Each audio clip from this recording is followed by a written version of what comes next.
What's up, everybody?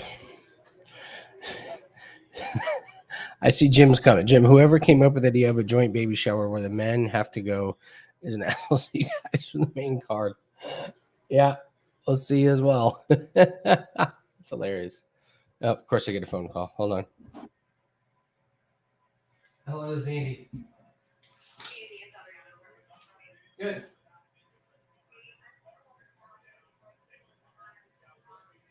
Yep.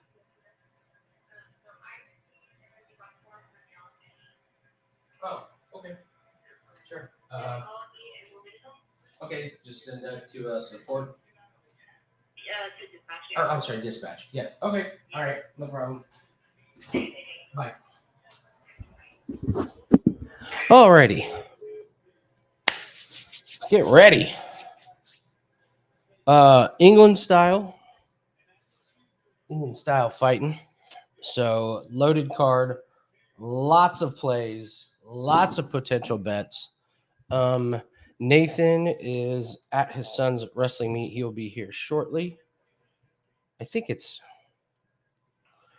don't know how long his son's meet is, but he said he would be just a little bit late. So let's pour a beverage. I got my Samuel Smith beers chilling.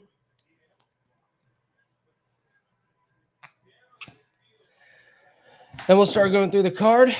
We got some bets for sure. The lines. Holy shit, if you took these bets early in the week, nice job. Nice job. What's up, VJS? Yeah, it is a busy sports day. I know most people are focused on NCAA.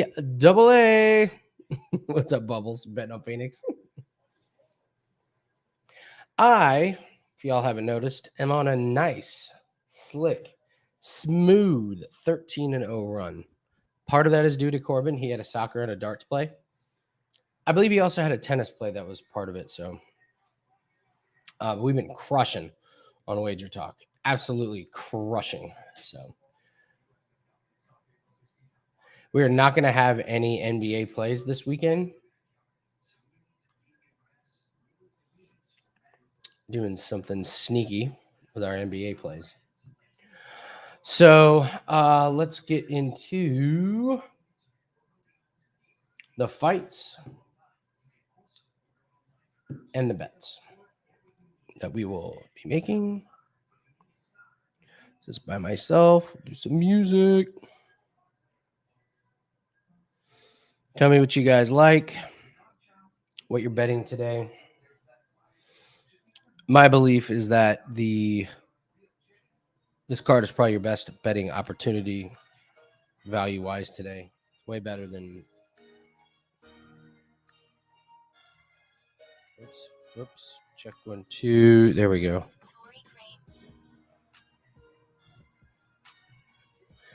This is probably better than your all the NCAA bets that are out there. That's just my opinion. I know it's fun to bet on the NCAA. I have never been able to do it. Terrible at the brackets. I'm terrible at betting on it. So just ignore it. All right, let's go through. Oh, wait, just a couple minutes. I can fly through these.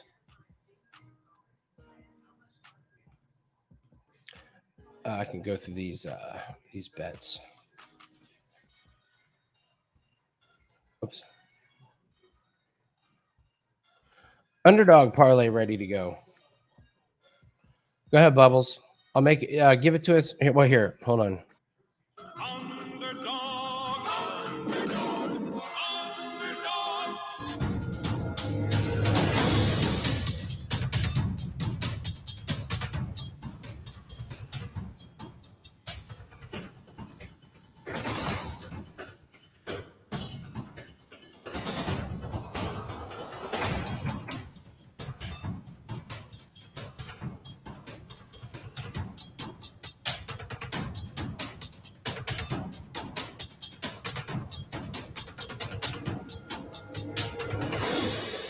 All right, give it to us, Bubbles. What is it?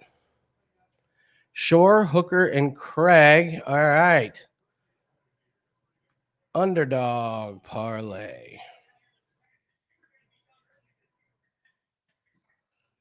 Okay, it is Shore, Hooker, and Craig. All right.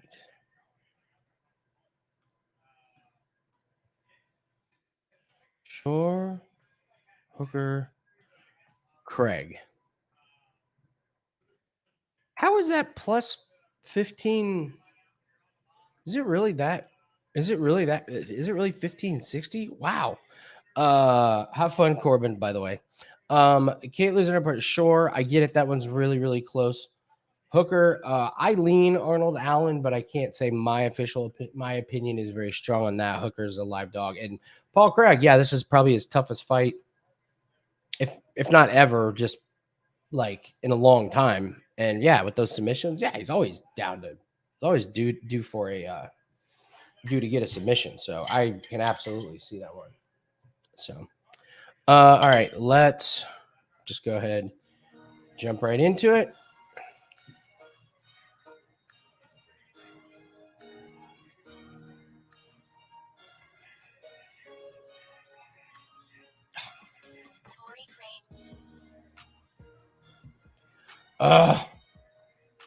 Hold on. I gotta change something here to my settings to do a share screen. Bullshit. Security and privacy.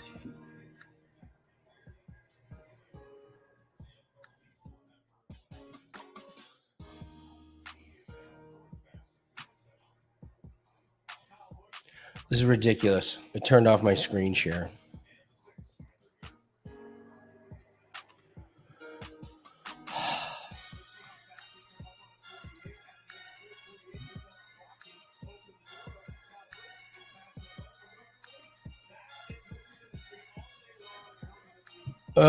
This is just gonna.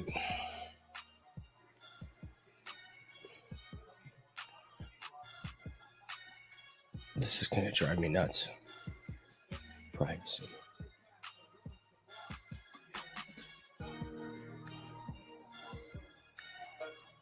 Sorry, guys.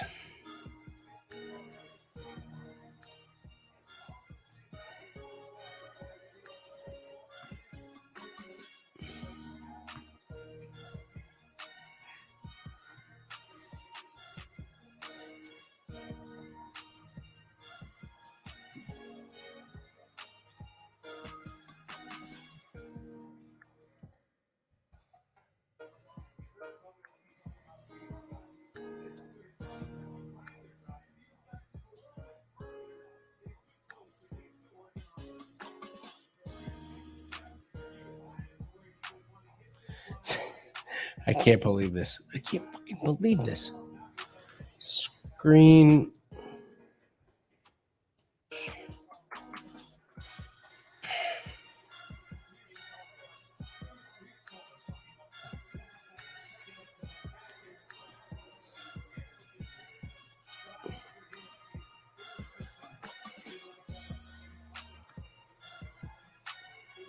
Somebody help me.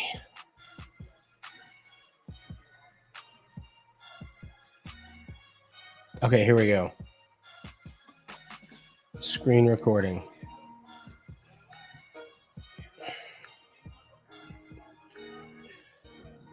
Don't worry, guys. By the time the main event rolls around, I'll have this shit figured out.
Christ almighty.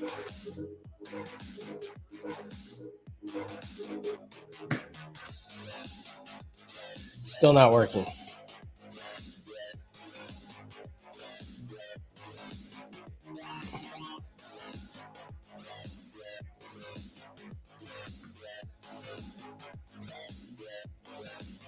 All right. It's not going well, guys.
Hallelujah.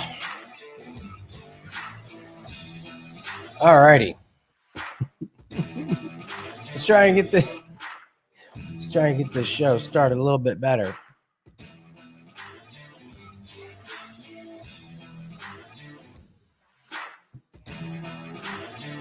All right, let's go through these fights before something else goes wrong.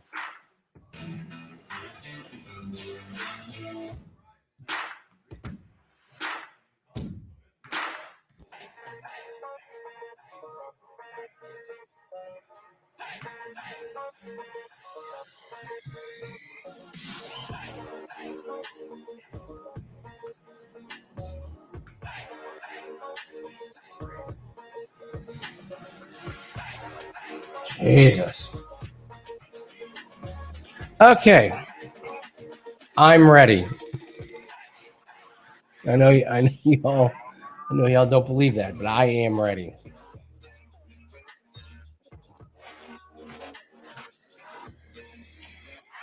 Okay.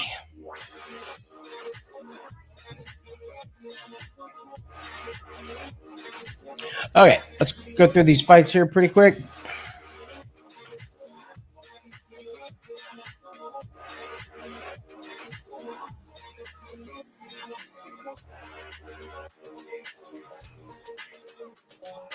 Okay, let's go through them. Makayev versus Cody Durden. Makayev should have the advantage. Most of the place. Durden's no slouch, but this is just a kind of a good way to kick off the show with Makayev to get a pretty easy win. He's just going to be too much. He's going to overwhelm. I think his. There was one thing I was going to pull up on him, but as you can see, we've got him in a parlay. I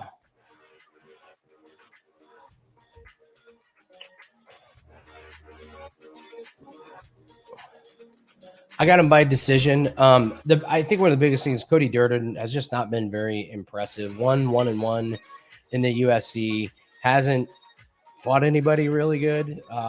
Beat a complete scrub the last time out. Durden is good early, but Makayev has a big edge in durability and stamina. So over 15 minutes, I think he overwhelmed. As you can see, we got him in one of the parlays here. McKenna versus Elise Reed. Elise Reed is the one that ended up in the hospital, courtesy of Sajira Eubanks. I went back and watched the Corey McKenna Kay Hansen, and I completely forgot. Corey McKenna won her UFC debut on a broken ankle. So she looked really good on a broken ankle, got the win. She hasn't fought for a while. I think she's just going to pressure, and it's going to be another long fight for Elise Reed.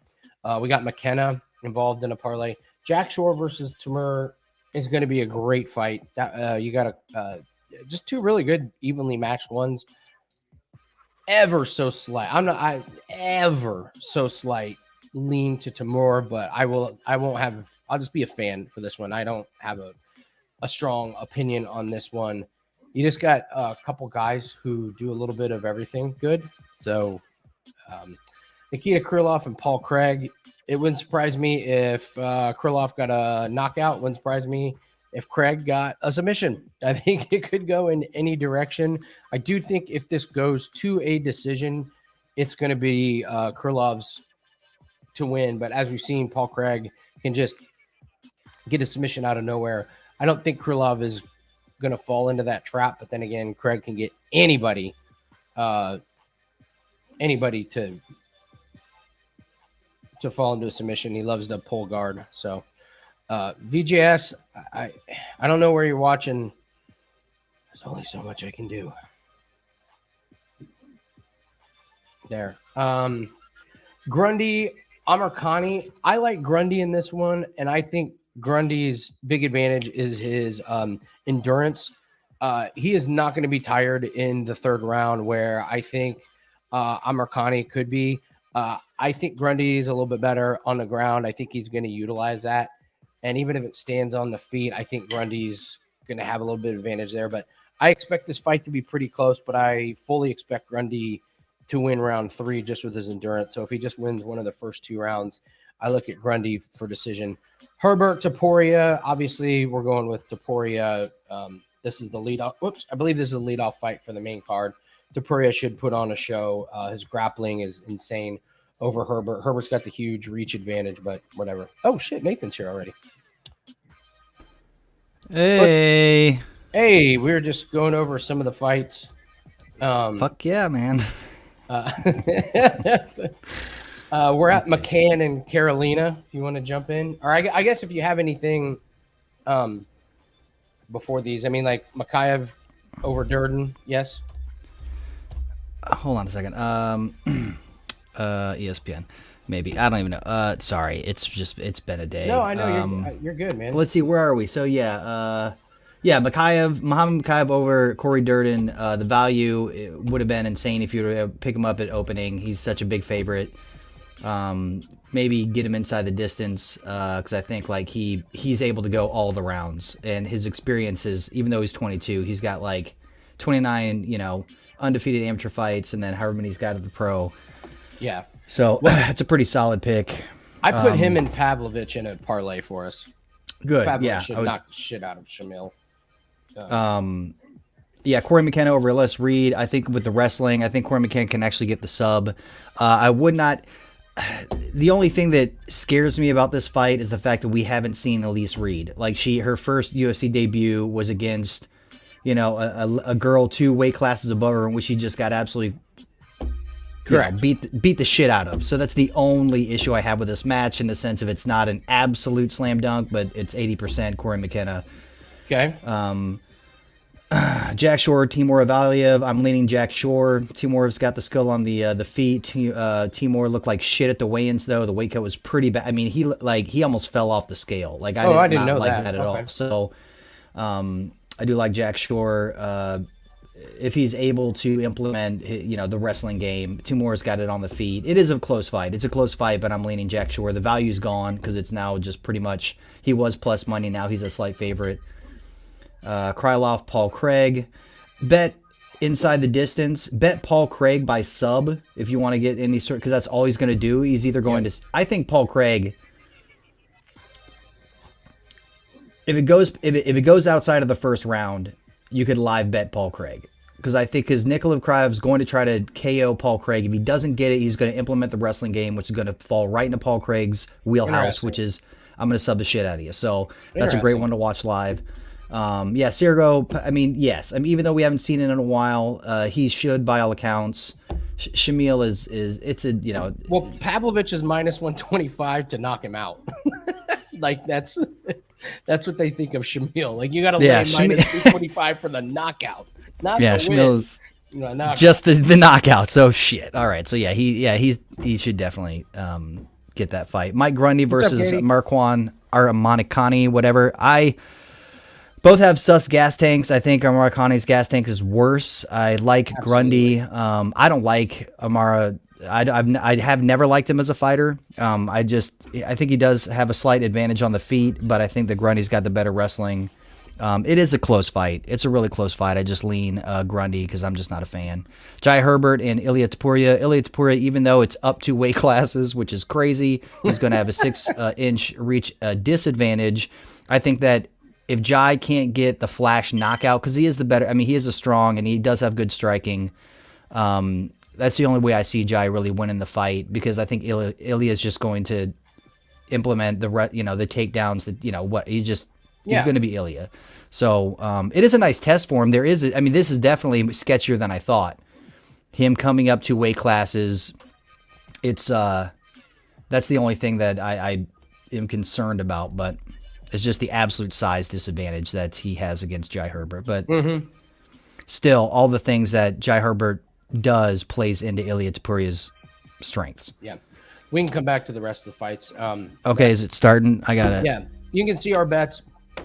If you want to follow these, Makhachev and Pavlovich, we got Paddy, Pimblett, Topuria, McKenna, and then we took Tom Aspinall, like we said we were going to last week, and just to beat the line, and we absolutely beat. I think we beat it by 30 cents, 35 cents. So, yep. I think Aspinall. I think Tom Aspinall. Tom Aspinall gets a sub, but.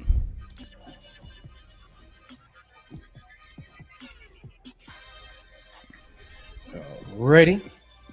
Did you get everything I left you? Yeah, except for I didn't set the mic up. I didn't have time. 2, I don't have an XLR to USB cord. Oh, okay. Well, but that's an awesome ass mic. I mean, that's what I use. I mean, the Rode. I mean, I looked into it when I was looking around for mics and everything. Yeah. Just went with one that's not as good. But if you want to get a cable for it, you can use it. I was going to give it to Steve, but he hasn't brought it up in like 6 months. So okay. I had it for when me and KJ did the podcast. We don't do that anymore, so it's just sitting there doing nothing. So nice. Well, I'll definitely set it up. It's a sweet rig. I like it. So yeah. All right, Makhachev. Here we go, Muhammad. Let's go.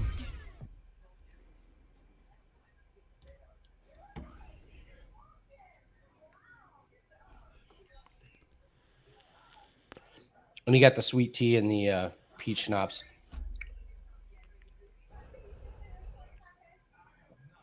Toasty Joe said use sweet tea, and he's like, don't get the stuff in the store. He's like, you can make your own or just get it at McDonald's. I was like, what? Nice. He's like, it's like the best sweet tea, McDonald's sweet tea. Mm-hmm. I don't drink sweet tea. I've heard that. I've heard that people go crazy for their sweet tea for some reason. And the Diet Coke. Their Diet Cokes, that is, they whatever mix they do, syrup to sugar, whatever it is, it's dead on. The best. Oh!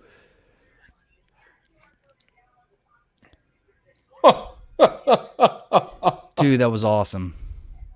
Don't gas yourself out, buddy.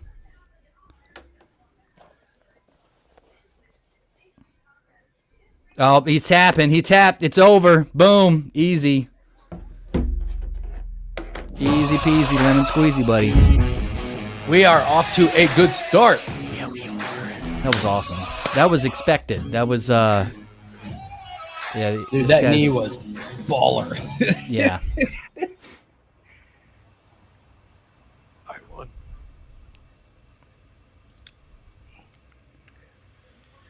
What's up, Katie? Bang. When he goes up and keeps the hold, that's amazing.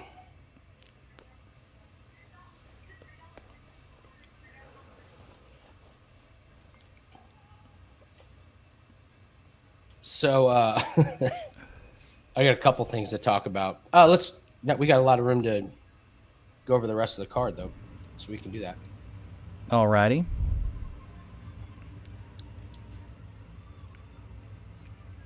I was surprised you said you don't trust Grundy's gas tank, because right before you got on, I was saying I think that's Grundy's biggest advantage. That if it goes to the third round, Grundy's going to win the third round.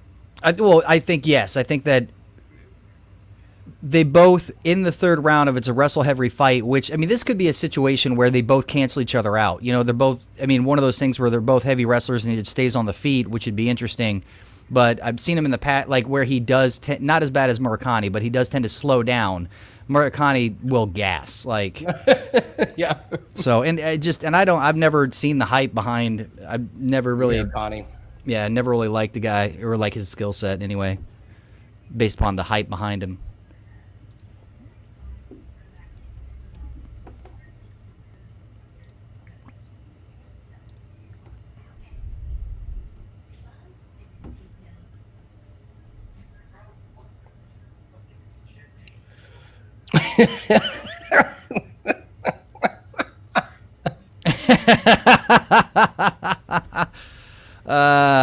Oh boy. Oh boy.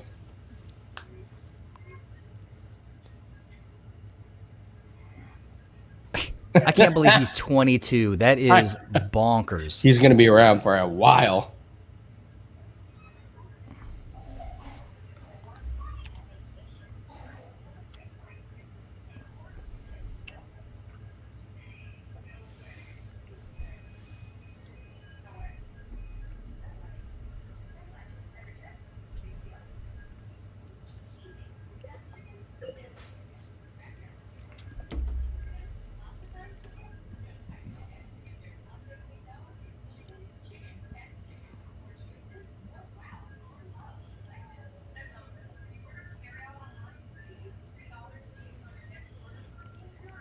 Damn, we could have fucking parlayed Makhachev inside the distance and Pavlovich inside the distance and got. Oh, I know. Got big time much better odds for sure.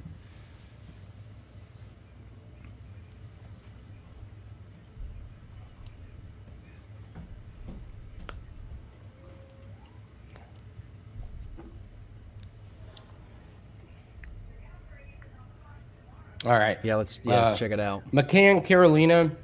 I mean, Carolina's got the reach. If she can keep it at distance, she's got a great shot. But, Molly McCann just coming straight forward like a tank, just barreling forward.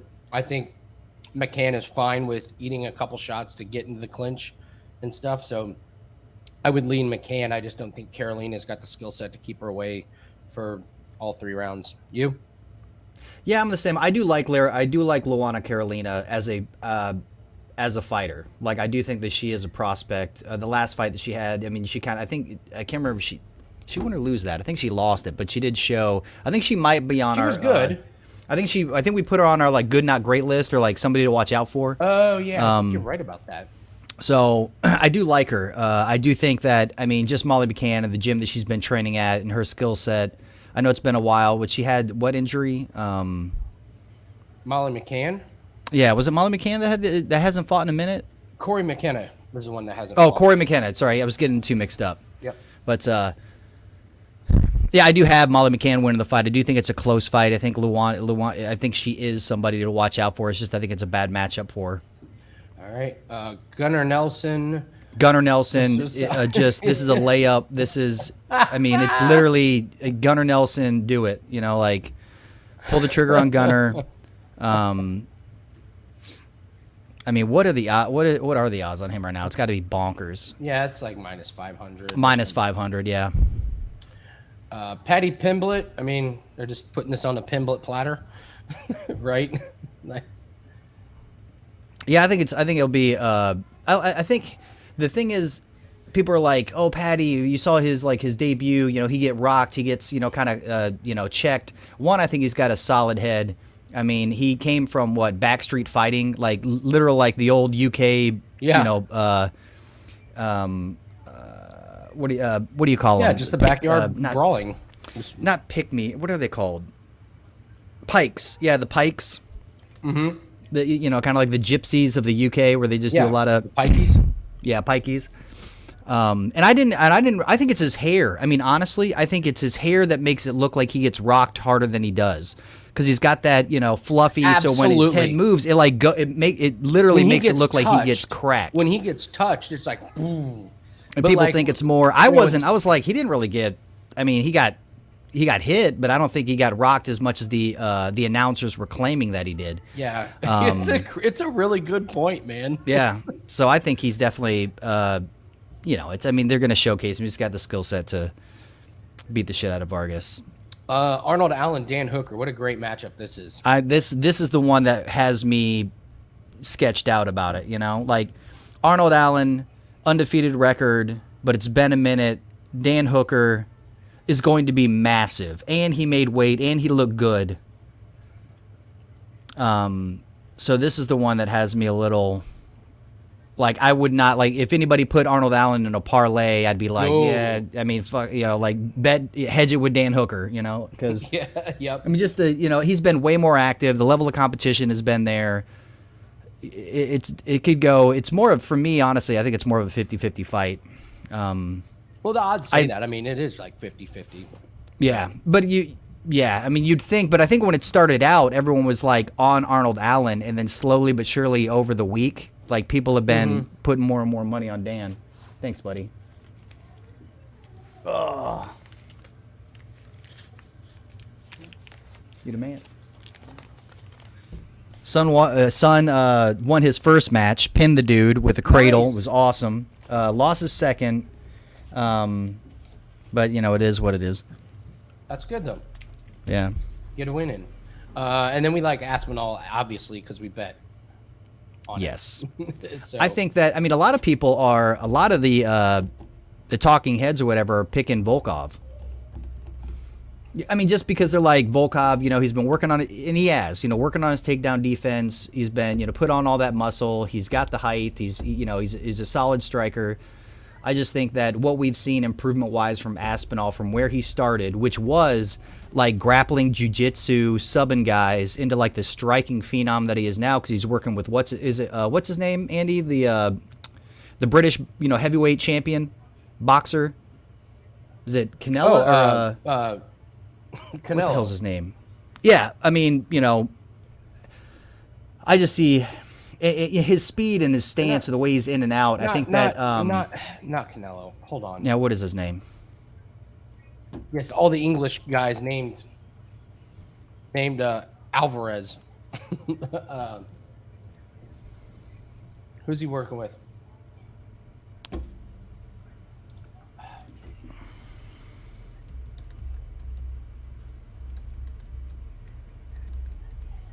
Somebody help me out here. I'm doing it right now. It's what the hell is his name? Oh, Tyson Fury. That's who it is. Tyson Fury. Okay. I worry about buying into stuff like that because really Volkov is all of a sudden going to become Tyson Fury. I'm sure he can give him pointers. No. I'm saying no. Aspinall's been working with Tyson Fury. Oh, Aspinall. Aspinall, like back in the he's been working with him for a while, and you can see the improvement in his striking has just gone leaps and bounds. And I think that I was gonna say I don't know who's helping Volkov. Yeah, like Volkov's pretty set in his ways. Like, I do like the odds being where they are because it is the biggest step up in competition for Aspinall, and he did want to take his time in getting to a shot. Like, they jumped him up because I think what's his name dropped out, or whoever was supposed to headline the card. Which, side note, this is why we are betting this. This was not the original main event. No, it was not. Yeah, so we always say this is not us betting a main event. Mm-hmm. So, yeah, those are the plays that we got. I will not be here next week at all. Okay. I should be. Okay. Yes, and I will be leaving early. I will be leaving the stream early, like probably around 4. Oh, that early? Well, I mean, yeah, because we have to be at dinner at 6. I haven't showered or nothing. We've been up, like, it's been a week, man. And then last night, I mean, I'll hold it down. I appreciate it. It's just we got to go and take care of some business and hang out with the fam for our little celebrate birthday. But at least you do have people that want to take you out to do stuff like birthday wise. You know what I mean? Like, yeah, that's nice. So, I can ask Corbin if he wants to come on next week or if you just want to roll by yourself. I mean, whatever. I can. Bubbles cool. could come on. I could get a few people to tag team it with you. Who is it going to be next week? Because it would be fun. It's a Curtis Blades fight. Oh God. It's a bettable card, man. It is a very bettable card. Like, there's some really good ones. I think David Onama fights again. Oh, really? Oh, we got Joanne Wood and Grasso. All right. Yep. Kaikar France and Askar Askarov. Oh, shit. That's a awesome fight. Yeah. Brown and Brian Barberina. Olenek versus Ilia Latifi. Rosa McCann. What's up, Max? Borak and Griffin and Neil. That's on the card, and they have not. This is not going to be the layout of the card. No, because they have Neil Magny and Max Griffin as the prelim. No, they normally just kind of come out with them. Ooh, then Borshev's on it. The dude that the guy that we bet heavy on his UFC debut. Yeah, you haven't even gotten to our favorite one. What, Chris Gutierrez? No. Oh, Farhat. Farhat fights next week. Yeah, she is. I'm gonna beat the shit out of Jennifer Maia. That's gonna be beat up Jennifer Maia. I know, but I wonder what. Dude, oh wait, hold on. She already opened as a huge favorite, didn't she? Yeah, Farhat's minus 365. God damn. Ooh, I wonder if that's gonna get bet down though, because I mean, because people know Jennifer Maia. Like that name is a name, right? Like, I thought Jennifer Maia was gonna win her next fight, or her last fight. She looked awful. Like I know. Dominated. I'm just saying, for it to open that big of a, I mean, you'd think it would open. It's it's the 5th ranked versus the 14th ranked. You'd think they'd open a little closer. Her opening as a -3 is that's a little. Farhat and Borshev, if you parlay him, is minus 105 right now. It's not bad, huh? Not bad at all, man.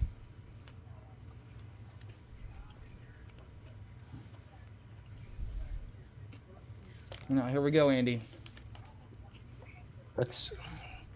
I don't mean to be rooting hard against a woman who got severely injured in her last fight. I'm just saying.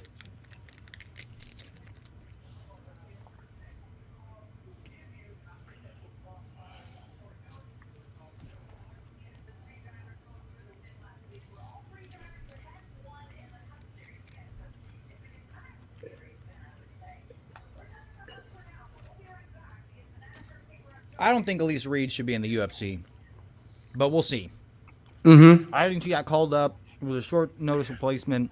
I don't think she needs to go back to the region. This will prove it, but my gut feeling is like it's too early for her. Well, this is what we've always said. We know this happens.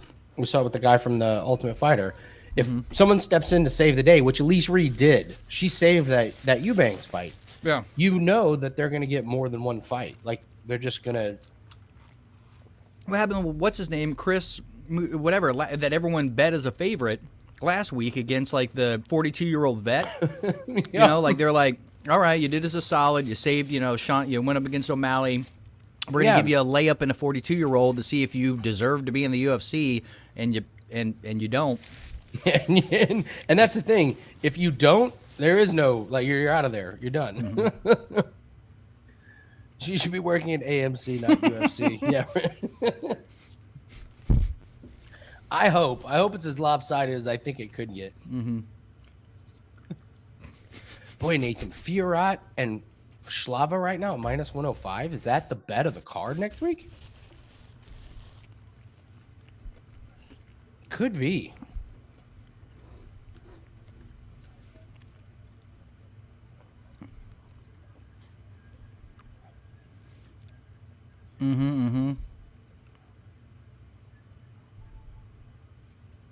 I like it. I'd love to see an. I like it. I think it's awesome. And I think that the only thing I would say is, like, you might be able to get better odds later on the week because the people that'll come in. You think they'll bet like against I said, Fiorot? they know the name Jennifer. Like they just know her name. Yeah. And later on in the week, people will put money on. But Fiorot's been. Maybe they know her. I would think by now they would. Yeah. Batgirl versus Crit Gutierrez. This will be a really good card. So I said it's a bettable card, isn't it? Yeah, I mean, it that's is. I think they know her. She's won 3 in a row. Fiorot. She but has she ever been on the main card though? I think that the only reason, because Jennifer Maia at least is like headlined, Yeah. Okay, I get it. But I'm hoping, because it would be pretty crazy for her to open that big of a favorite and it not to get bet down a little bit. Mm-hmm. But you know what? I'm going to knock on wood. But we've been doing very well, and so have a lot of other people in the UFC. It hasn't, so far, the start of the season has been going rather well. People are on pretty big streaks. You know what I'm saying? Been on, yeah, but there's been some bombs. There's been some parlay busters for sure that we have avoided. Avoided for sure. Yeah. What I'm saying is a lot of the favorites have been winning. People picking some underdogs for the past couple of events, hasn't necessarily turned out in some areas in which, what was it, two events ago, there was people that were up, so many units, and then lost it last week because they went against the grain. Anyway, I don't know where I was going with it, and just the fact that the bookies might be this is the value. 350 is the value. She's gonna do it. Mm-hmm. We ain't fucking around anymore and giving you good money on, this is the best you're gonna get. So.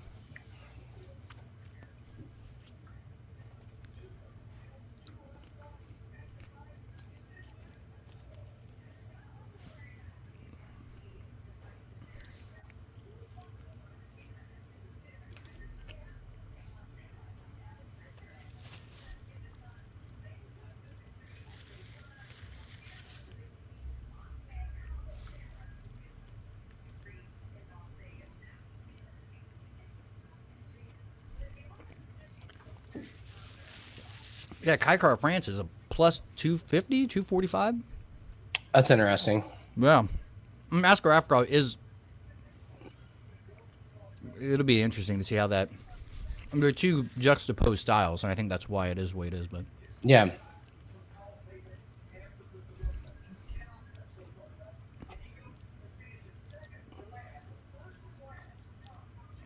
Oh, I made something really, really cool.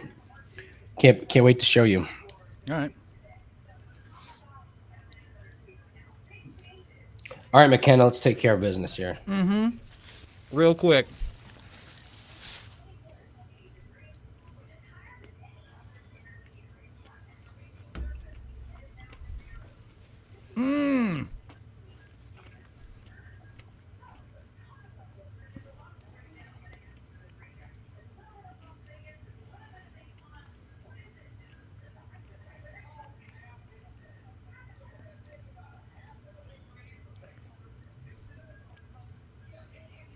She is. She's cracking McKenna.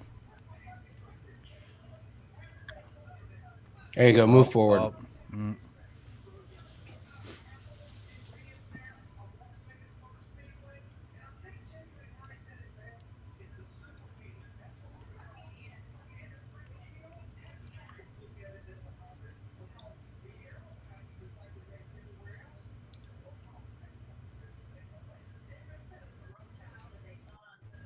Oh my God. Man. Come on. McKenna, you are literally just standing there getting popped. Well, she's keeping her left hand low, which is just enables her to come over with the right. Mm-hmm.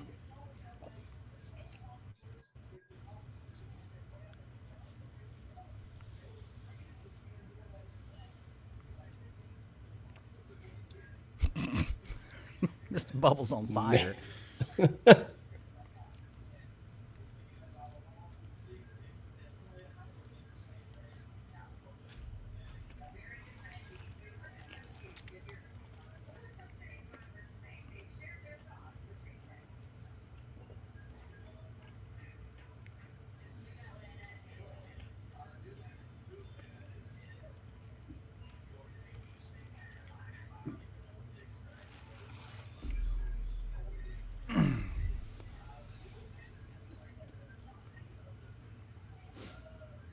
I do like the patience of McKenna, though. Like, she has been able to eat some of the... Mm-hmm.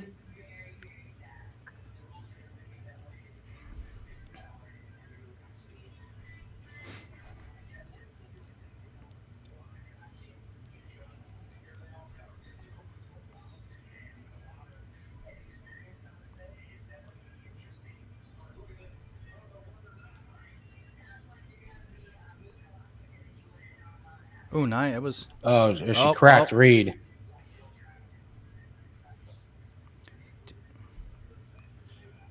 I do like the patience of McKenna. That's all right. I mean, Yeah, I do not like how she keeps getting rocked, but... Yeah. The good news is she's popping Reed back, though. And Reed's just dropping her hands a little bit. Yeah. Yeah, she is.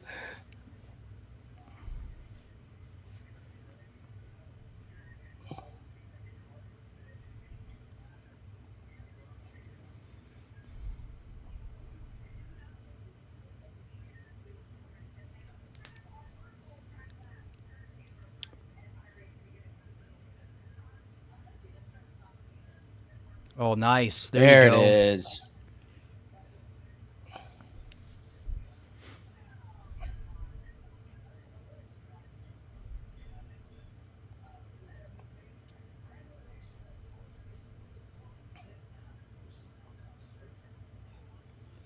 She's got the hands locked around the back with the double underhooks, so... Mm-hmm.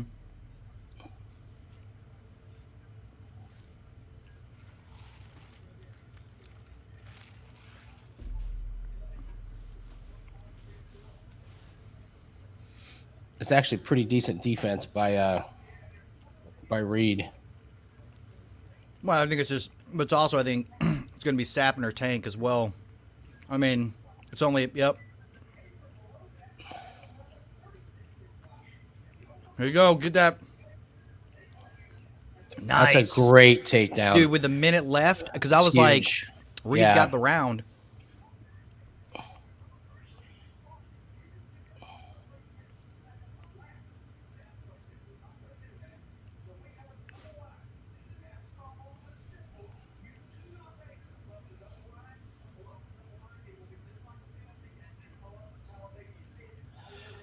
Shut up, Bisbing. God, God, of course he was going to be on the UK card. I can't get away from him.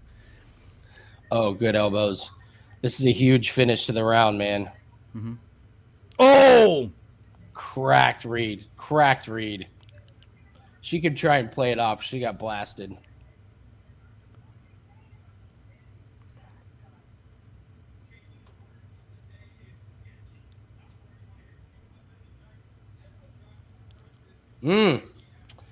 Close round, man. This is the nice really thing. Close round. McKenna gets the crowd cheering behind her. You know, like Elise Reed's corner not bringing in water. Like,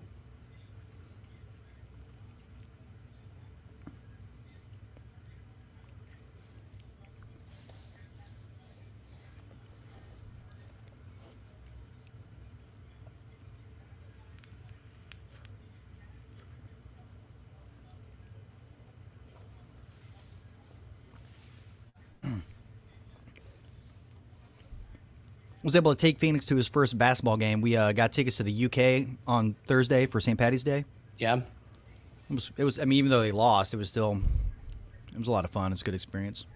That's cool. How are your brackets? Everybody's got. I don't know. I don't watch college basketball. I don't know shit about it. I didn't even do. I just know that. I filled one out. I haven't even looked at it though. I have no idea if it's good or bad. All right, McKenna.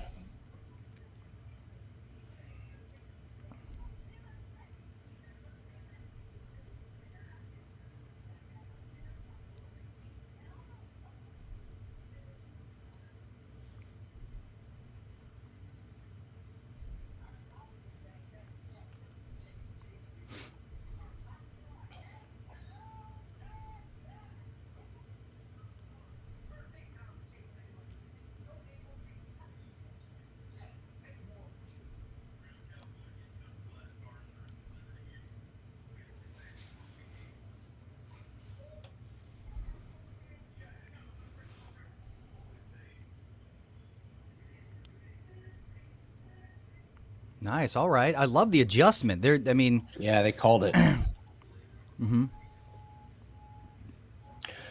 The Twitter pop-up window says McKenna. I agree. I feel like they shade it towards whoever finishes the round, like looking better. You know what I mean? I don't agree with it, but yeah, I was going to say. I mean, it makes it a questionable round. I mean, because it was Reed's until that takedown of the ground. I mean, she was able to pop. She was able to get back up, but I mean, McKenna was able to crack her a couple times. Yeah.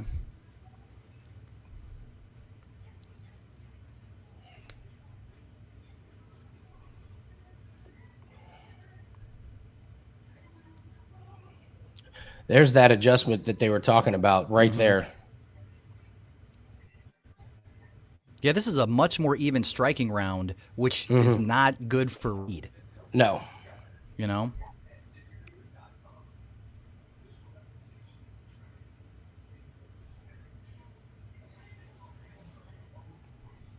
There we go. Yeah.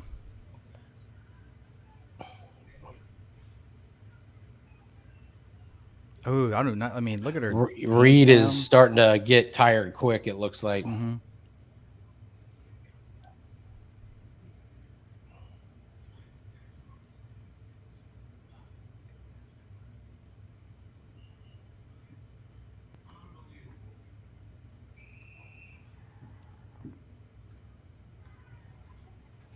Toasty Joe's going to come on about 2:30 here. So 2:30. Okay, so after this, I'll. What all do I? What all do I need? I mean, I know I need the schnapps. I got the vodka. It's vodka, peach schnapps, and the sweet tea. Okay.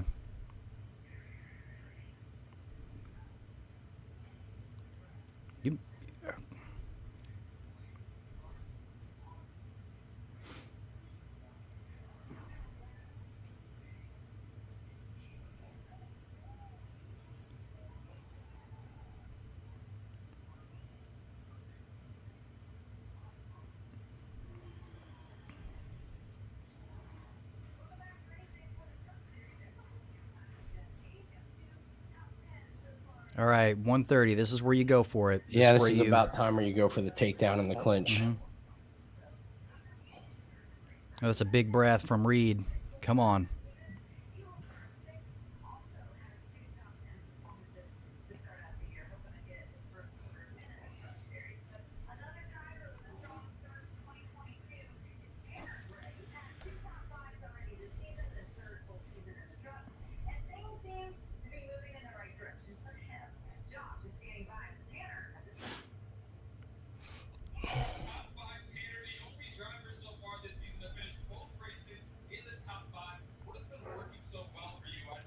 McKenna, where is the? Oh, that would have been like the perfect spot.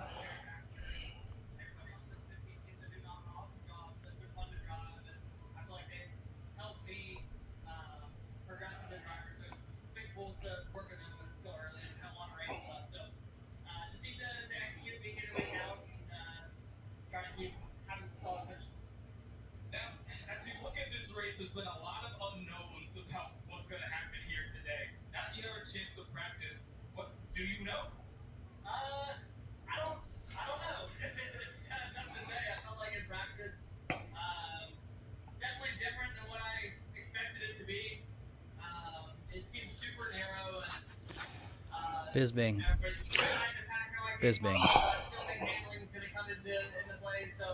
Oh, look at this. Wow. Big moment at the end. All right, McKenna. It's probably 1-1 just because the rounds are so close. Yeah. That's what I would think. I'd find it hard that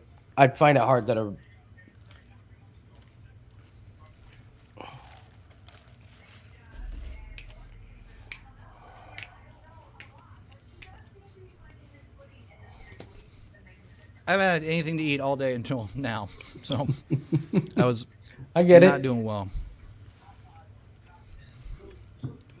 What's the fight after this one? Oh, the Jack Shore. Timur.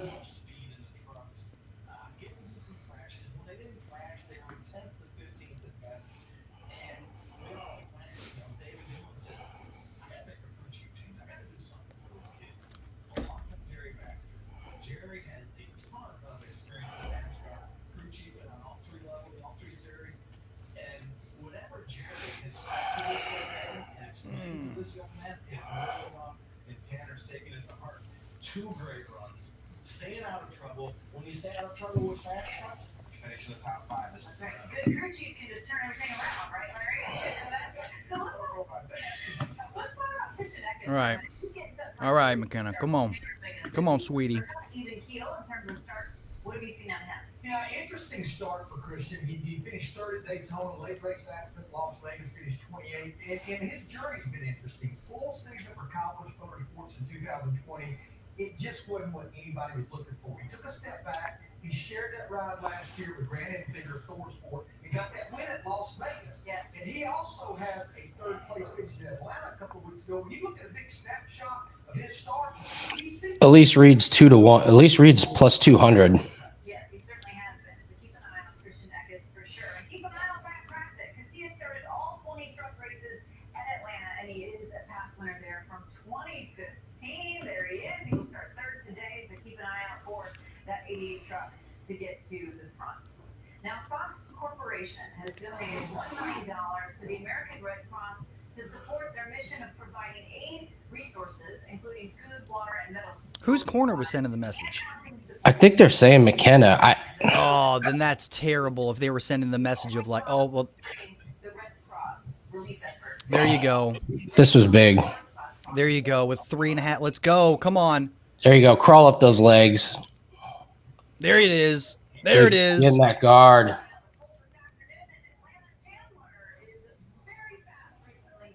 Oh, come on. This is good.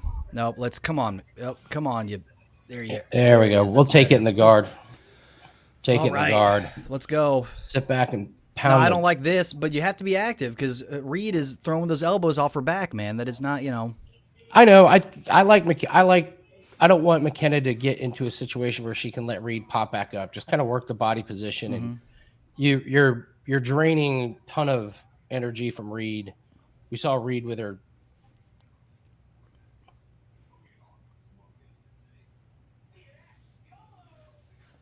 I can't believe they're saying McKenna's down 2-0. I can't. In England? In the UK? Yeah, right?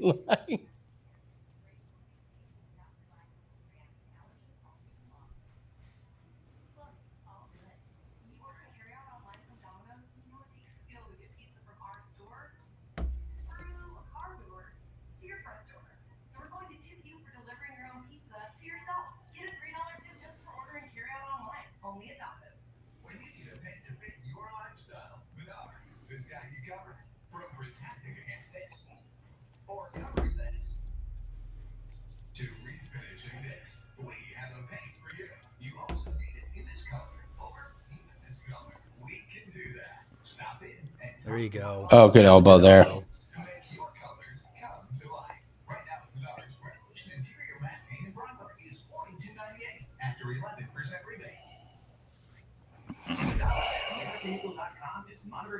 Oh, thank you, Vita. Oh, no.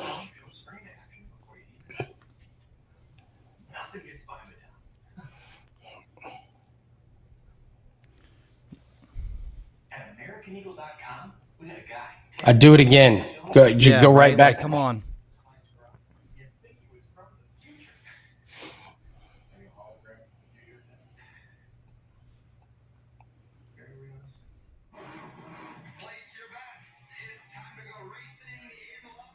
Good elbow.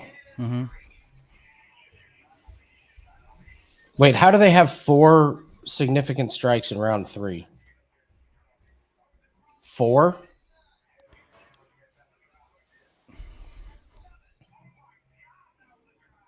You've got to have to get the takedown. Come on, McKenna. Like, this is... Yeah, you can't stand with her. What are you doing?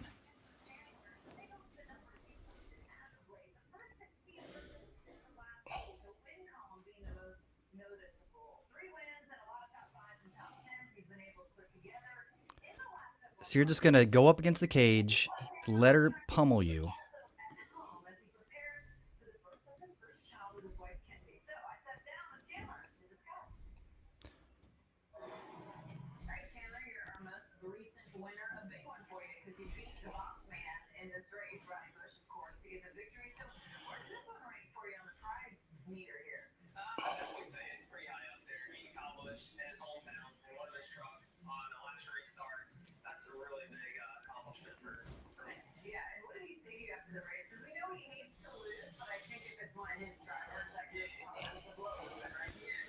I don't know, dude.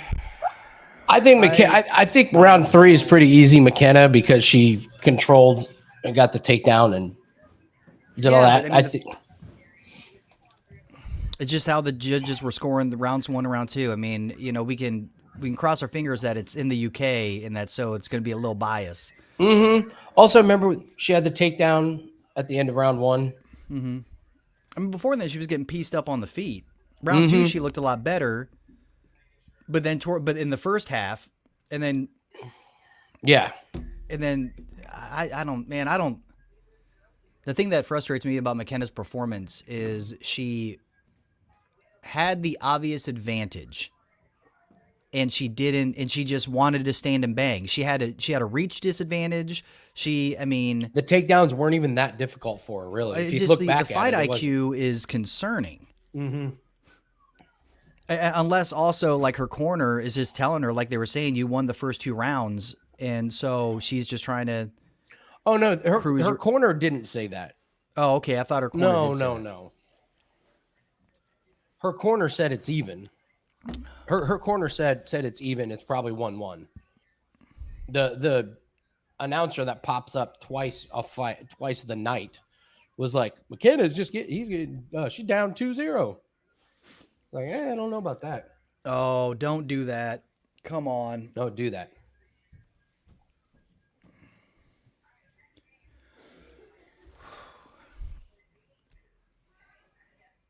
Split.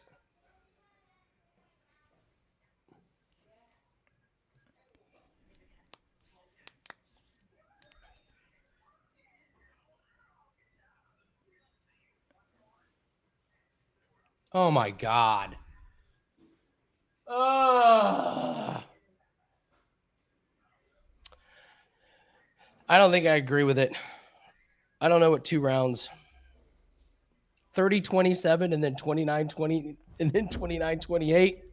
Ugh. Wow.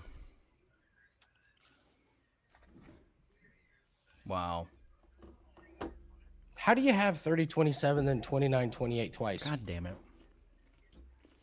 All right. So he lost that one. We got 2 more pending, which I feel great about Pavlovich. Mm-hmm. I feel like we'll hit the Makhachev Pavlovich one. So that one eliminated our Topuria and Pimblett. So I feel like we might have to do something to make money off of Topuria and Pimblett, right? Yeah.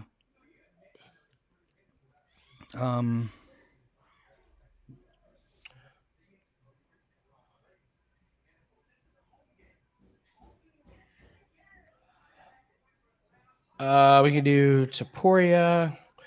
We can do Topuria, Gunnar, Nelson, and Paddy Pimblett. There you go. You like that one? Mm-hmm. Let's do that one.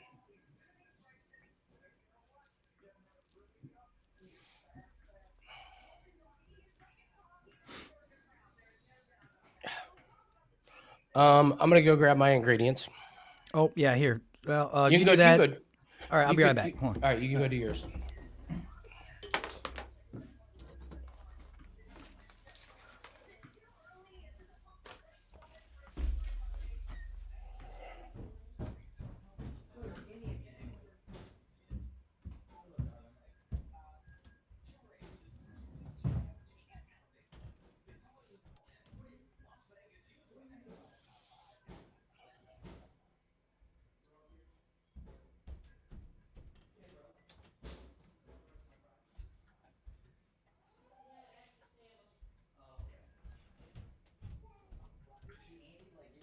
All right, so Elise Reed by decision.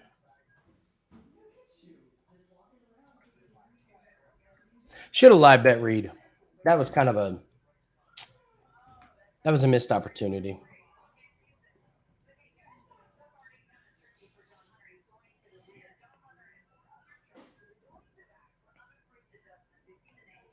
But we're going to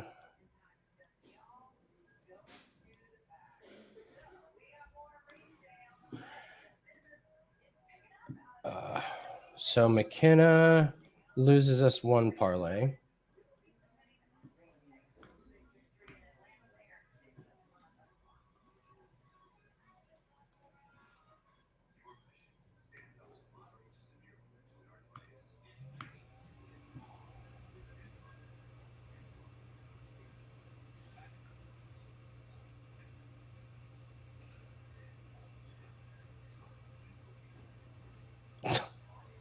Jack Tack Shore.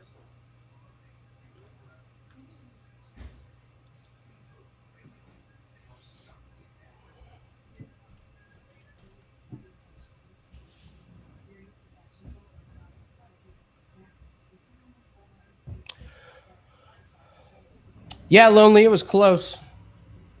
I'm not mad. Not mad at the decision. Just trying to figure out how you have a 30-27. Wow, Nathan.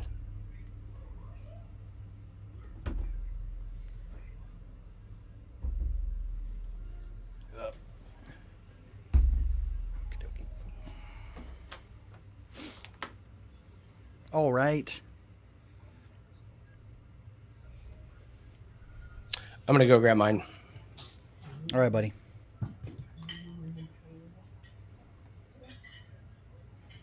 Woo.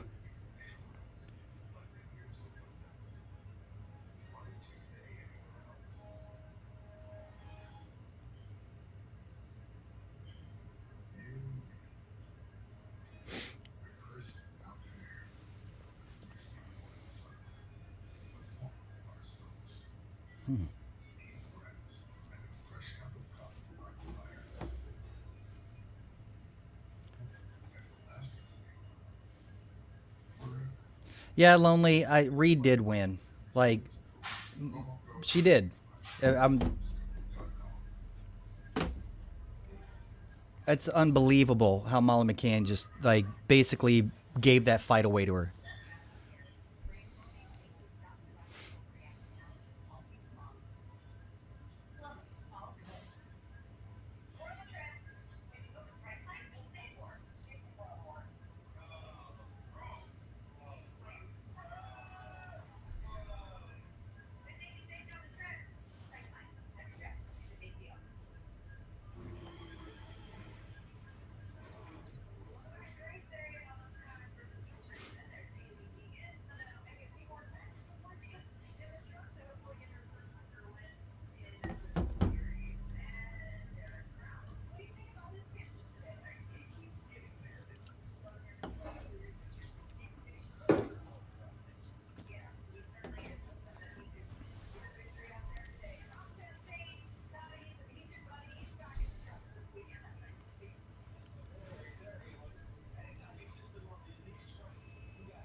There he is. What up, Toasty Joe? How's it going? Good. It's a beautiful day in the neighborhood here in Philadelphia. It's raining and freezing here. Oh, well, that sucks. It really does. Sorry. It really does. All right, we got the Jack. I'm sorry you're there, but I'm not. All right. All right. So, Joe, I know you're in a hurry. We're watching the Jack Shore Timur Valiev fight, which is awesome. I didn't turn it on. I forgot to. I've been running around like a maniac on Saturday. So, you got an easy drink for us. It is an easy drink. This is an easy summer drink, though, that you guys get to name. Oh, we get to name. All right. Yeah. So I asked you for just kind of a daytime, nice, easy go and drink. Yep. And the funniest ingredient by far is the McDonald's sweet tea. Yep. I got two. Thank you, Andy. Woo! Well, I made my own sweet tea, so you can do it either way. Okay. All right. Now, the nice thing is this baby scales up to however big you want it. So, okay. So if you will start out with 4 ounces of that lovely tea. 4 ounces. Okay. Yep. Give or take, obviously. We don't. Mixology is not a science. It's a goal. I like that. Good start to the Shore Valley of fight. We're feeling each other out, but great speed. I like Shore's using his reach pretty good. All right, so sweet tea. Yep, and then hit it with about 1.5 to 2 ounces of vodka. Vodka? I'm using, what am I using? I'm using Tito's. Oh, me too. Yeah, so. Hey. There you go. Look at that. All righty. There it is. The trifecta. And then we're going to hit it with a 1/2 ounce of some peach schnapps. Just a 1/2 ounce? Just a 1/2 ounce. Yeah, you don't want it.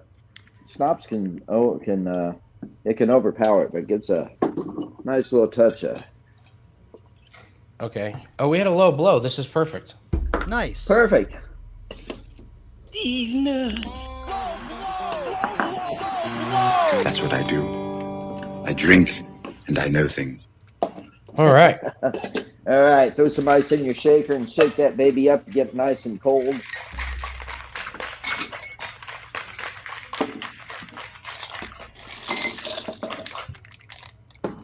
Okay. And then pour that over some ice, man. Oh, I love the little froth there at the end. Ooh. Oh, yeah. That's really good.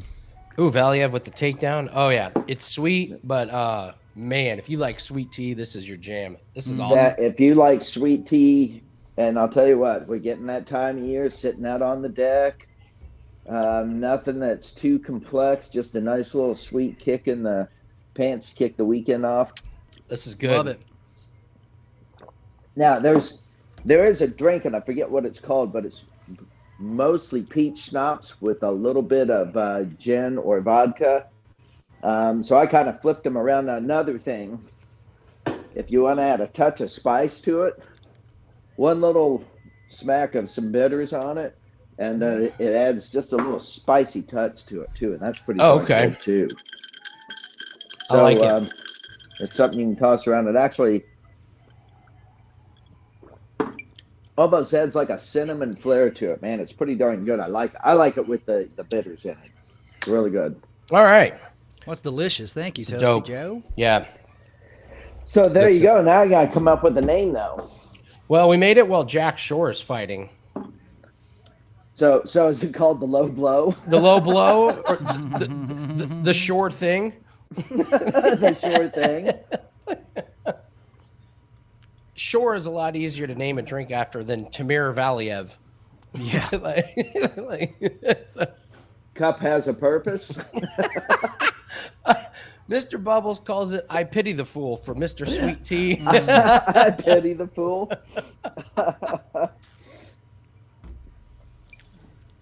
So what's the, you said make your own or get it from McDonald's. And Yep.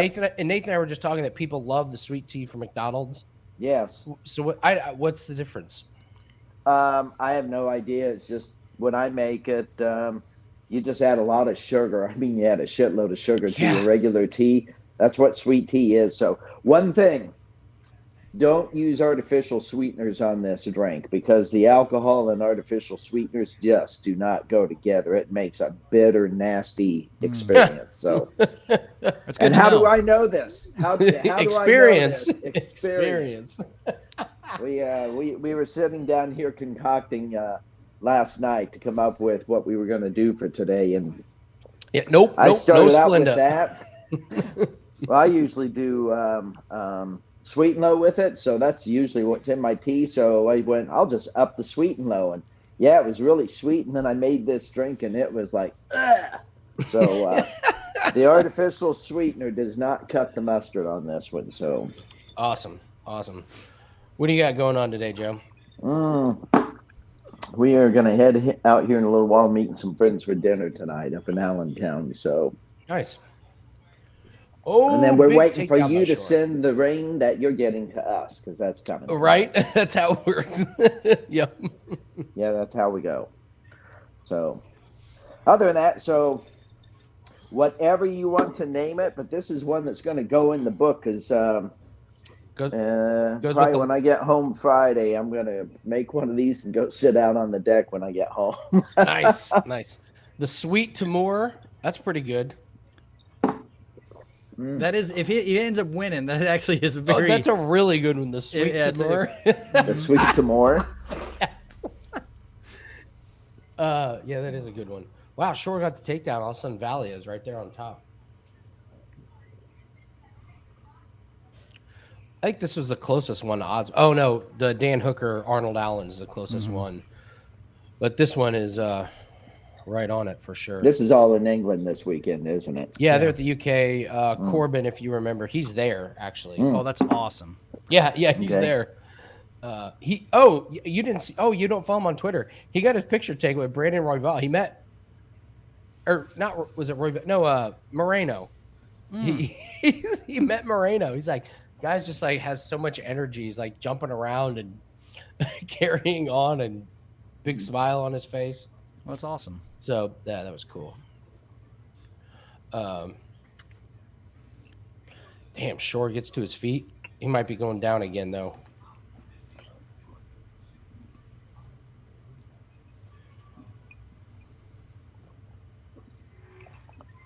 Well, big congratulations to you, Joe. For what? What'd I do? Well, you get to face Carson Wentz twice a year now. You want to know what the best? Congratulations! You want to know what the best comment coming out of that trade was? What? I was listening to WIP, which is our local radio show, and they said it's awesome because Carson Wentz gets to throw to the Eagles again. Yes.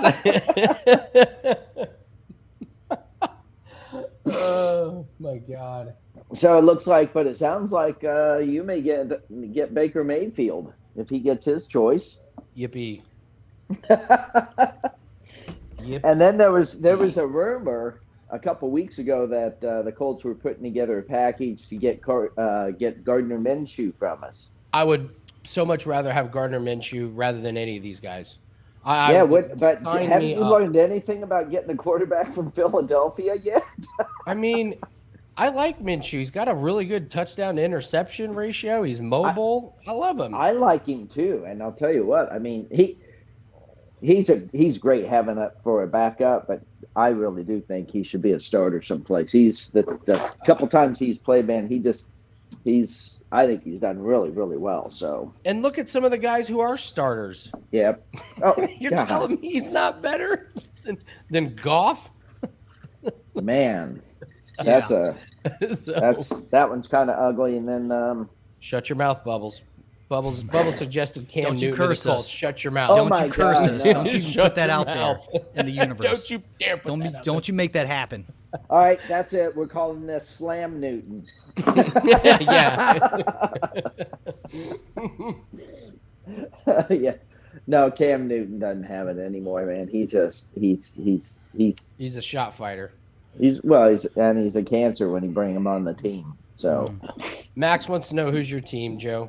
You live in Philly, so Eagles. I live in Philly, so Philly, the Eagles. I'm a Flyers fan, but man, they are so hard to watch this year, man. They are just you into the 76ers fell off a cliff.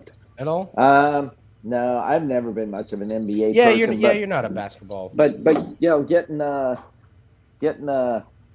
Harden and Embiid together. I mean, I think Embiid's going to win, MVP for the league.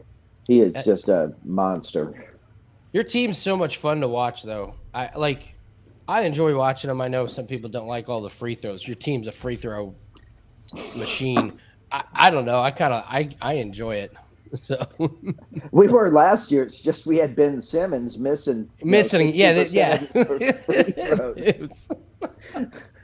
Gazillion dollars a year and makes 37% of his free throws. Yeah, sign me up for more of that. Do you see he's probably done for the year? They had to give him an epidural in his back. Like, it turns out his back injury was way worse than epidural in back. That's a big deal. That's no. Yeah, that. I don't want anybody to be hurt, but I think he's a total head case. He doesn't take hard coaching. You're just saying that because he went to practice and had his cell phone in his pocket for the first 15 minutes before they made him take it out. Right. Just it's the only reason you're saying that, Joe. Yeah, but it had nothing to do with practice. He had it on vibrating speed dial. Yeah. Oh man. Where are you guys going to eat tonight? A new restaurant we haven't been to up in Allentown called the Shelby. Oh, cool.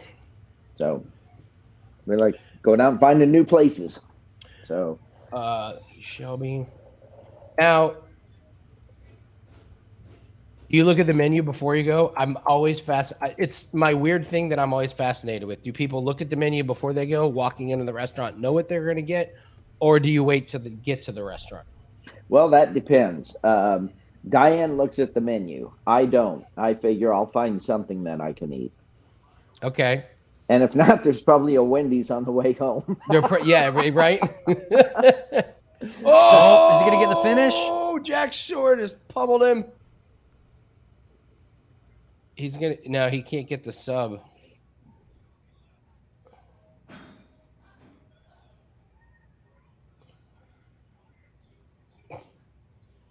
Yeah, if he could choke him out, we could call this the sweet sleeper. Oh, that'd be a good one. We can still call it that.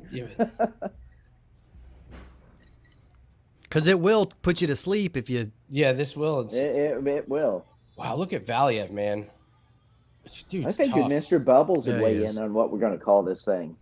Because who came up with the long snapper? I should have written Shelby, Michelle. Yes, Michelle. Yeah. Can't remember.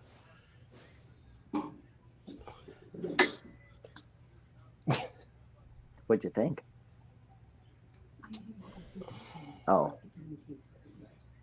Well, I'm looking at the menu right now, and you're going to be in good hands tonight. Yeah, I think it looks awesome. Yeah, look pretty. Because since Diane looks at it, it's like, well, I better go look through it. I'm usually pretty good. I can usually I'll find something that I can. Pistachio and lemon salmon looks good.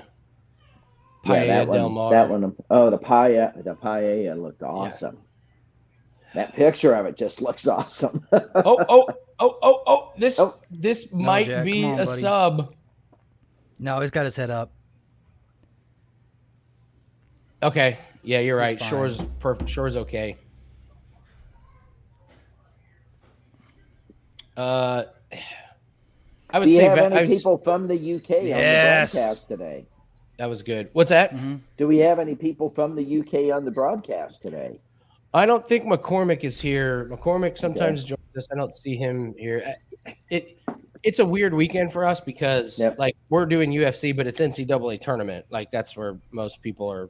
Exactly. Yeah. And it's frustrating because I'm on like one of the best winning streaks I've ever been on. Yeah. But it's not in NCAA. No. Like I'm on a 13-0 run. Oh man. And nobody cares. Nobody cares. Nobody cares because it's not in college basketball. Exactly. It's like, wait, I'm crushing every sport. What do you mean? Yeah, well, there were some big upsets in the first day of the tournament. A couple of number 12s dominated. So nice, Lonely. Well done, buddy.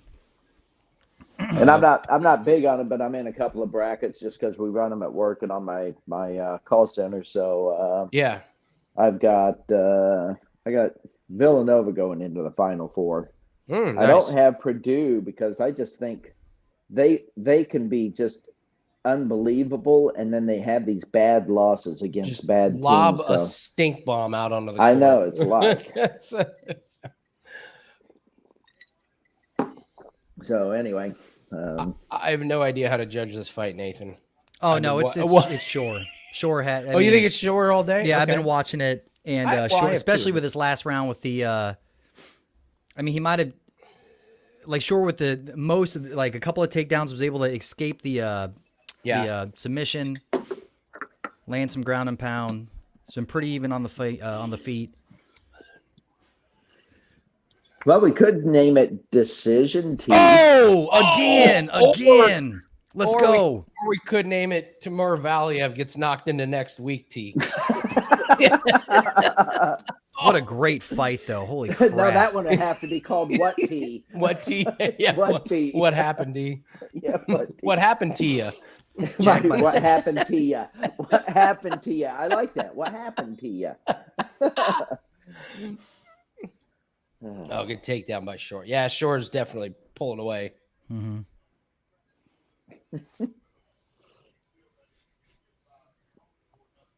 I'm actually in Indy almost all of next week, Andy. Ooh, we're getting together then. It might have to happen. I'm coming in early Monday morning. I'm going out early Thursday morning.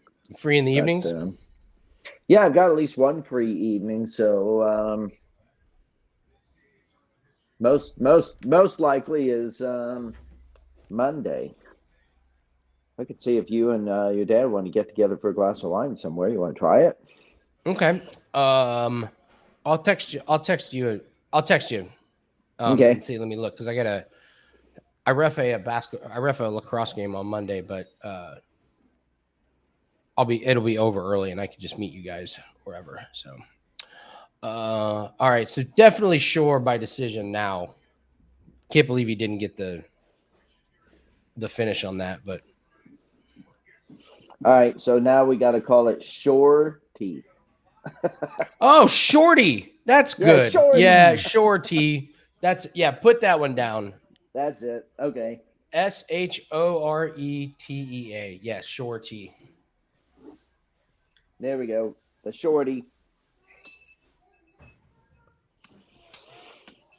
That one's going in the book. That's a keeper. Absolutely. And it's easy to make. Yeah, it is. That's awesome. McDonald's sweet tea. McDonald's sweet tea. Who'd have thunk it? Well, Nathan and I were just talking that their Diet Coke. McDonald's, I guess, makes the best Diet Coke. I have a whole lot of people, and actually, I really do like their Diet Coke. It's all supposed to be the same, but for whatever reason, I like their Diet Coke a lot. Yeah, it's some syrup to soda ratio, whatever it is. They dialed it in with that McDonald's science. They did, and I know lots of people that just go nuts over their sweet tea. And the other one, you guys don't have them out there, Wawa, but no. The other one is, do you have Turkey Hill? I hear people just go bonkers over their sweet tea. I don't drink much sweet tea. It's just too much freaking sugar for me. But I like a good dry complex bourbon. Andy, I don't know if you like rye whiskey. Yeah. So if you can find this, the Knob Creek rye cask strength, straight rye. Okay. It's a limited release. This stuff will knock your socks off. This is sweet. It is like killer. Love it. Absolutely killer. So Jack Shore. I've got the rye from Starlight Distillery down in southern Indiana. Mm-hmm. That stuff's excellent as well. Killer good. So Jack Shore wins 29-28, 29-28, 29-27. Nice. And he gets a name named after more importantly. And he doesn't even know it. He doesn't even know how big. We'll let him know. We'll hit up his Twitter, his Instagram. That now he has a drink named after him. So Jack Shore, putting in my notes, Jack Shore by decision. Okay. Well, Joe, I appreciate you jumping on here, man. Oh, yeah. Drink is fantastic. I know you got to go for dinner. Appreciate you taking your time. Say hi to Diane. I will do that. And send me a text. If it doesn't work, I'll no. We'll make it often. Work. So we'll make it work. We'll get out there. So all right. And then let me know when you want to be on with the next one. We'll come up with another concoction. Absolutely. Probably be in 2 weeks. Yeah. All right. Oh, that'll Thanks, work Joe. out really well. All right. Okay. Greetings, everyone. Take care. See you, Joe. Be safe. See ya. See you later. All right, Andy, I will be right back, bud. Pee break. Yep. Oh, Paul Craig and Krylov. Very excited for this fight.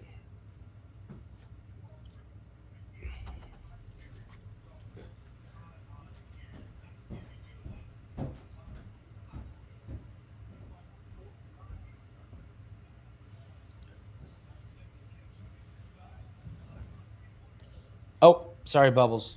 Toasty left.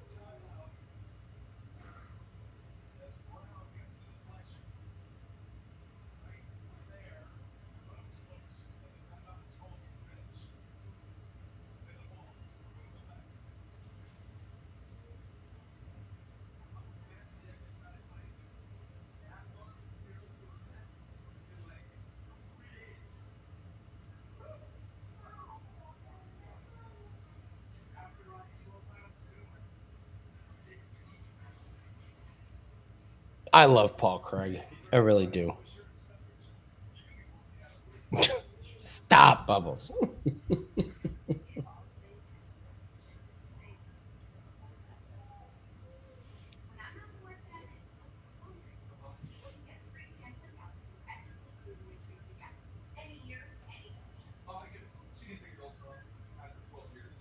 I'm making another one of these. The best way I can describe this drink is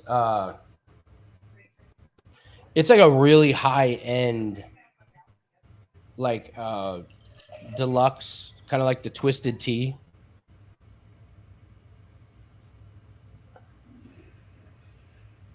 It's like Twisted Tea, except you can like taste all the ingredients, and it's just a lot more high end.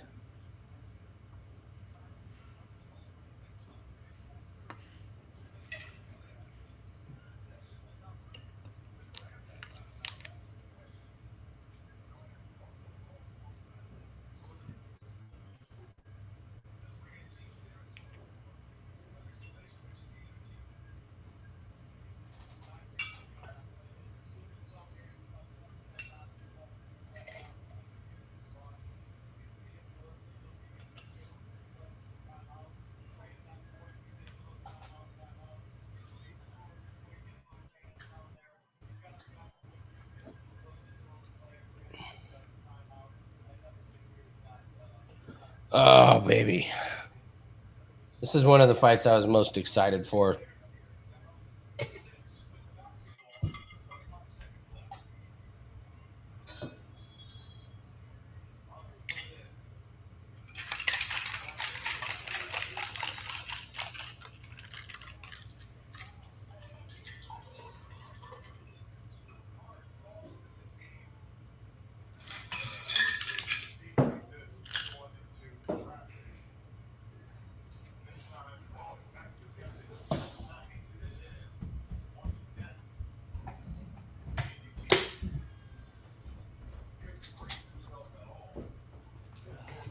Bubbles, you bet on this one, or?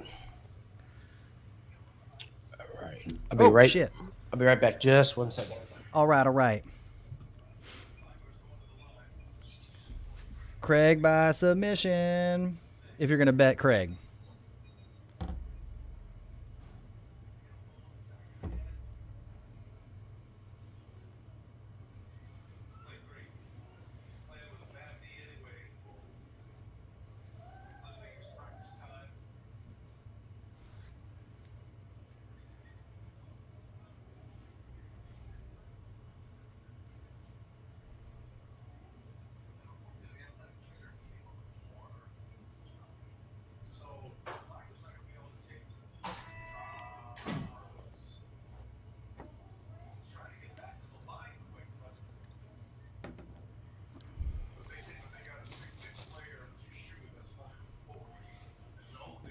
Oh, they're just booing him.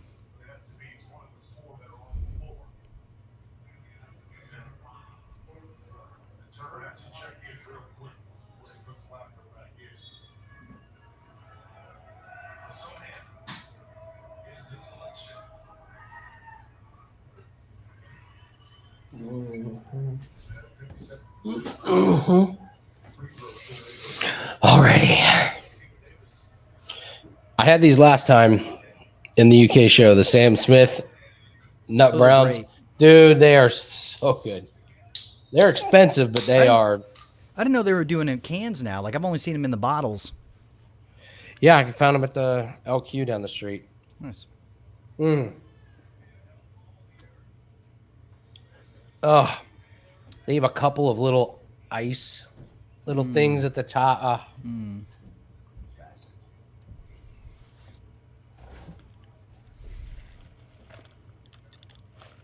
This fight's gonna be amazing. I mean, it's yes, no, we did Topuria, Paddy Pimblett, and Gunnar Nelson.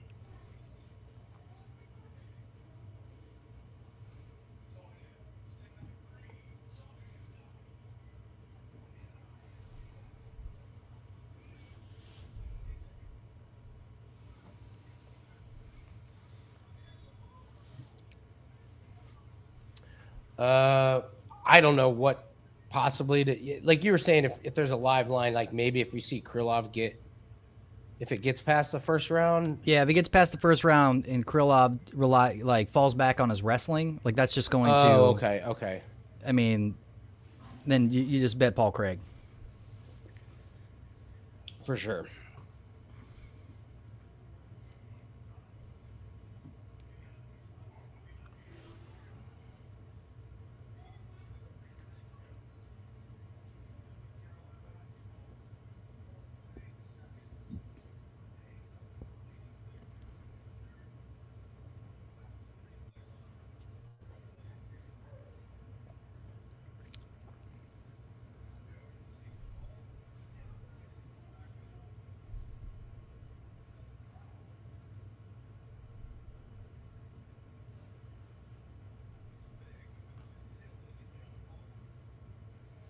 I like how it's Kung Fu Fighter.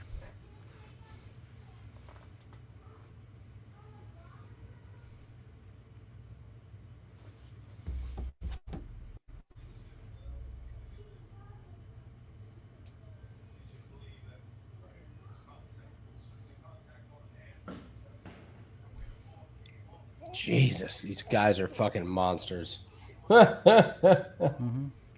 Money keeps coming in on Krylov, man. He was minus 220, now he's minus 225, just from him walking out, which is interesting.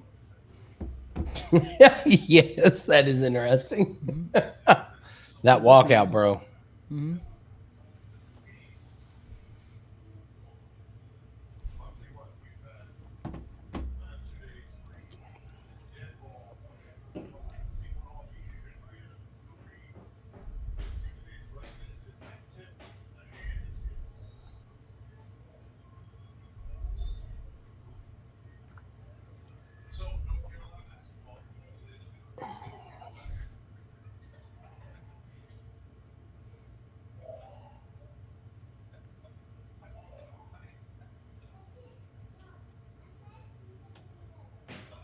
Wow. Dude, well, I mean... What is Krylov? Do Krylov wants to get on the ground with him?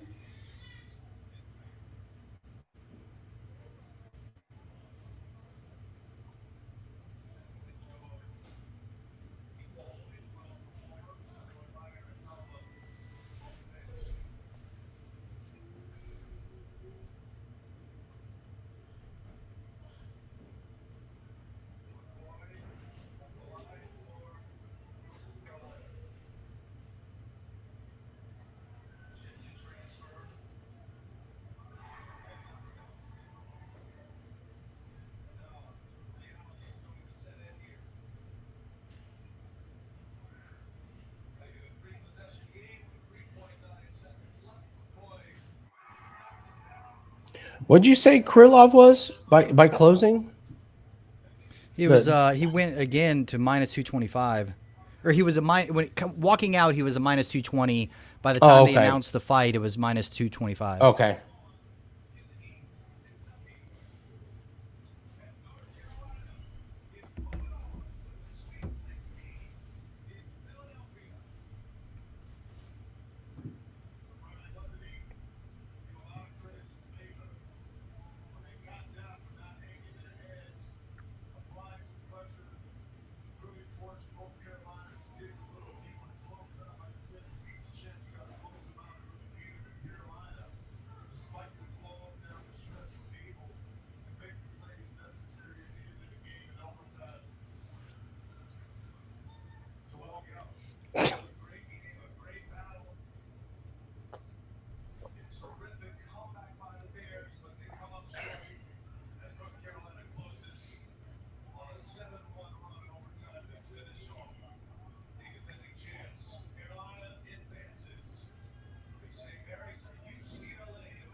Damn. Hmm.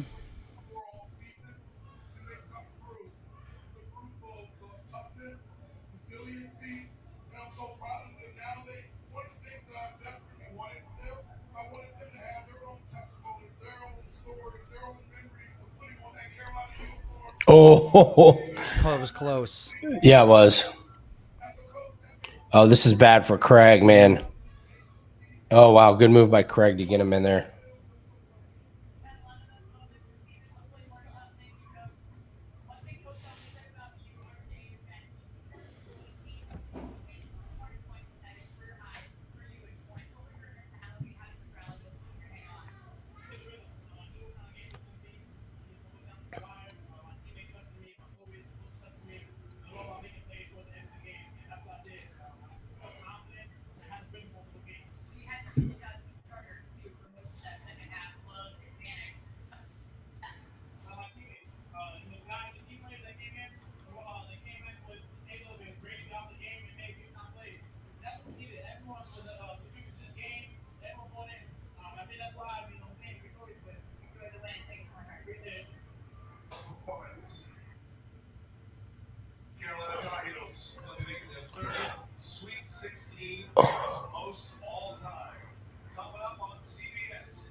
Paul Craig by fucking submission, baby. Holy shit. You serious? In the end, she gave. There's nothing wrong with that. Dude. Are you serious? Dude, you dumbass. Krylov, you. Yeah, seriously. Oh my God. That was awesome. That was awesome. That was so out of nowhere. Oh my God. So that I gotta say, I thought the announcers were idiots thinking that those hurt Paul Craig. He was just like,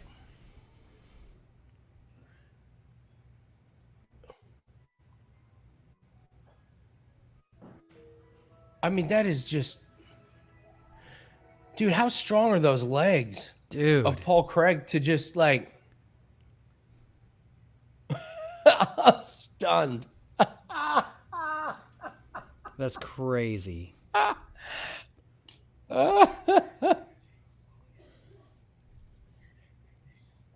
Jesus.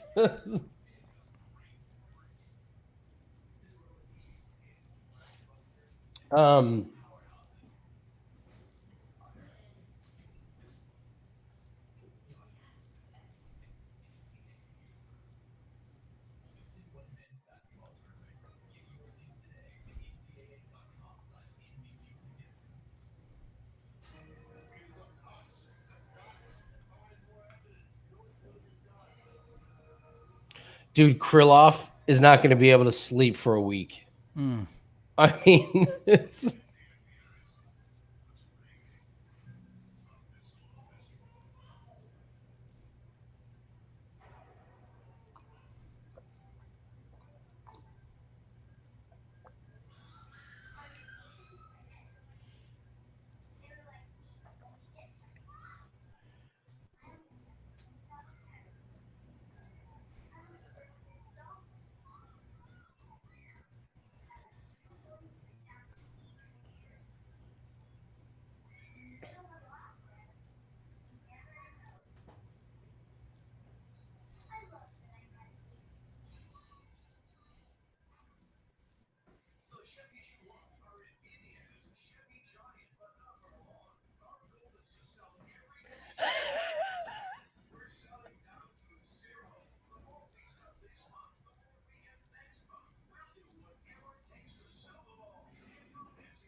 That's awesome.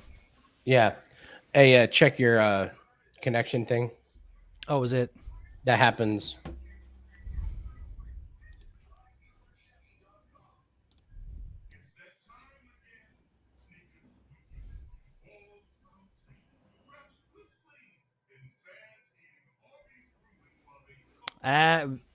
Anthony, he's good. He called out Anthony Smith 5 rounds. That'd be awesome. That would be.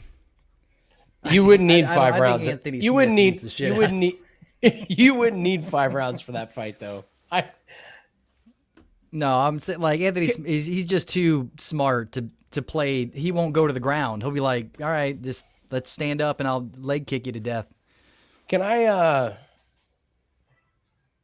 Is Krylov a nominee for the good list? Yeah, I mean, I like Krylov. I mean, I he's think a it's monster. like he did something really stupid. He did something really stupid. He tried to beat Paul Craig his own game. You know, he's like, I'm number 9th ranked. I'm gonna, I can do this. I can hang with this. And the man's a beast. I think they may give him. I think that was, yeah, because he was controlling. I know Craig, duped him into it, but Krylov was. That was just. Well, dumb. Let's see if it's like. Rankings are being updated. There we go.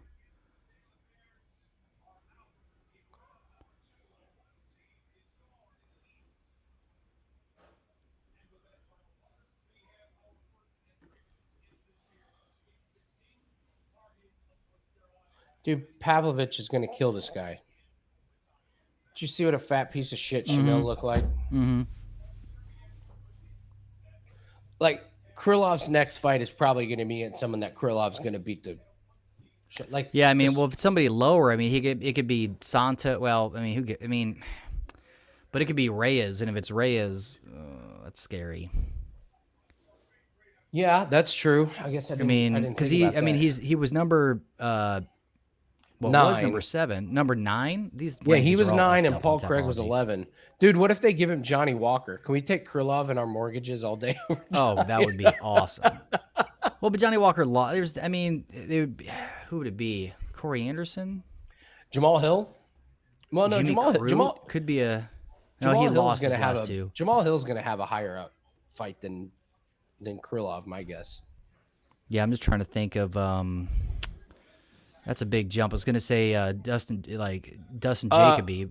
Well, Thiago Santos has to drop. Mm-hmm. Krylov Santos. Yeah. Krylov all day. Yeah. I like that.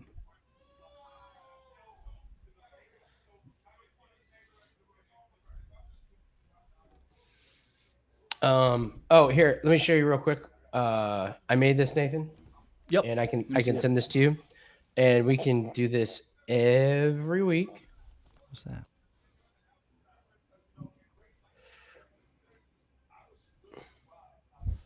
So I made a spreadsheet.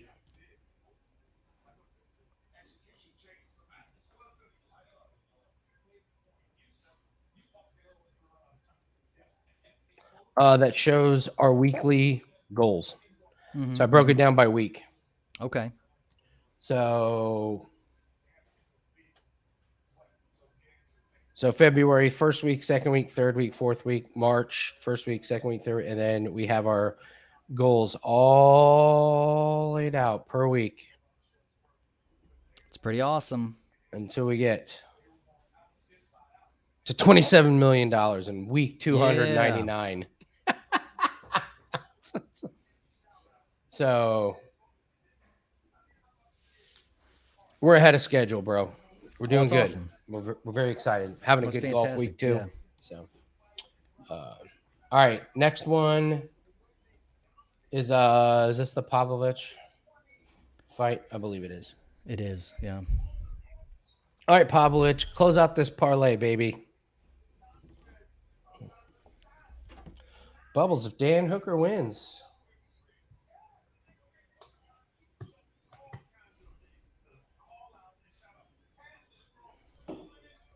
Be right back.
I'm guessing you probably. Well, I haven't asked you, but I'm guessing with dinner you're not doing shots per knockout and sub. Probably not a good idea to be absolutely shit hammered. Yeah, to go out there to face down in the soup. Yeah, no, we're Ale Emporium. We're gonna head there. Oh, cool. Yeah, it's a good place. Dad, Laura want to go. We're trying to go to some new restaurant up in, I think, Noblesville, but reservations. The first reservation we could make was for like 9:30 at night. Mm-hmm. I was like, I can't. I eat at 5:45. I have dinner like early. Like, you want me to wait till 9:30? You out of your mind. So we're just like, they wanted to like just take us out. We're like, well, it's just gonna be adults. Just go to Ale Emporium. The fights will, like hopefully I'll be able to catch the last one. But yeah, but the games will be on. It's a good environment. Yeah, no, and wings the are the Hermanaki shit. wings The are pizza's amazing. awesome. And they have great beer selections. So yeah, the pizzas are great. So it's a win.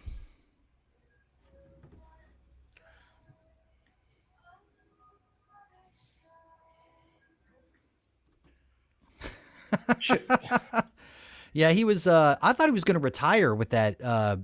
He'd been thinking about retiring, and everything he said in his post-fight speech seemed like he was just about to say, like, I'm quitting to go do something, different with my life.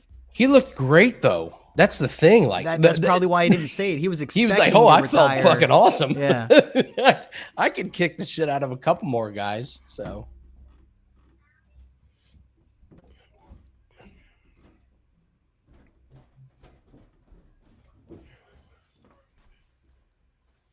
All right, Bruce, I'm not with you on this one. Roundtree almost kills a man in major rage fit. It's a professional fight. That's not. He didn't do it on the street. That's true. Like that's the whole reason for him being there. And by the way, the other guy signed up for it. It wasn't like they pulled a guy out of the audience. It was like, you're gonna fight Khalil Roundtree.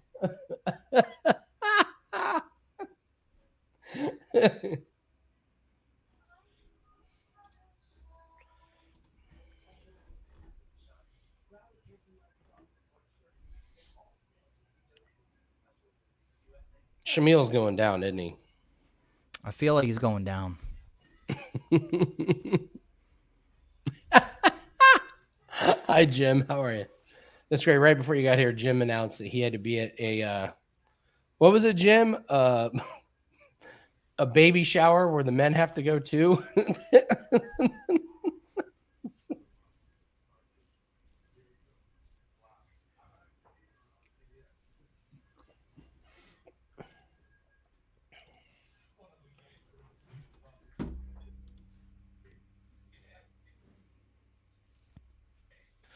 Jim's 2-2 so far. Need a strong main card.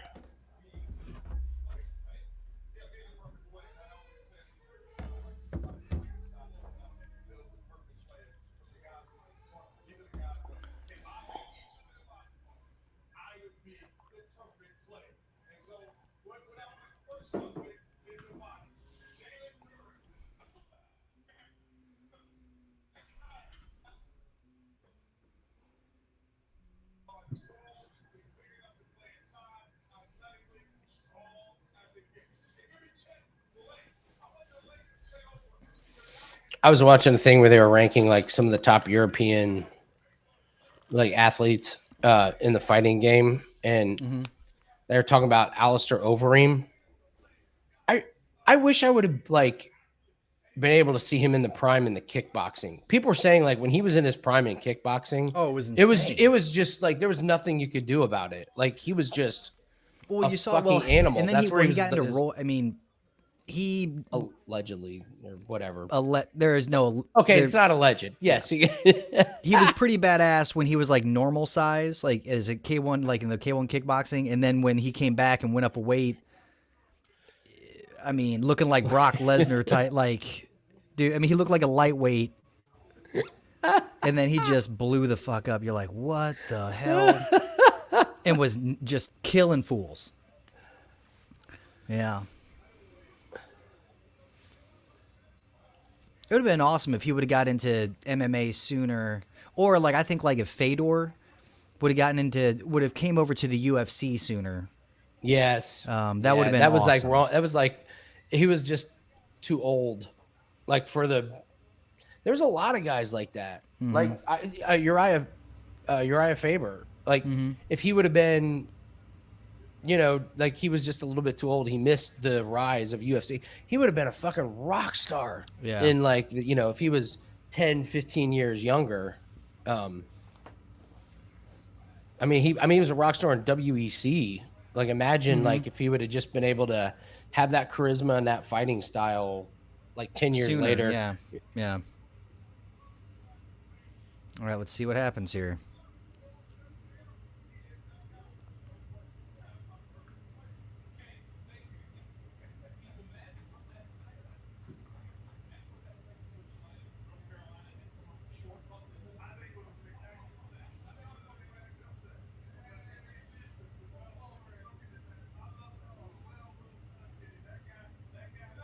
How is he number 10 ranked? I guess he does have a couple wins recently. Well, it's the heavyweight. See, the heavyweight division has been trash for so long. It's just the depth. It's almost like hard. Like, what is it? The lightweight or middleweight? That's like the same. Like the Gilbert Burns, they've been like in the top 10, 5 for just as many years. It's like crazy.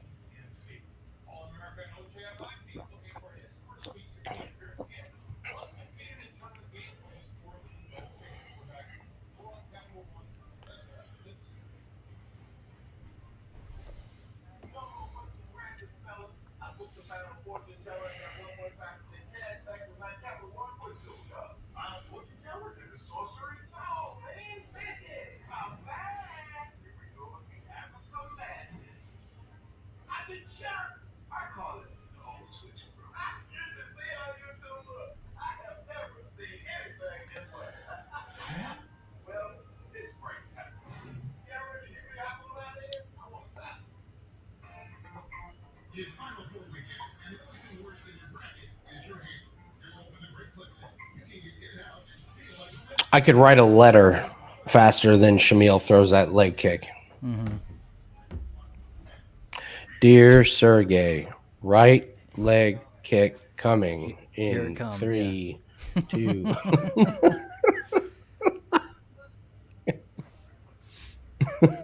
Ooh.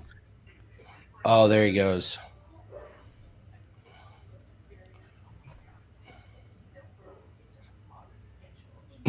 Shamil's like, fuck. Yeah, his eyes were like, oh. Did you see his eyes? Like, I do not like that.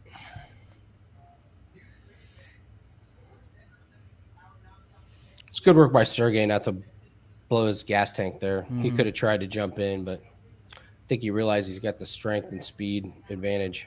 Oh, there's...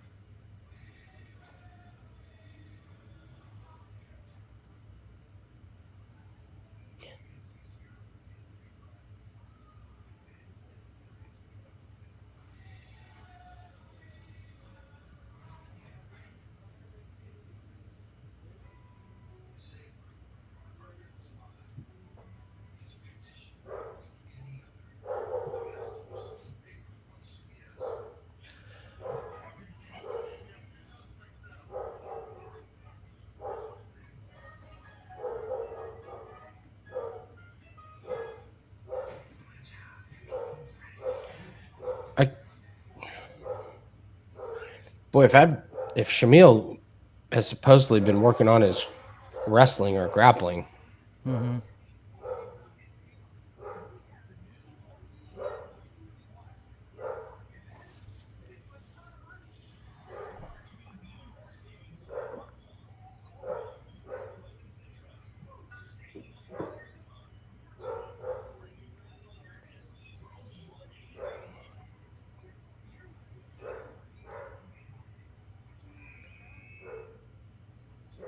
Oh, that's it. Oh my God.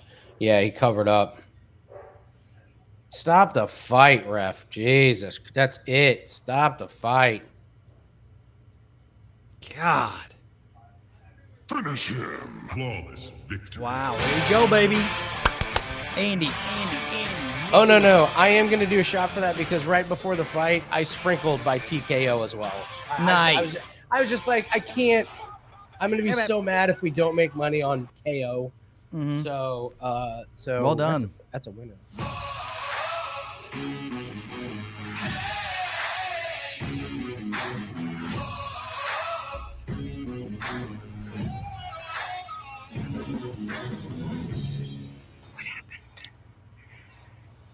I won.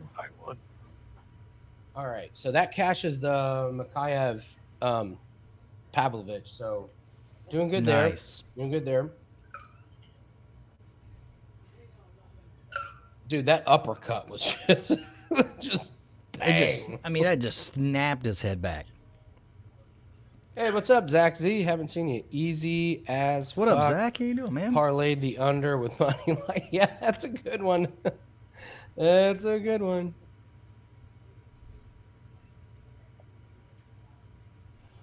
Alrighty.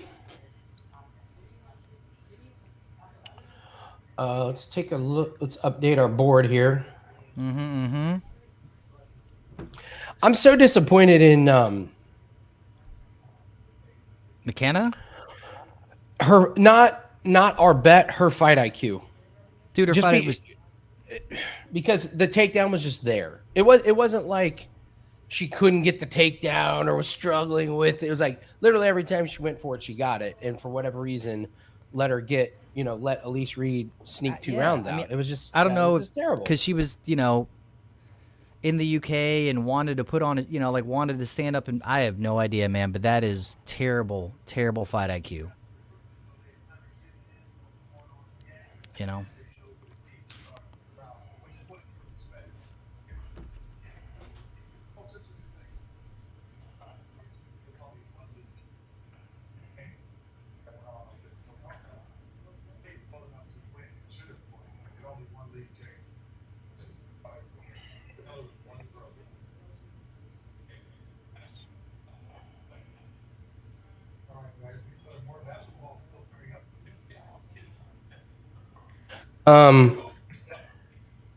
Real quick, guys, I did Teddy Covers NBA show.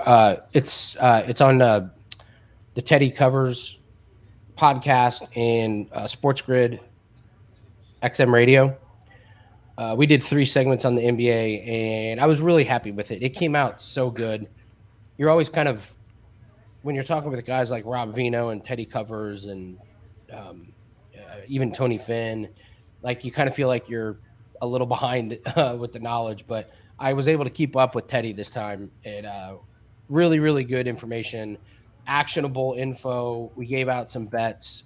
So that's available now. It's Cover It with Teddy Covers. So it just went up. So I was really proud of that interview. So. Jorge Masvidal's Fight League was last night, Nathan, the Icon series. Mm-hmm. All right, couple things. First off, I think that league's going to make it. It was good. Yeah. It's very, very well organized. They did a really good intro, kept it simple, and once the fight started, they didn't stop. They had all fighters hands on deck as soon as there was no fluff. That's awesome. They had a couple. The fights were good. I watched 2 guys last night. I don't know their ages. Those 2 guys will be in the UFC. If they're like mid-20s, they'll be in the UFC. And they didn't have a shitload of fights. It was only like a few. I got my entertainment. It was good. However, they had a couple downsides. One was one of the microphones wasn't working, and the other was Jorge Masvidal himself. So the mic, like whenever a microphone doesn't work in production, you know how it is. Like it's really annoying. but the audience doesn't. It doesn't affect the audience as much as the production team thinks it is. Do you know what I mean? Like, yeah. Like the production team's like, oh my god, the event is over, and the audience is like, I'm just fucking here to watch guys beat the shit out of each other.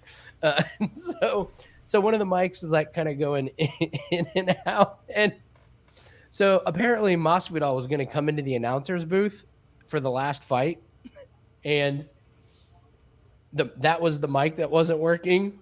Well, in the middle of them trying to figure it out, the mic started working, and the mic cuts on, and you hear Jorge Masvidal go, I don't fucking care what fucking happens. Make the fucking mic work. They're like, Jorge, we're live. And he's like, hey, what's up, guys? Oh, hey, welcome back.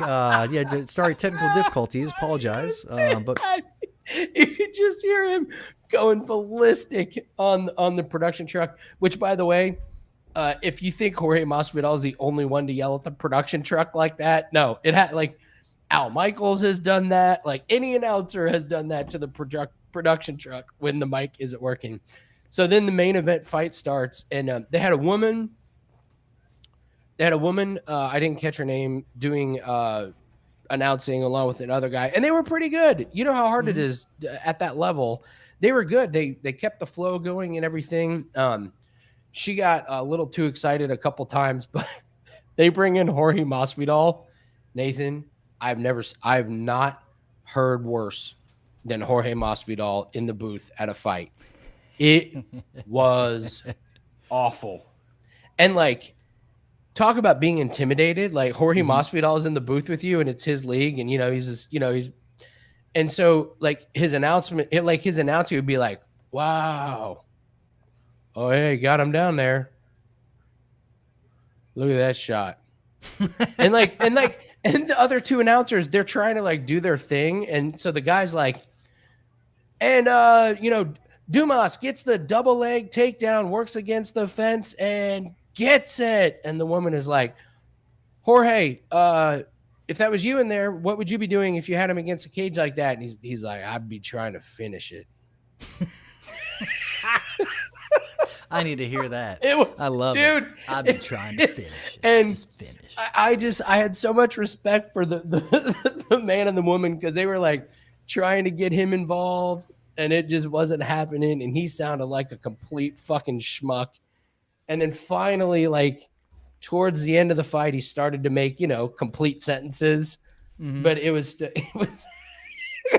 like, I was like, wow, Jorge Masvidal's fight league is pretty cool. The one thing holding it back is Jorge Masvidal, like wanting to put himself in the booth, which they did it all wrong, because they put him in the booth, and they had another woman who did the in-ring interviews, which she was good. She was real good.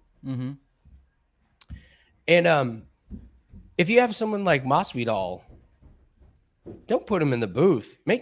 Let him do the in-ring interviews like Bisping does, like Rogan does. Like he's your face. You want to see Masvidal's face, and you want to see the excitement of the fighters like interacting with him. But I will absolutely be tuning in again. All I wanted to be was entertained, and I was entertained. That's awesome. It was really good. Phoenix is just telling me about how he's experiencing 5 o'clock shadow. Like, his little mustache. At 3:30? Okay. Well, but he shaved this morning, and he's had that mustache. I mean, all his life, and then he had literally all his life. He's had that little whispery mustache. Sure. Well, he started shaving it off, and he's just realized that, like, hey, Dad, I shaved off this morning, and I can already feel the hair growing back. Well, yeah, if you shave it off more, the more the thicker it's going to grow back. Is he proud of it or concerned? Concerned. He's like, this is annoying. Like, it is. Should have just let the stash grow, bro. Should have just. But hey. I'm convinced that the beard phenomenon over the last 10 years is not because of style. It's just because of not wanting to shave in the morning. Convenience. Blades are expensive. Those sons of bitches. They're so expensive. They're like, oh, we got them. They have to shave. Their job requires it. Nowadays, they're like, I don't give a shit. You got a beard. So it's like, all right. Yeah, I have blades. I can't even remember the last time I used it, because now the beard trimmers cut so low. Like you could just trim the. Oh man. Yeah. Jim, I don't know about inside the distance. I mean, I wouldn't seems to take me like inside this the is going to distance in be this one. a straight up decision. If the wrestling, if they cancel each other out and it's just a stand up fight, none of them really have KO power. You know, I think it gets, yeah. And then if it does end up on the mat, just they're both good at, being defensive. So I think they'll just kind of like null it. They'll just grapple on the ground and try to, edge for position, and no one's really doing shit if it goes to the ground. Yeah, I just don't like Amirkhani. I think he was way overhyped and is underperformed significantly. I paid for a pretty expensive electric beard trimmer, and I was so happy. Like, don't buy the $25 one, buy the $80 one. Like that's what I did with this last beard trimmer I had, and I really like it.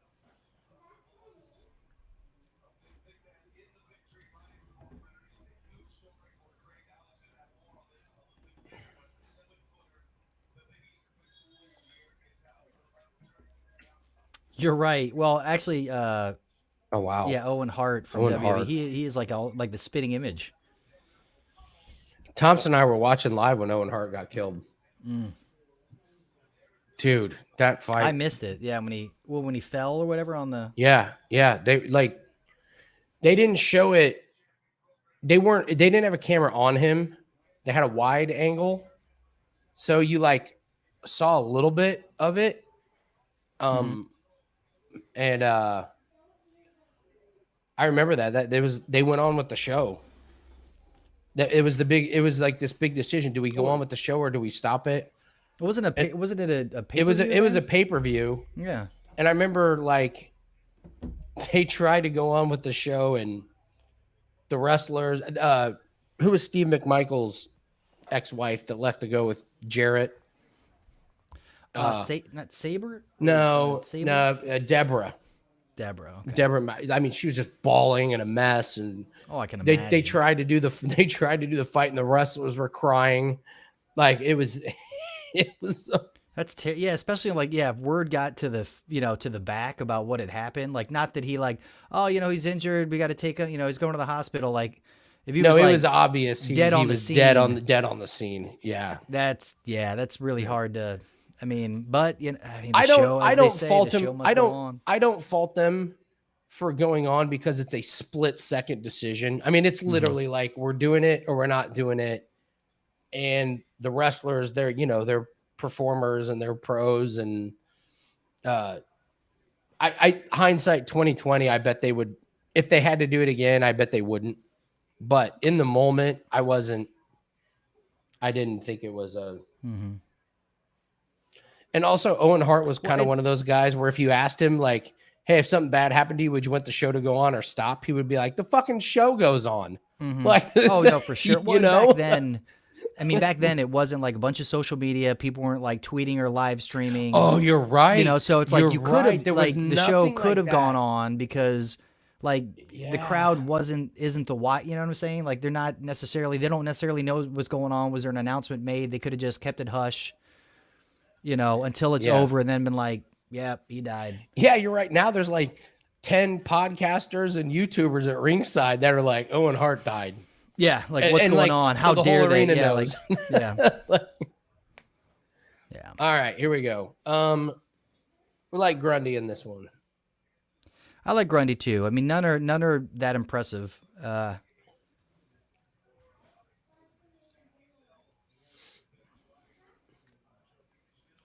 I hope he's with Tupac. They're just loving life.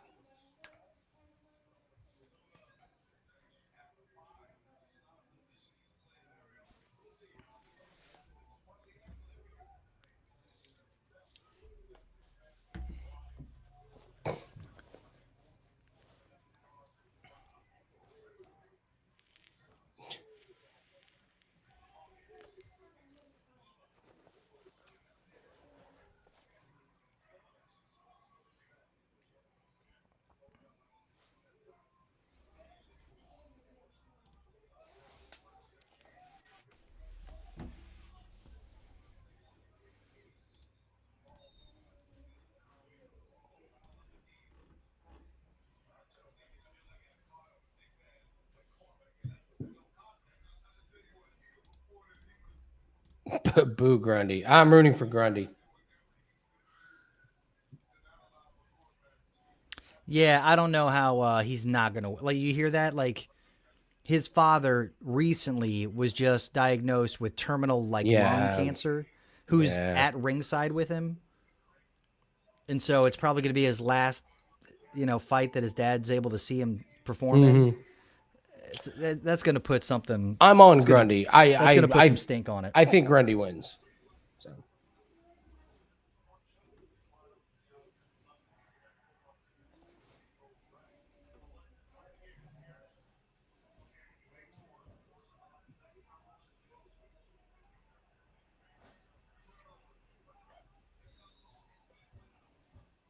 And he's got that music, and everyone's just like, "Oh, there's his dad." Oh man. All right, now I'm gonna get choked up. God damn it. Mm-hmm.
Go down, Amirkhani.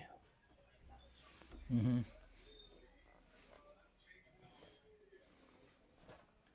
Yeah, no, that's true. Justin James did. Yeah. Yeah.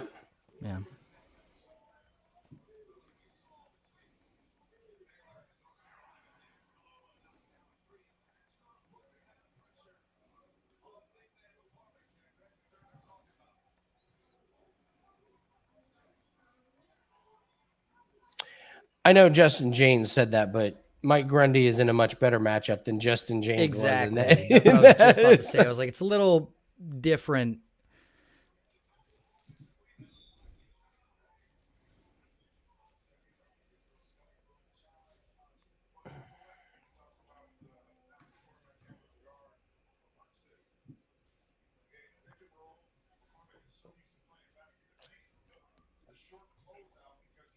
He just looks like the way he looks.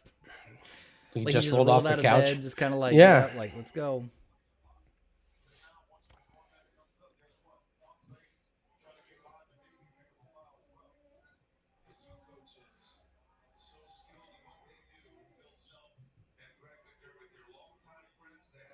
No, he's not. He's not in there.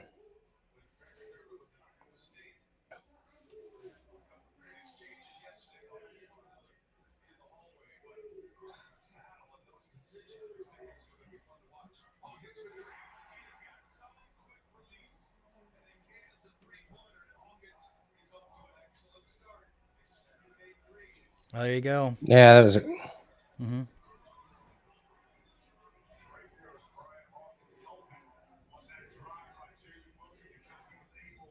Oh no, that's not good. That's tight. That's fucking tight. Oh shit. Are you serious? Wow. We was wrong on that. That motivation did not turn out so well. Jim, you're right.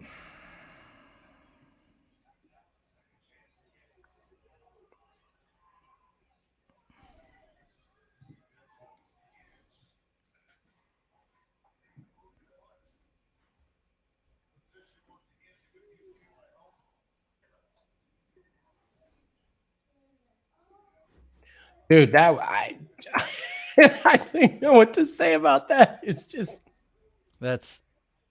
you're not wrong, Mr. Bubbles.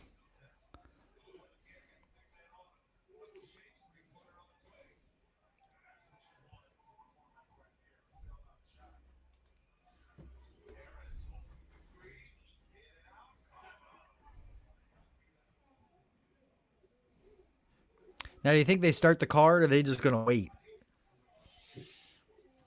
They're going to wait, aren't they? I mean, the main. Well, this is it's not a pay-per-view. I know. They may wait till 4:00. Man, that sucks for Grundy. Oh well.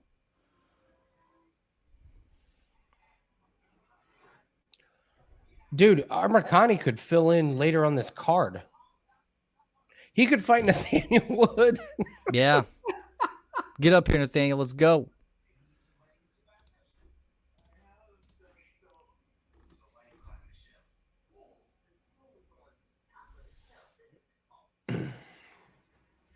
He stays relevant. He lost 3 in a row. Yep.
Seriously, like, why not?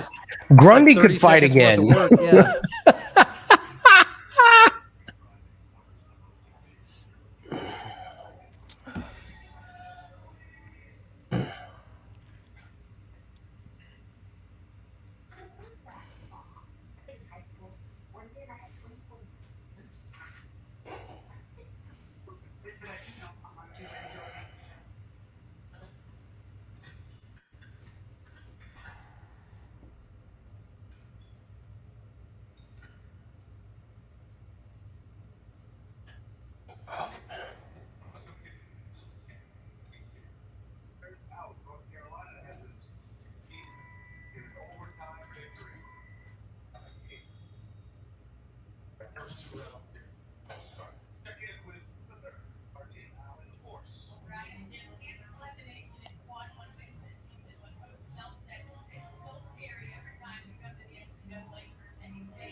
He's infectious, man. I'll give him that, man. Paddy Pimblett, like, yeah, he's a good guy too. Like, sure, he works with a lot of mentally ill. You know, I try to help people with depression and all that stuff, and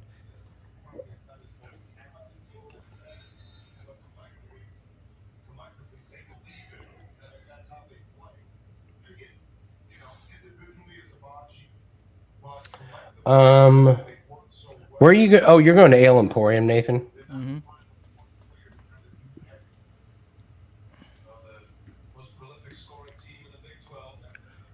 That place prints money just off of being one of the first places to do like incredible wings here in the city. Well, and it's also one of the most popular, like, adult only, like, it's a bar. It's not it's not a family friendly environment, but I mean, it's not a rowdy place. You know what I'm saying? It's like a weird, It's a one-off. It's a weird. It really is. It's a spot unlike any other. And it's the way it expanded, like from that like the bar restaurant area over into the back area, then over again, like just now they have the huge live band floor. And so for those of you that are not from Indianapolis, there's a place called Ale Emporium, and they were the first. They were one of the first local places to be like, we're just gonna have the best wings. Like we're gonna make our own spices and sauces, and their wings are good. I mean, not good. They're fantastic. Yeah, their Hermanaki wings are like they're fantastic. So this little spot that just did good wings has expanded like 4 times, and now has this massive spot.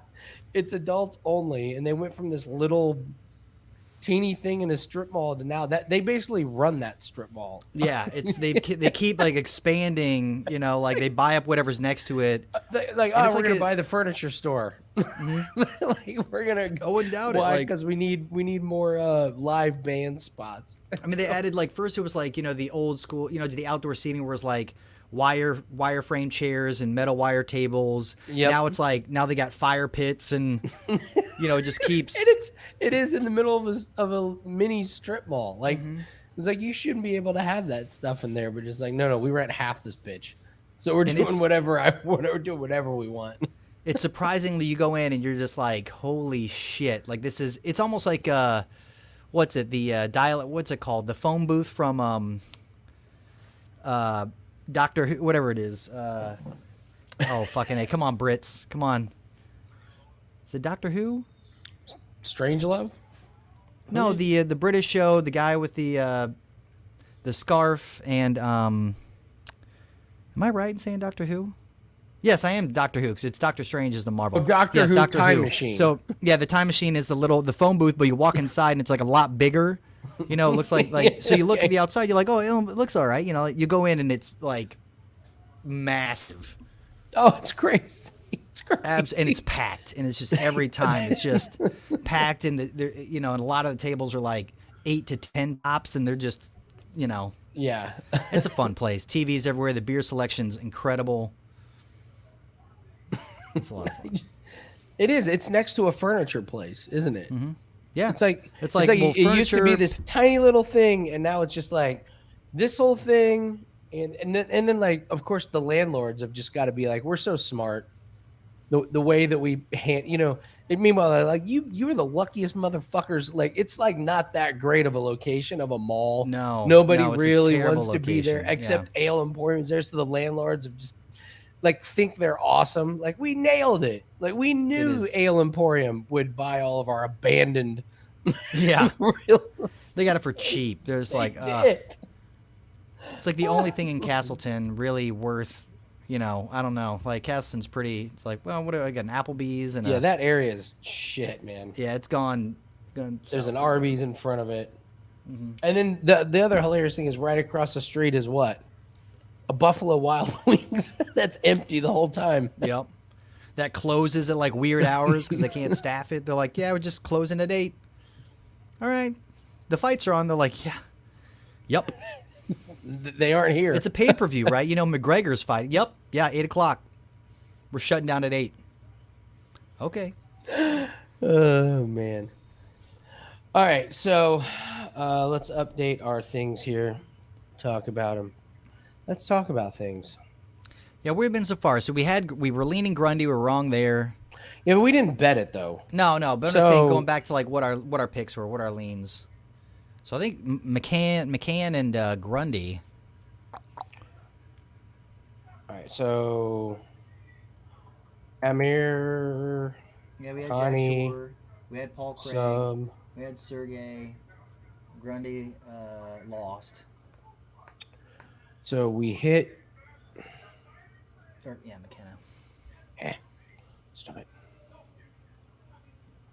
All right, so we hit Mikhaev and Pavlovich. Oh, we also need to put in, if we get a chance, like any of our plays, if we can add what we were able to get it at. You know what I'm saying? Okay. Like what were the odds on our parlays, just so, Okay, all right, you're right. And then what percentage? I need to put what percentage. Like, we're only aiming for 3% a week. So, like, I'm not even putting like 3% on all these. Yeah. Like, we need to chip away at them, especially because we have, like, we're going to do well in golf this week. I'll tell you that right now. Golf is going to be really good for us. 5-2 to start the year in NASCAR too.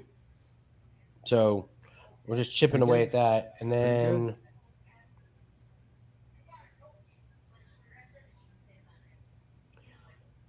so I guess the money wise we can.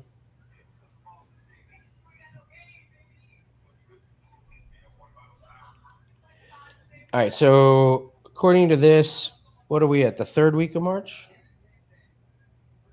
We're at the third week of March, so we should have $4,919. We're way better. We're way ahead. Way ahead of that. Way ahead of that. Nice. Yeah, golf and NASCAR have been good.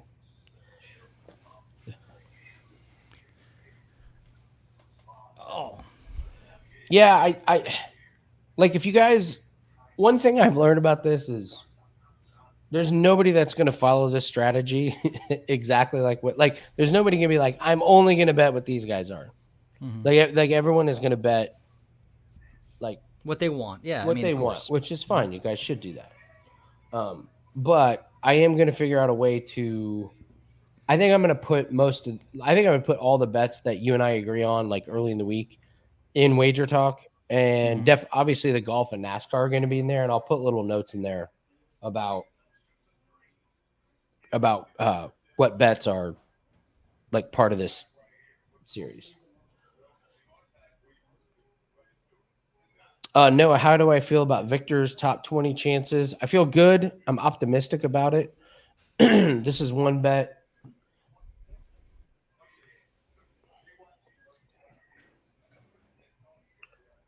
The biggest one that we have in golf is, we got a 6-shot lead going into it. We have Victor Hovland to finish inside the top 20. Victor Hovland is 6 under right now. He needs to shoot probably 3 under tomorrow. He'll do that. He'll be good. I took one of the strangest props ever. What's that? The winning margin at the golf tournament to be finished by to be 1 stroke. That close, huh?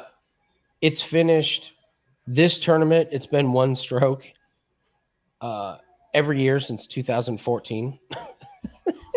except last year, but they played it at a completely different time of the year.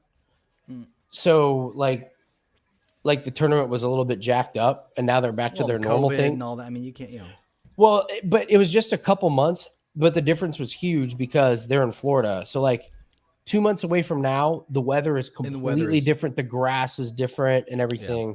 So now it's back to the normal way where it's just a bunched up field. So is your golf package for the Dell Technologies match the 23rd? Yeah. Next week's golf package is very, very strange. It's fucking awesome though. It's head-to-heads. It's a match play. So they just send 2 guys out for 18 holes. Whoever wins advances. Like, it's pretty fun, but the bets come like hard and heavy. Like when because they have to play several times a day. So like after a couple matches are over, you have an hour to put in a play. So next week is tough. Next week is just tough. It's a tough week to bet golf. I will not have a big play. It wouldn't surprise me actually if no golf plays make. I don't know. I'll have to see. I'll price it pretty cheap. I'll probably put it like $12. So. But honestly, guys, the best way if you want to get all these plays is just get a month subscription, a 6-month subscription. Just get all the sports. If you buy one package at a time, it's it's not nearly as economical. couple people of you in here know this. All right, so they are going to wait till 4. Do you have to bolt, man? I want to watch the Ilia fight. I can. Okay. All right. Yeah. Hopefully it's quick. Yeah, so I'm saying. Take a quick shower. Stick around to watch that. Yeah.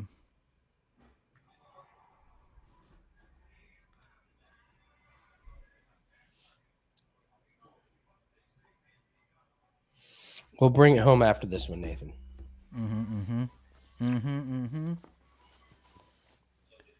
Yeah, it's on ESPN. There's no way the UFC fights are on ESPN today. No. As I say, I don't think you're going to get a TV on the UFC fights at the at point. Not with the NCAA tournament. Well, but they have like 3,000 TVs. They can at least do. I can request one of them. But this is ESPN Plus, though. It's not. You're right. Yeah, they'd have to. We'll see. You're right. You never know.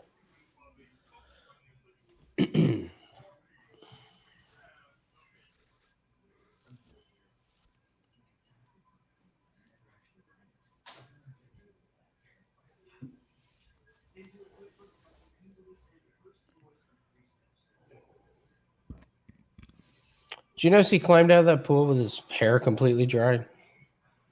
Yeah, he didn't go under the water. What's that?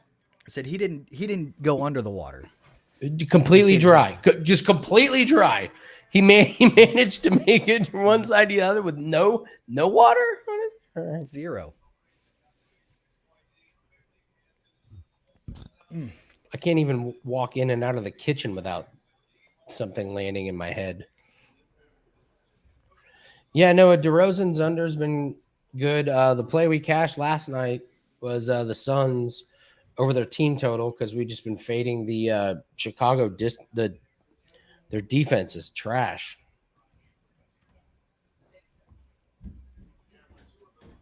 Chicago Bulls defense can't stop anybody. So, where are you heading over to Paddy's?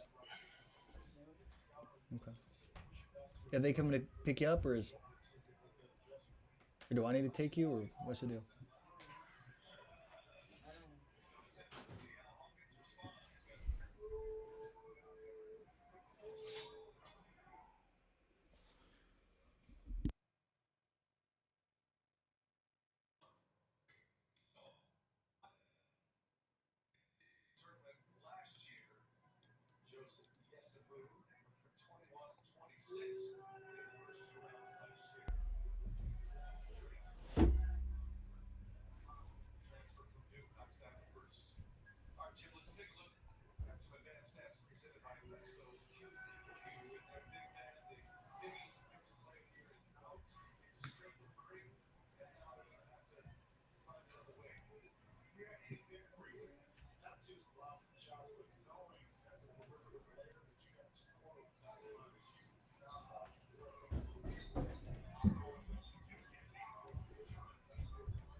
Jesus, Dan Hooker made 145 pounds. Jesus, he's gonna be massive. It's gonna be massive. That's crazy.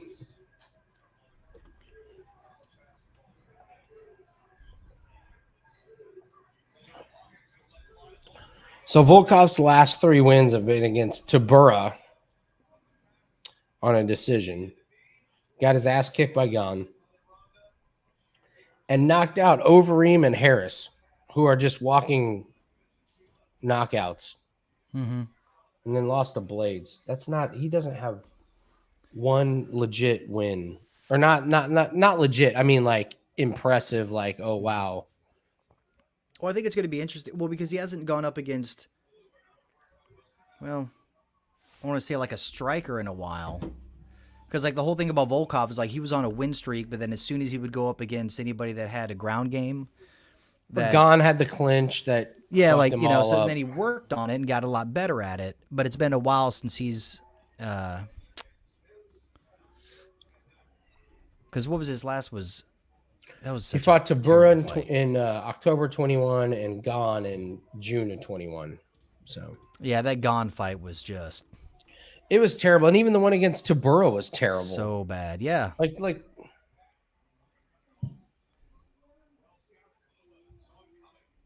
and it is funny.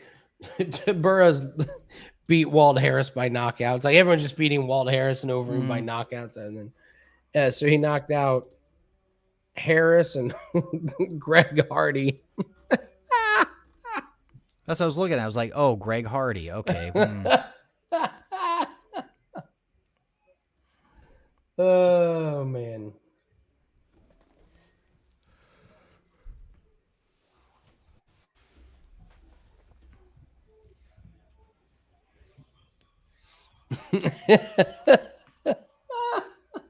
You're right, Jim.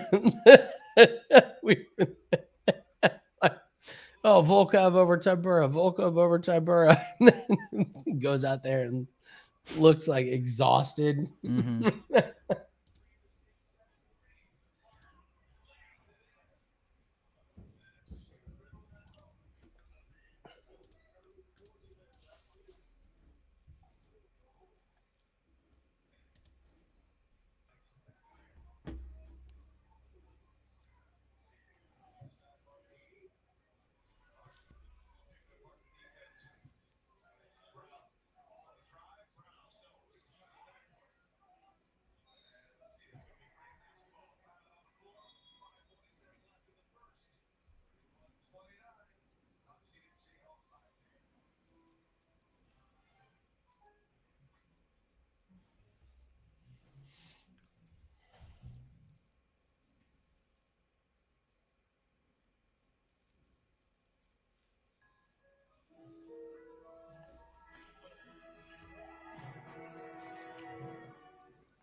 Dude, Paul Felder has lost so much weight. Mm-hmm. No, since his suit is too small or too big. He looks like he's wearing his dad's suit.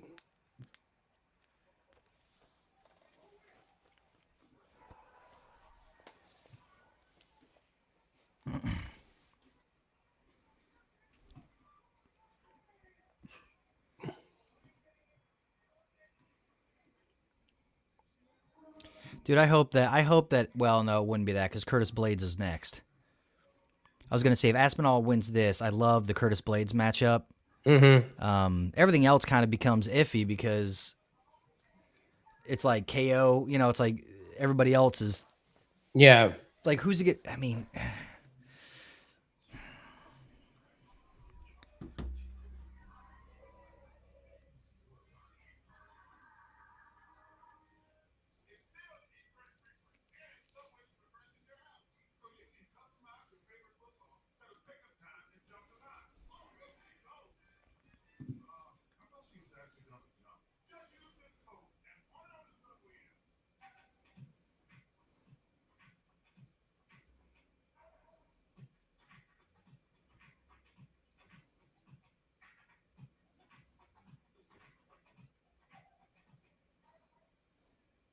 Dude, that what he did to Orlovsky was pretty impressive. Like a guy like Orlovsky to get wrapped up like that. Mm-hmm. Well, it's awesome what he did to, Spivak, who's who we all slept on because he got dominated by Aspinall and then actually looked very, very good in his last fight. That like needed the body immediately following up with a just a right elbow that cracked him was impressive. I mean, that's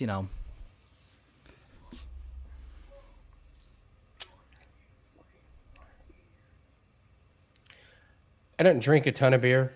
I actually I don't drink hardly any beer. This is just fucking delicious. The Sam Smith Nut Brown, man.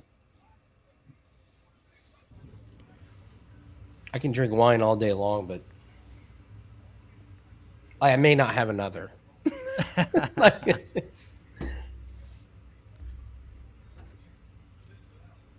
All right, let's go with this fight. Like, what's seriously? Happening?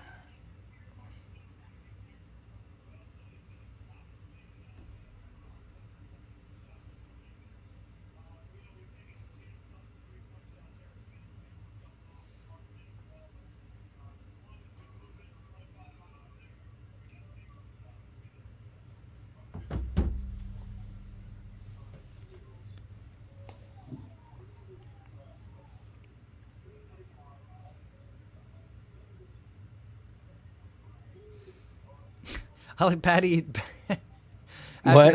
after the altercation with Ilia. Like, he doesn't call him Ilia, he calls him hand sanitizer boy because he like threw a bottle of hand sanitizer and bounced it off his head. So that's what he refers to him as. That was funny.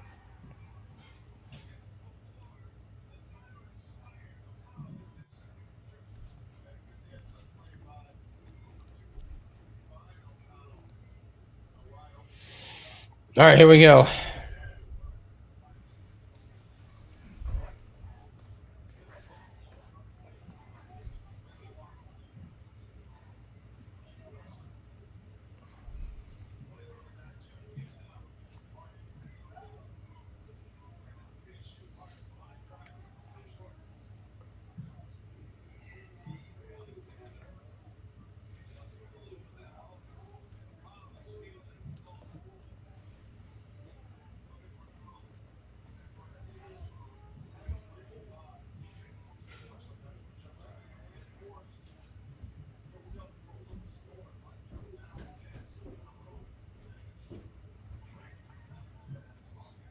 What's up? I'm just sleep. Let her sleep. She needs to. Okay, well then who's the other? I can take you. Just let me watch the rest of it. Let me watch this fight and then I'll take you. Okay.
Yeah, Bubbles, I know there's a size advantage, but I think there's a skill advantage. Mm-hmm. And, yeah, he has no hard weight cut. That's the other thing. Like, he feels like he can eat like a motherfucker the night before. Mm-hmm. Mm-hmm.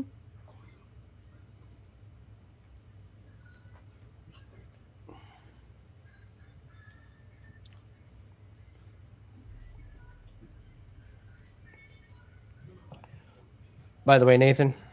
Yeah. I weigh less than 200 pounds now. Well done, dude. I haven't weighed less than 200 pounds in a long time. I've lost 35 pounds since October. What have you been doing? Salads? Intermittent fasting. Oh, yeah. Yep. Intermittent. I only eat in between the same 8-hour space, and then that big-ass jug of water one of those a day. Nice. Feels good. Mm-hmm. Well, I put on a bunch of weight when I had that leg infection, when I literally couldn't do anything, when I was just like laying around. I couldn't go to the gym like for months. I couldn't walk. That'll do it, man. But I mean, it's good that. I mean, congratulations. That's something.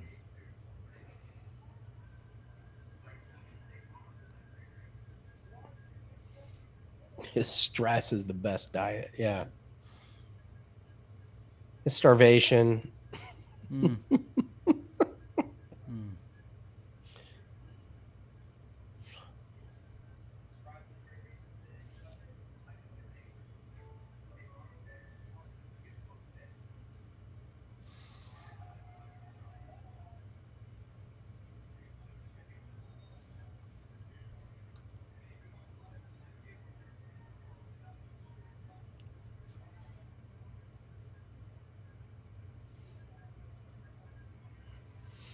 Thank you, Max.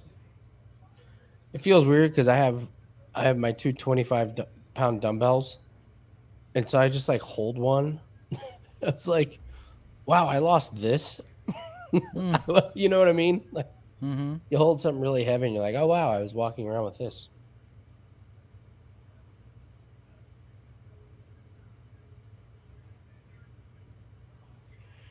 You're like my wife. I don't think you could do that. Could you go 16 hours without eating? Can I go 16 hours without eating? Yeah. Because that's what intermittent fasting is. I mean, I go 12 or what? I mean, because typically we eat it. I mean, typically we'll have dinner around like 6. Yeah. And then I don't eat again. I mean, I'll have a protein shake at like 7, and then I don't have anything till lunch. So that's pretty close. Yeah. Some people, they just like, I can go forever without eating. Just didn't realize how to manage it. Yeah, just like if you sleep during that time in which you don't have that's to what eat, you do. Like, that's what you do is you just like don't eat for a few hours and then like count your sleep thing and then don't and then add to the water thing. It's just like, oh shit. Water. You like you can drink water, like coffee, tea, like all that stuff. You like just don't have a shitload of coffee with cream and sugar because that kind of negates like energy drinks don't count as part of like, you know what I mean? My mom was like, I tried to do that and I didn't lose any weight. And I was like, well, what do you drink like when you're not eating? She's like, well, Diet Coke. And I was like, no, that's not. Yeah, it doesn't not count. Doing it. Doesn't count at all. Green tea works. Oh yeah. All right, come on, Topuria. Let's go, buddy. On behalf of everyone's parlays. Yep. You know what I mean?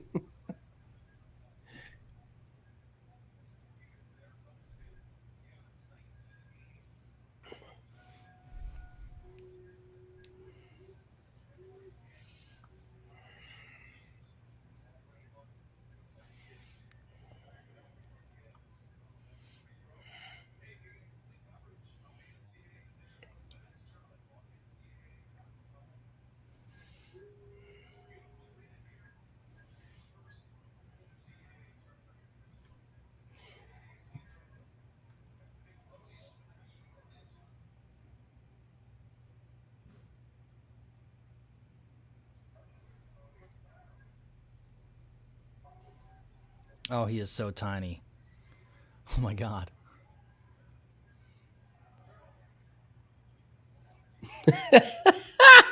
So funny.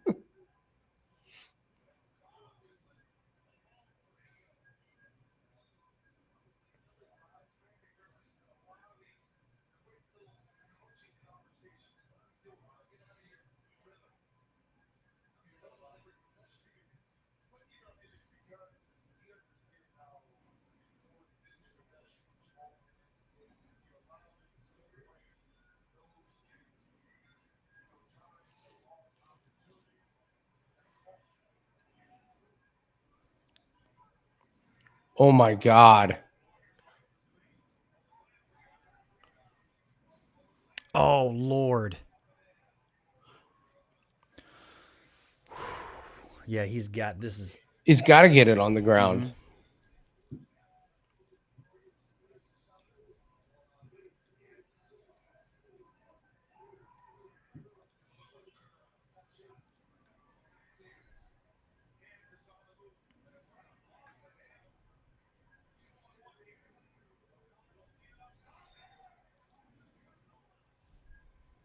Dude, that reach by Herbert's crazy. Ridiculous.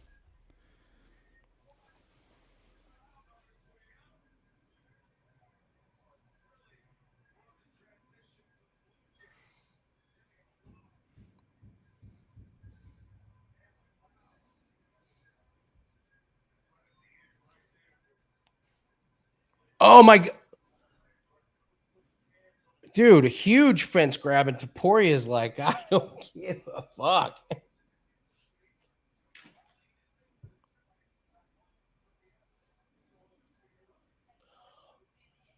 Oh my God, he's almost crucifixed, man. Mm-hmm.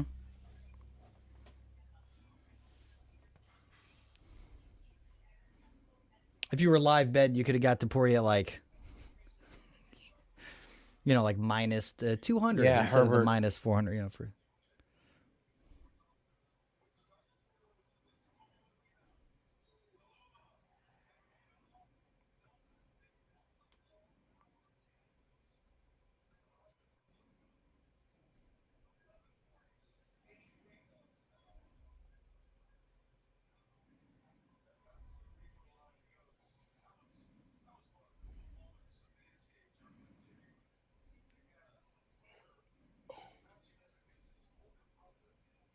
Yeah, this is Topuria's world right here. Mm-hmm.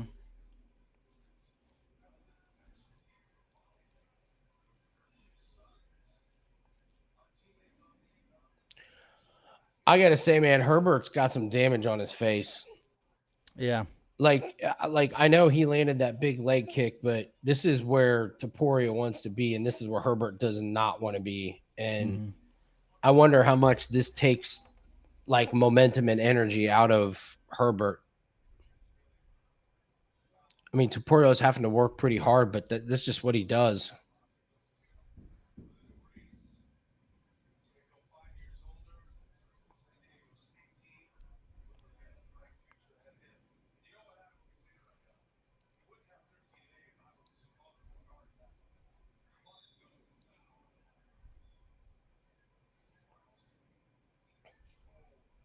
Topuria's got to go to the ground again. Mm-hmm.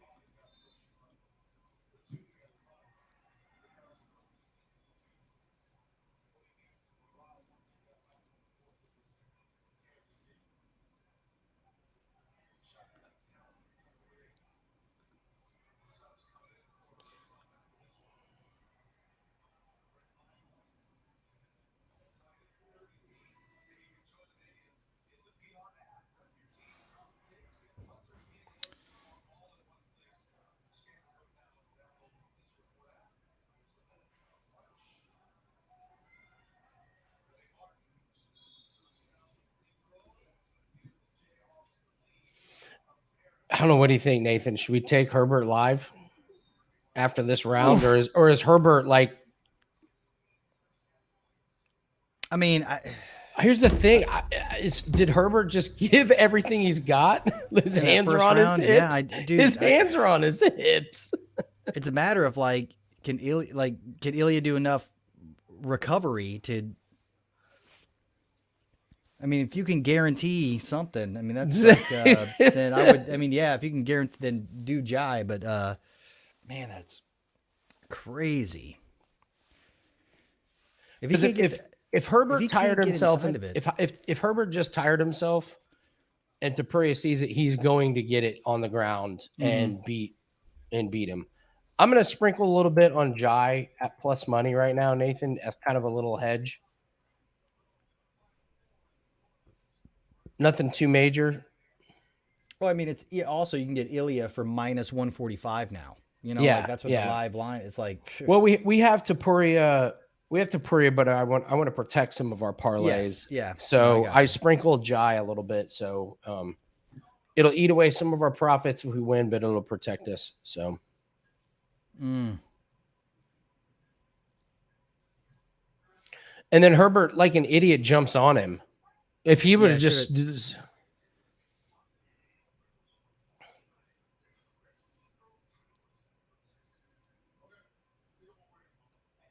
Yeah, the counter knees is what I'm worried about. Mm-hmm.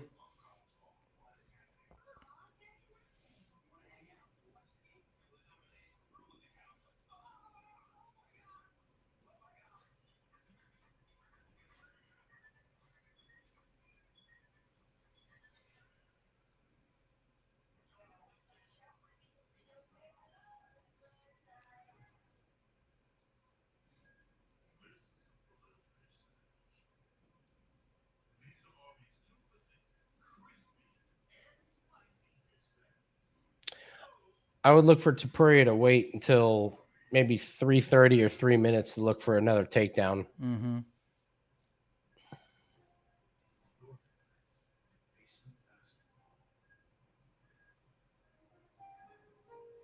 Oh! Holy dick balls, bro. Flawless victory. My God. Yeah. Oh my God. Dude. I mean,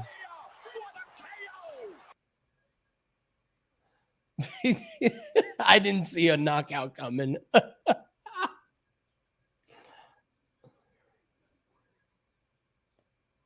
Oh my gosh.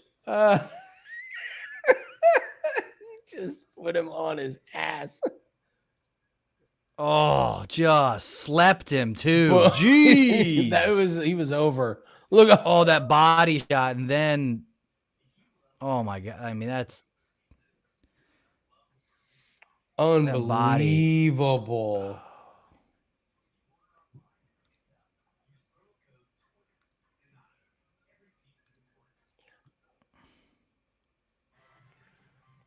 My gosh, man. Dude, that was awesome. That was a ragdoll physics knockout. That was Yes, that was something crazy. That did not look good. The live lines, they were up and down, and then he knocked them out so fast you couldn't grab it. You would have had to grab him in between. Mm-hmm. Man. Well, that's awesome. Well, hey, man, I'm heading out. I don't blame you. Yeah, we're gonna take the sun and.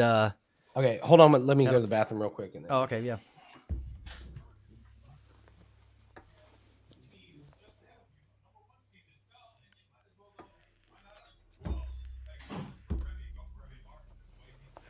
I mean, you got down to like minus 210, and then it was minus 145 at the end of the. I mean, that would have been super value. That's awesome.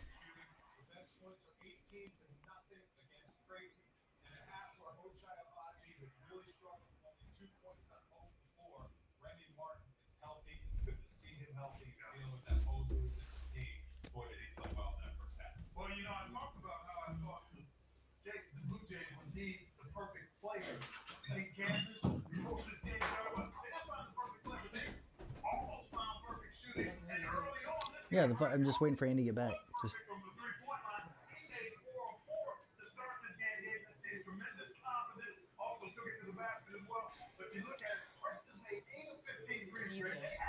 Mm-hmm.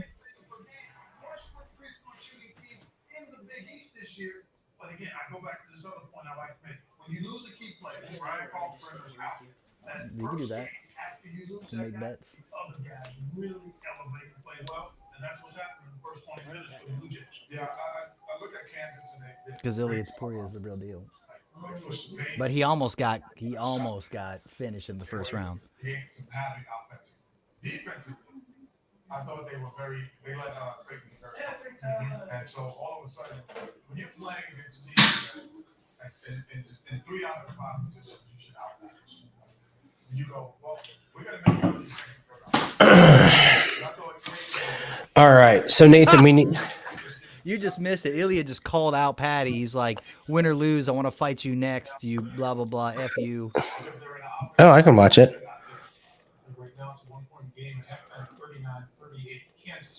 All right. Phoenix is behind me. He's getting restless. He needs to go to this birthday party. So I'm going to head out of here. But hey, guys. Have a good one, Nathan. I'll be texting you. You know, I'll be trying if I can like watch it on my phone or something like that, or get some updates. All right, man. Have a good meal. Enjoy the wings. I'm gonna. And you guys have a great rest of the night. I'll do a shot for you if you do a wing for me. All right. Later, man. See ya.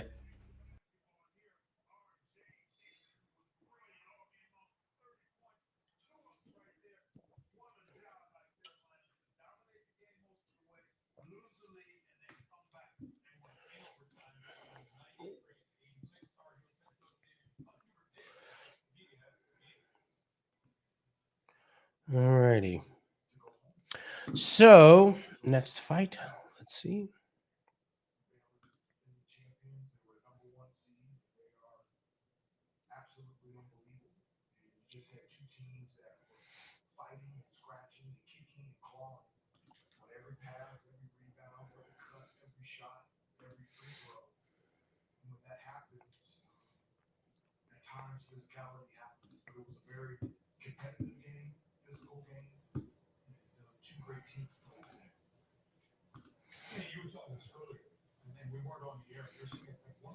Season, Herbert turned the Carolina target. Yeah, I think there comes a point where you have to make a hard decision as a coach. And you have to say, these are my guys. You guys competed for this spot long enough. And once he decided that who his top 8 guys were, which might have been different from when he thought he would be. And then that was the turning point. He said, these are my top 8 guys. We've competed in these positions too long. And we're not being consistent while we're doing it. There are certain teams like Gonzaga. They can compete for positions longer because they had more talent. But at North Carolina this year, he had to make a decision at the top. So you have to have the courage of your conviction. And they have to have the courage of their conviction. And that to me was the difference in the turning point when you said, well, I might not agree with those 8, but at least he does. And that's the difference. Still to come. We will hear from Michigan's big man, Hunter Dickinson, around 18.5 continues.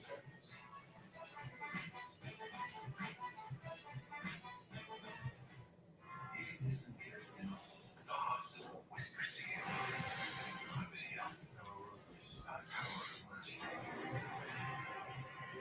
The world we would have created together. What you're doing is madness. What you are watching. All right, so Paddy Pimblett came from just rough fighting background. Like he fought, like Nathan was saying, he fought in a bunch of these backyard things, and he's very skilled. He's raw. He can submit. He can get the KO, but he's to the point now where he's really stepping up in notoriety and stepping up in class because he's fighting in the UFC, and he's a draw. He's a showstopper. He's very charismatic. You can see him. He just like people love watching him, and you know he's one of those guys that either love or hate. And so you can see kind of what they're doing in the UFC, which is they're trying to bring him along slow.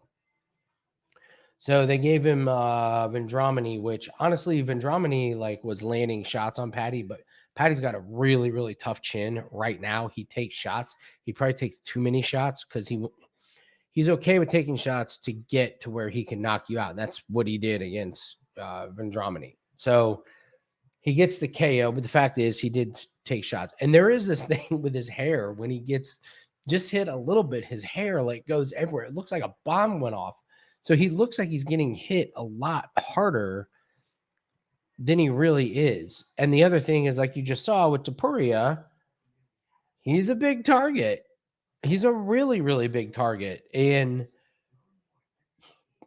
that's fine, but he needs to be really careful about managing who he fights and, his career trajectory, because this isn't like a 20-year-old. The guy's 27. So he's 17-3. So, he's probably got 8 years of prime left.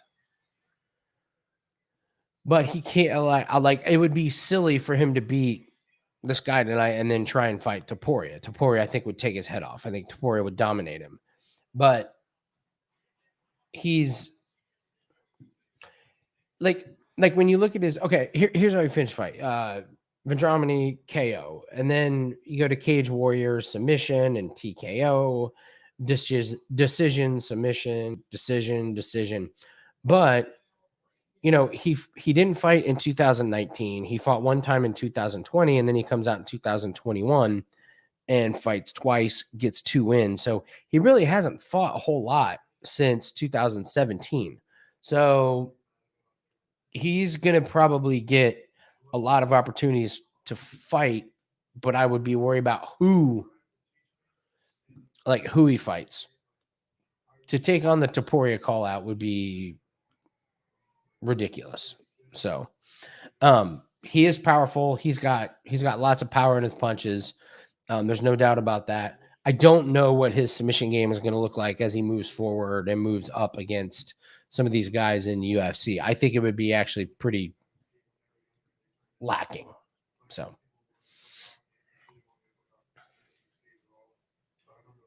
no, he's powerful, Lonely.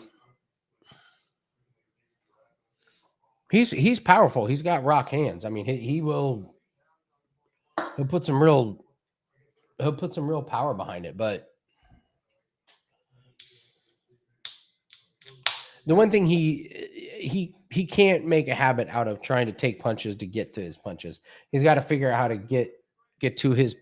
He has to figure out how to get to his place where he can land the punch, as opposed to just walk right through him. Because he's been able to get away with it at Cage Warriors, but shit's not going to fly at UFC. So, sorry guys, I am going to put my here.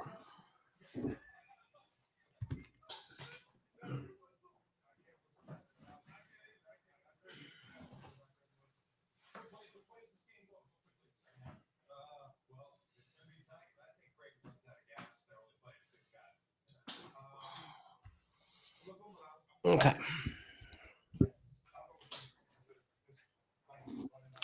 Sorry. Got to put my leg up, so I'll put on sweatpants so you guys aren't seeing my legs. They're you can tell UFC likes him and wants him to do well because they're doing the right thing and giving him guys that he should beat, and they're also doing a nice thing for the guys he's fighting. It's like, hey, try and get in there and knock out Paddy. Try and go 5 rounds against him. Make a name for yourself. So, huh.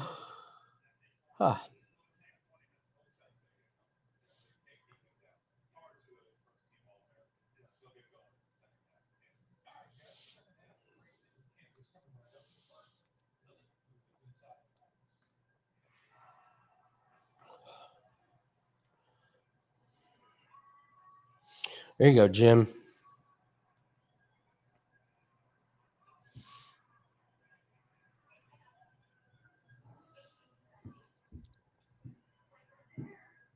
All right, so we got old Molly McCann.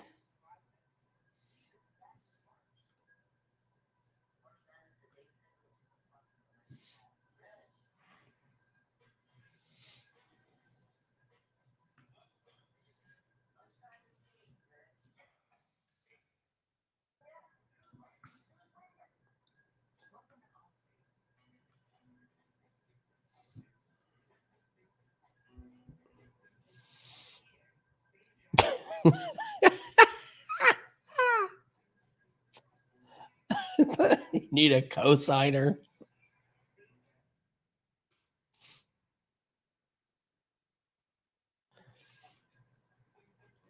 Anybody that's followed Bubbles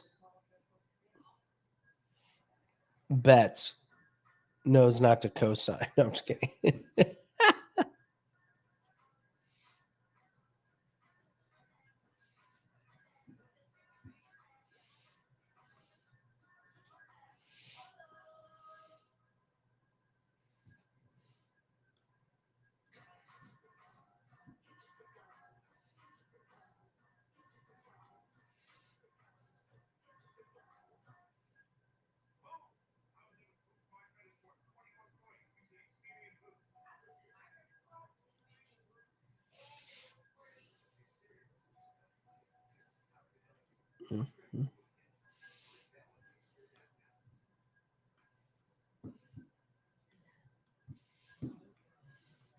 All right, so with this next one, McCann is going to be pushing forward. Carolina is going to be trying to keep it at distance.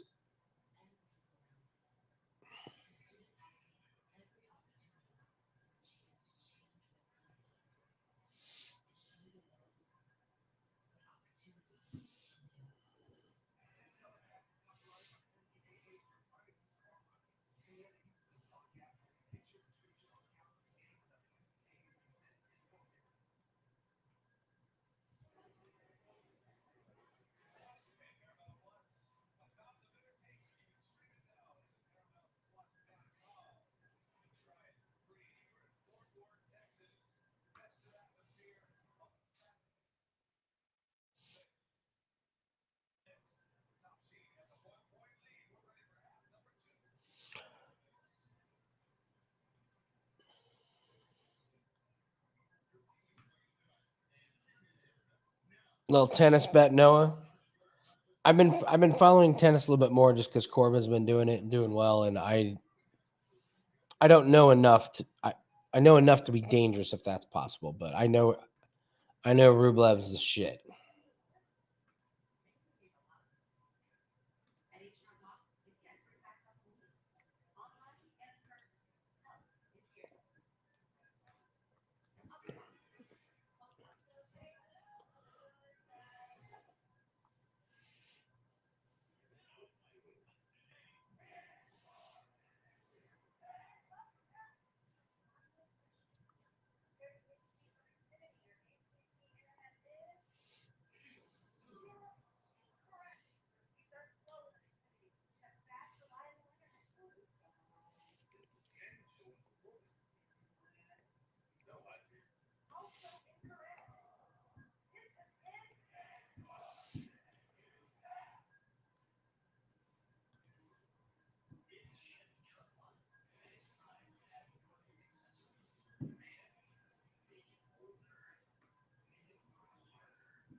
Here we go.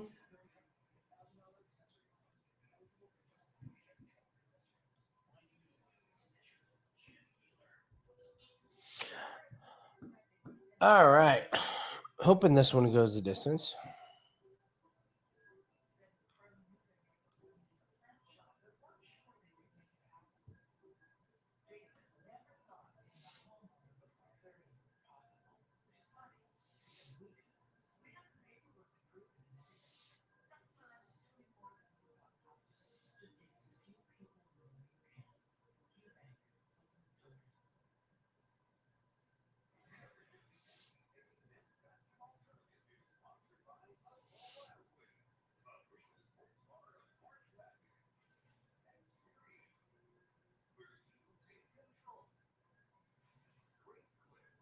Wow, Molly.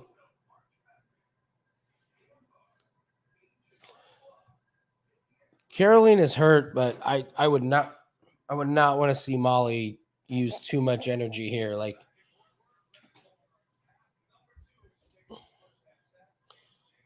I think Molly's going too hard.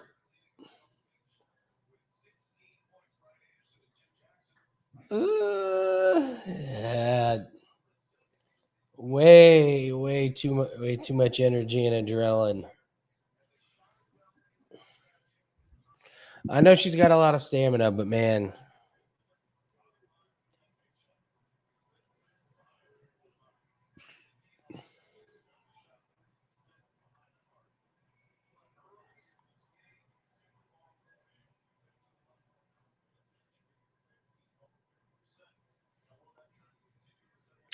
That's good work by Carolina to weather the storm there. Molly's definitely got to be a little bit slower. Yeah. Yeah. You see Molly's. She's moving forward, but she definitely got herself a little tired there. Time to calm down, reset. You did your damage.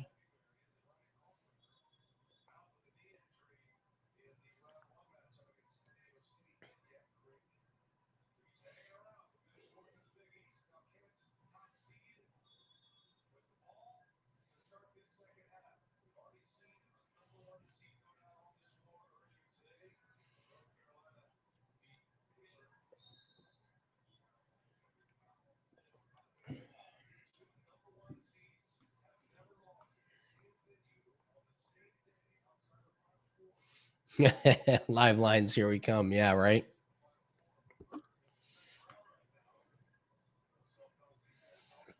Molly's like -5, -400 now.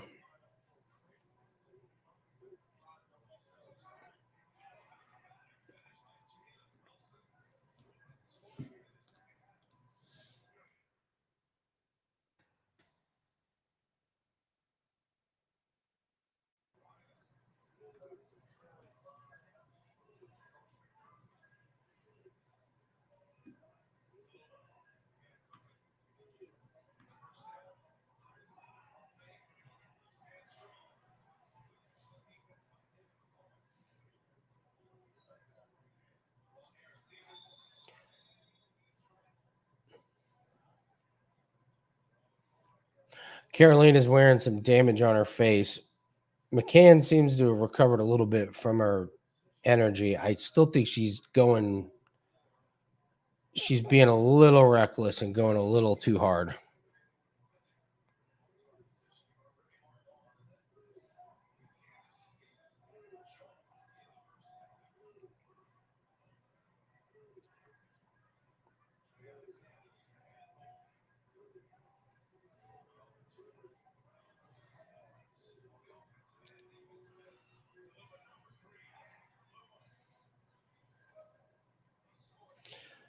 Good defense by Carolina. Like, she absorbed a bunch of shots, but she blocked a bunch of them with her forearms.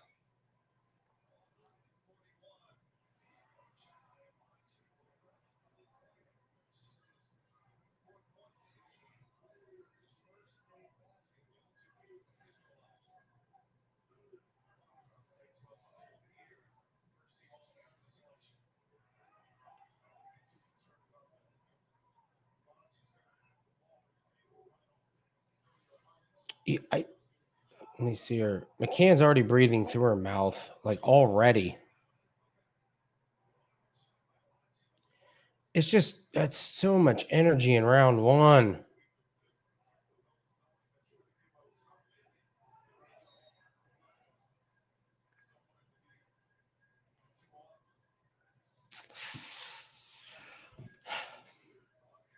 Oh, they got Formula One DraftKings now.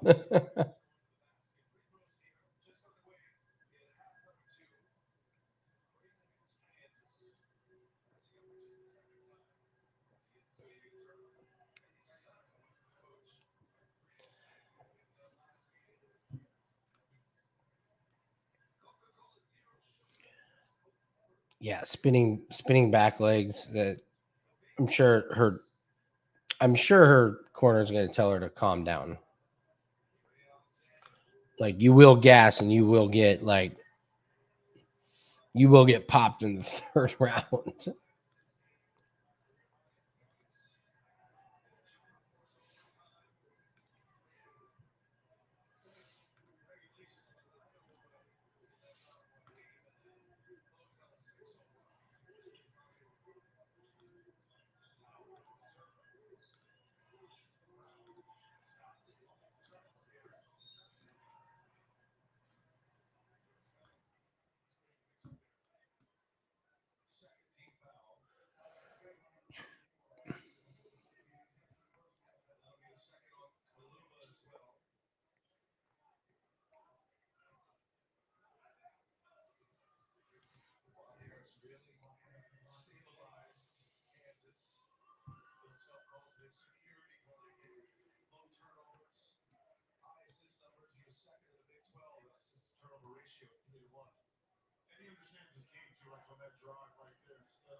You see her being a little bit more measured here. I think that's better for her longevity in this one. Same time, Carolina's landing here.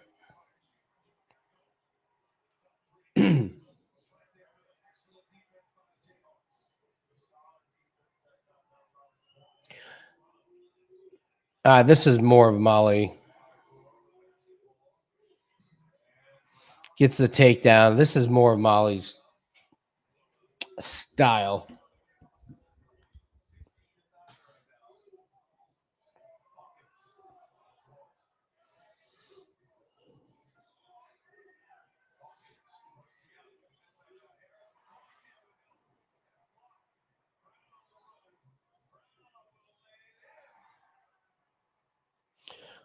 What she got?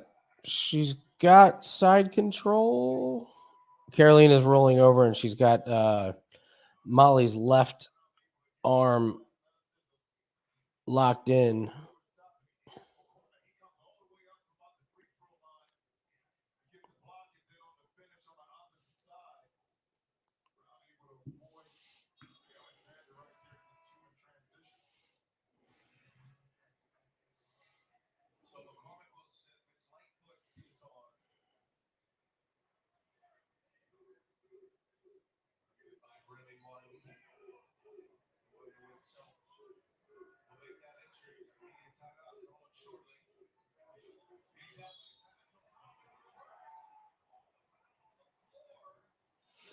Over 2.5 rounds, minus 1 to fight. Yeah.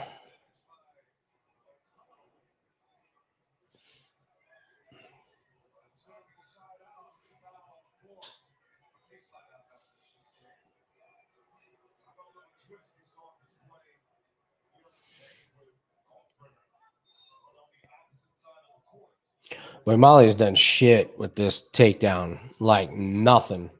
I've seen refs stand stuff up for way less than this.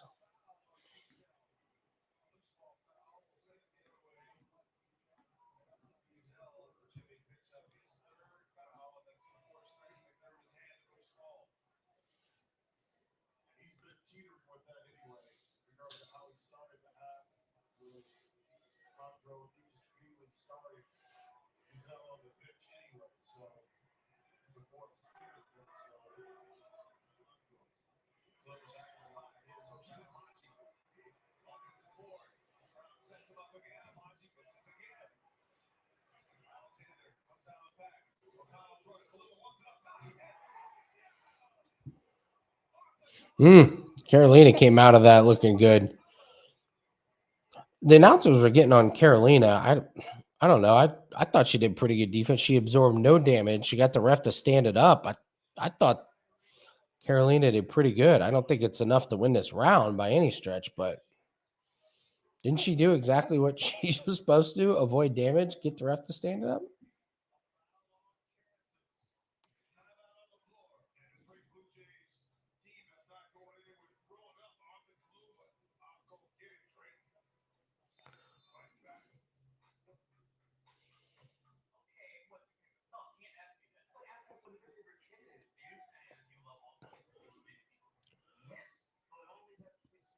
I wonder if the judges would, for some reason, give this round to Carolina.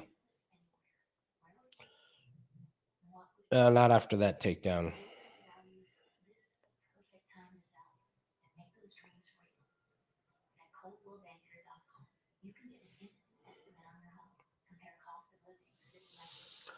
Probably 2-0 here.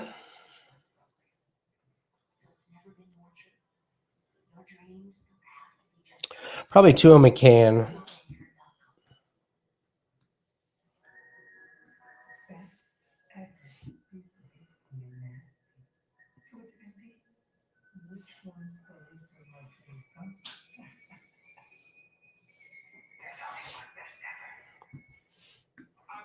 What is any live lines?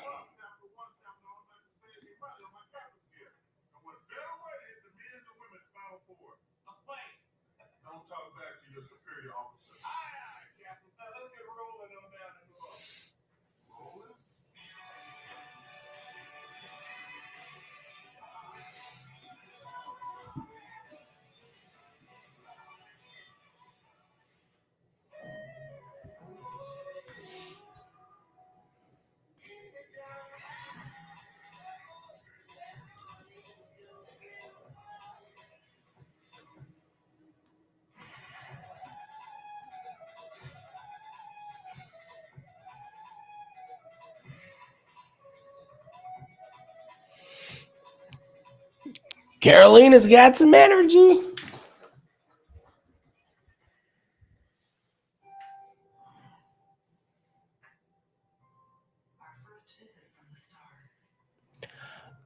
McCann is running out of energy, maybe.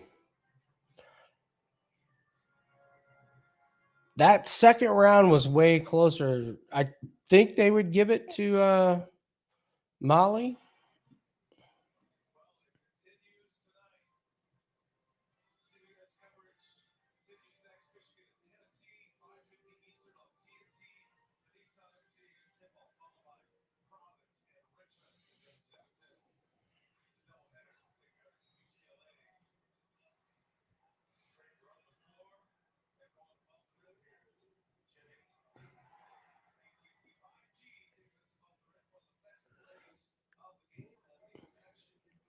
Molly McCann is definitely slowing down.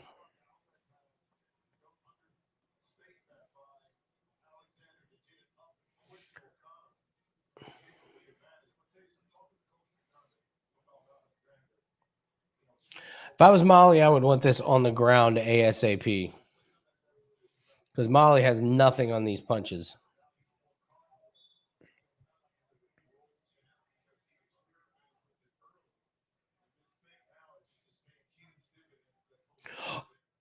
Oh my God!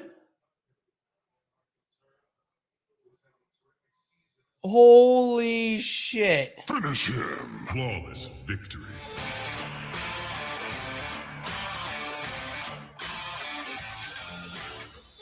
Wow. Wow. The spinning back fist. The spinning back fist.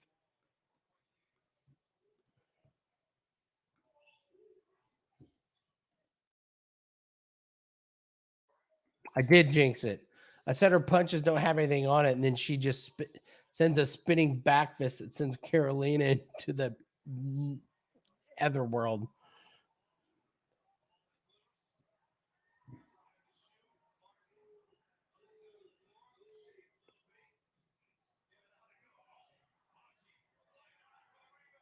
Oh, it's an elbow.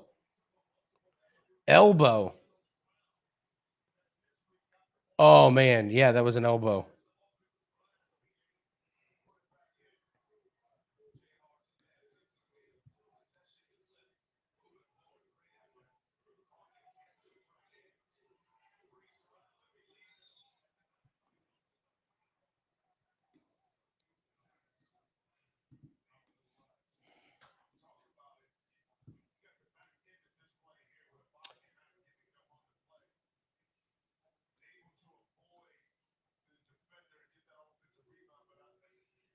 Jesus, Carolina is out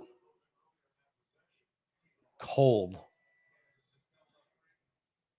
Cold.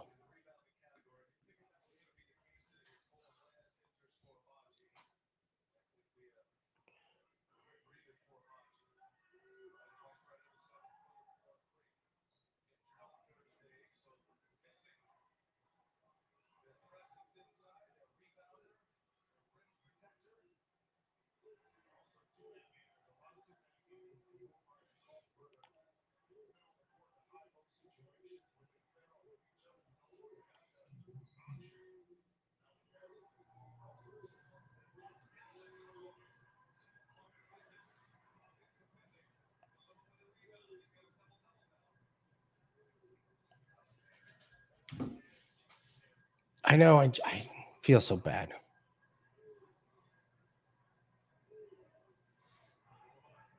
Sorry, Max. I jinxed it. That's my bad.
I can understand every third word.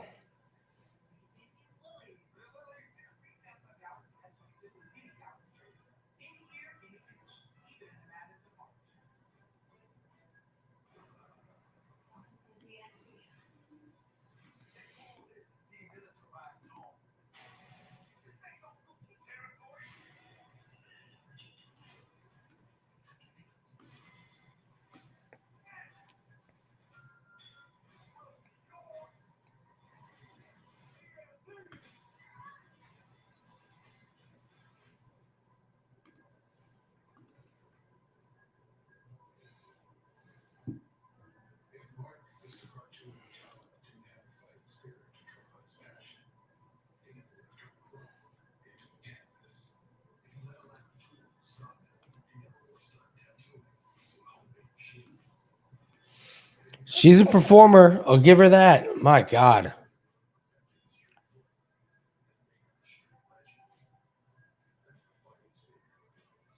You can actually see Molly lining it up. Yeah, she was setting it up. That's a damn good. That is a damn good knockout.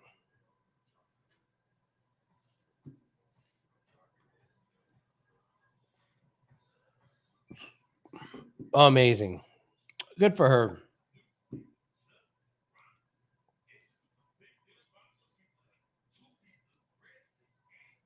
Yeah, God, Darren Till. Then there's that motherfucker.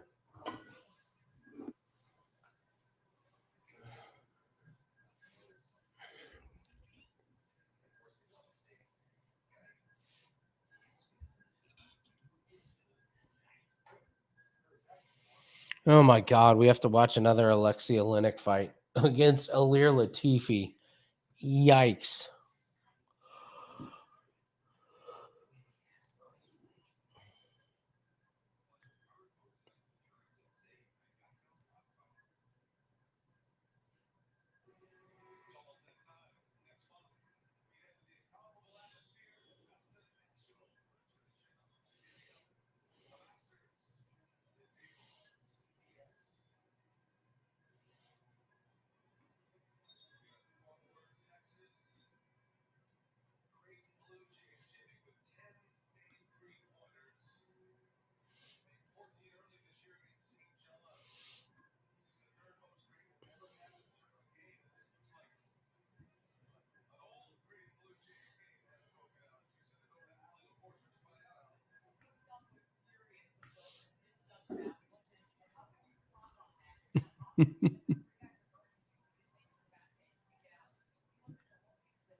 All right, next one. Gunnar Nelson. We like Gunnar Nelson in this one.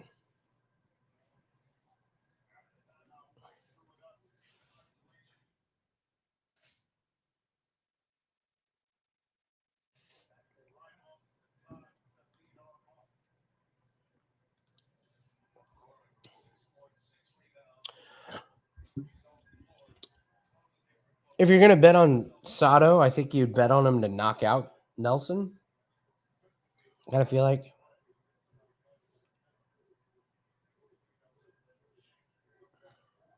Kind of feel like that's the way to bet Sato, because I don't think 3 rounds Sato can do it, but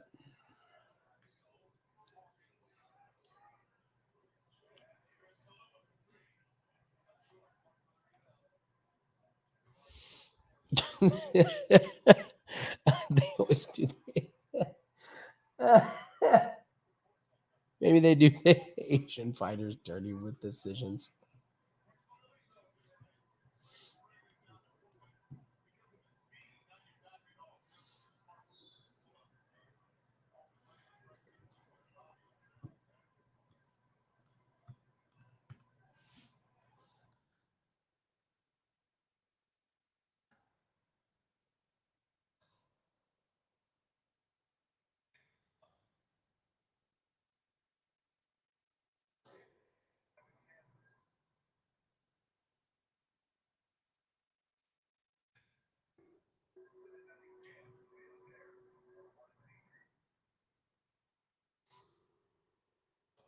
Gunnar by split decision.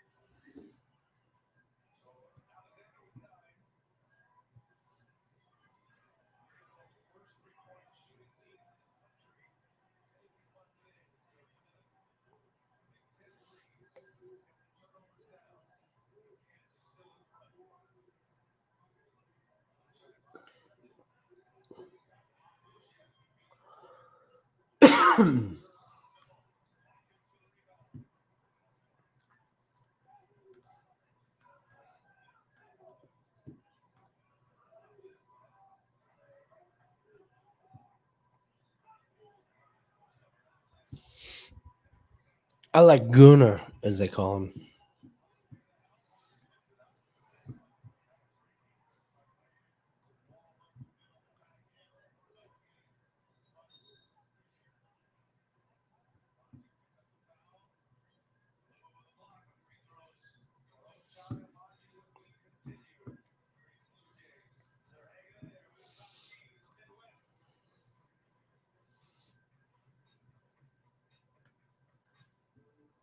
I will have the live lines out for this.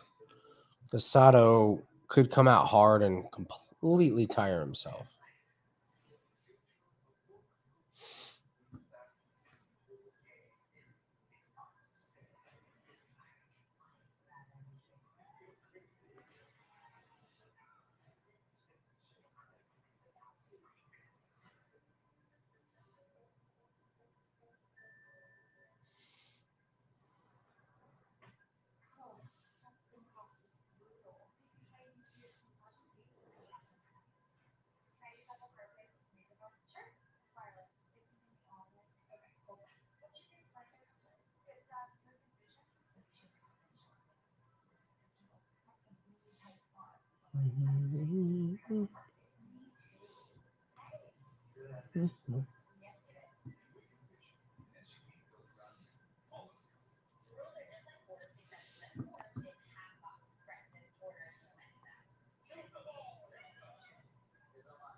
So what are we waiting on? We have Topuria. Oh, we need Nelson here in this one, and we need Pimblett. And then we need Aspinall. That'll give us a 3-1 road to millions plays.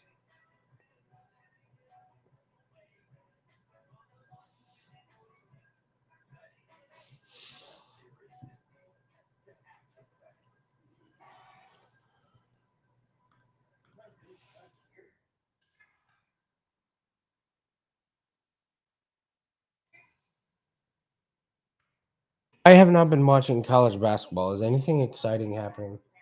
Am I missing anything? Pull up the scores here.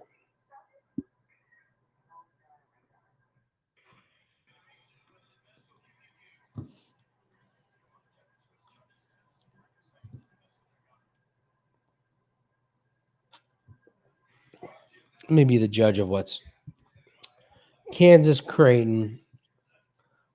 Kansas involved in a close game. They'll blow that thing at the end. That's Kansas's MO. I heard about the insane North Carolina Baylor game. Michigan, Tennessee. Was that it?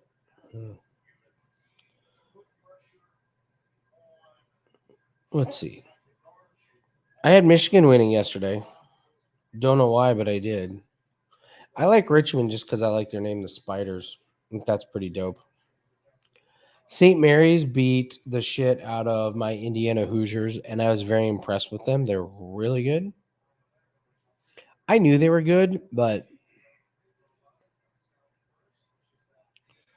I knew St. Mary's was good. I didn't know that they had that many good players there. Ah, yes, and then we have the St. Peter's Murray State game, the old rivalry, a rivalry renewed. St. Peter's and Murray State. Are they the Peacocks? Is that their? Is that the? Yeah, that's the team that's the Peacocks. Sponsored by NBC. Wouldn't that be funny if the Peacocks were playing on CBS?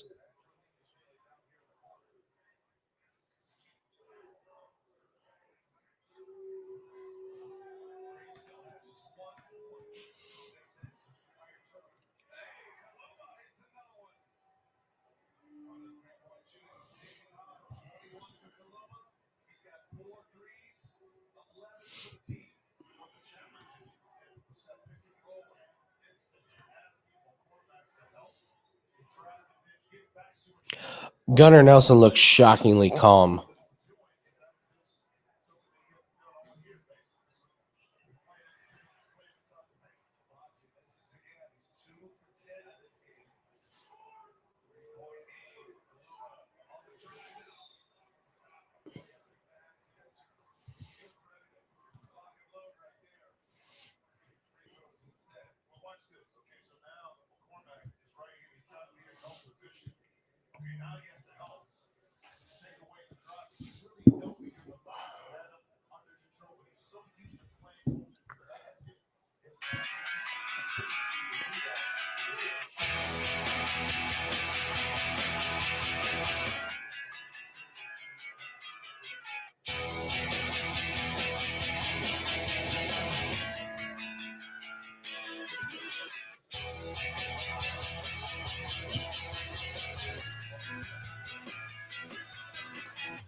Oops. That was me. Accidentally hit a button.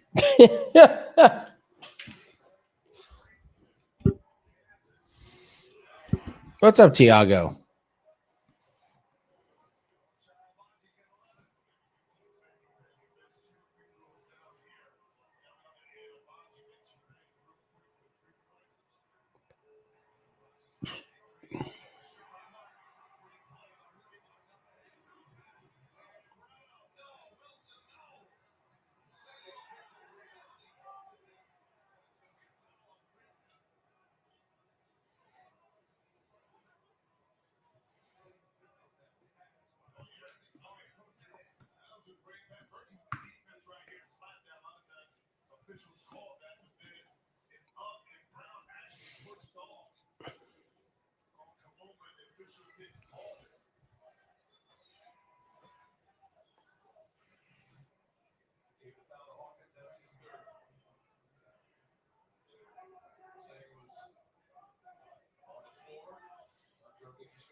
I don't know what Gunnar's doing, if he's setting something. My guess is he's setting something else up because he kind of dives in without, does like a weak head clinch. He's not really going for a takedown.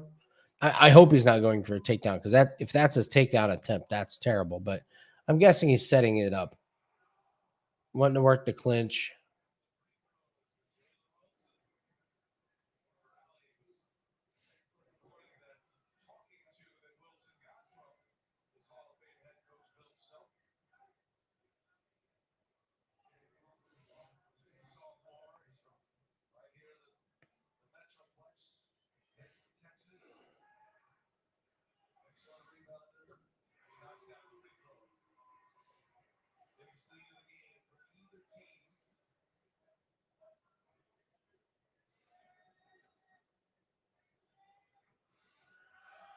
Oh, he might have it.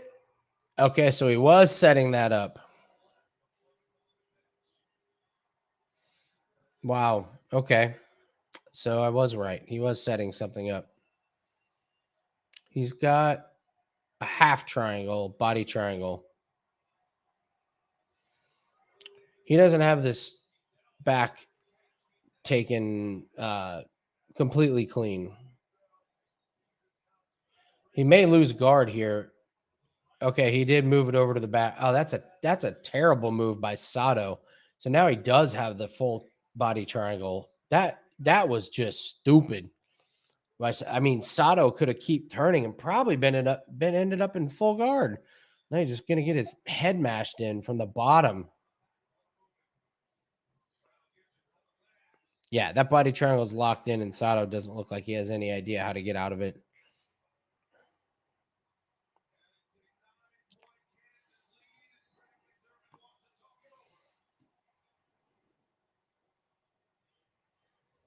I mean, these are just clean shots from Nelson.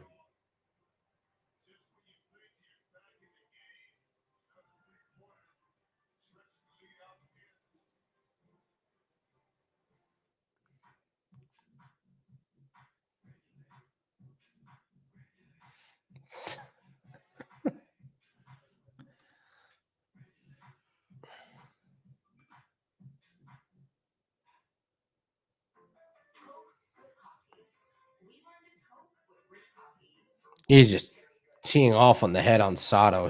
Sato's lost. Yeah, and that I don't think Nelson's like wearing himself out or going too hard, too fast.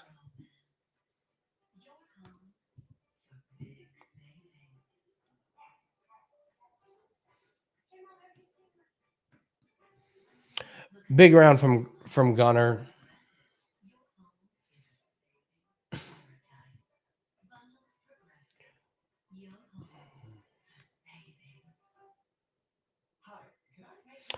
I think you're going to see a little bit more of that. I mean, Gunnar set him up pretty textbook and easy for that takedown.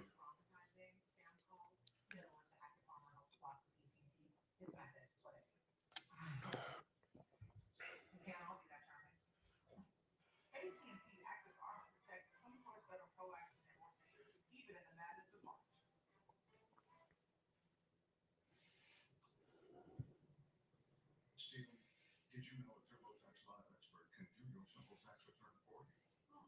For free. It's true. For limited time, TurboTax is free for simple returns, even when an expert files for you. Bacon is just hanging out of the burger and all that nice, tangy, smoked sauce. Bacon on the burger is asking me to get it. You should oblige. Fine, bacon on bacon, quarter pound double cheeseburger. I don't remember this. Okay. Let's see what adjustments Sato makes here.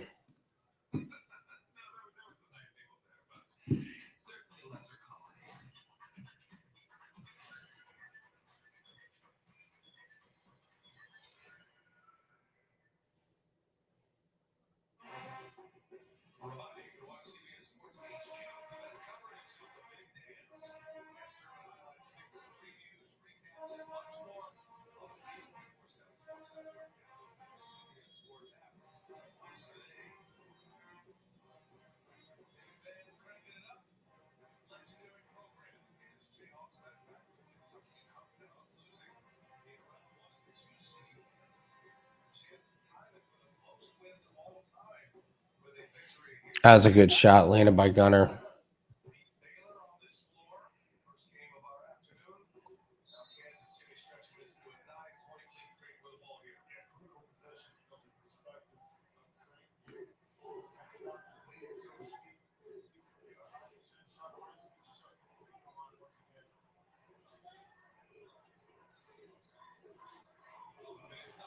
Woo!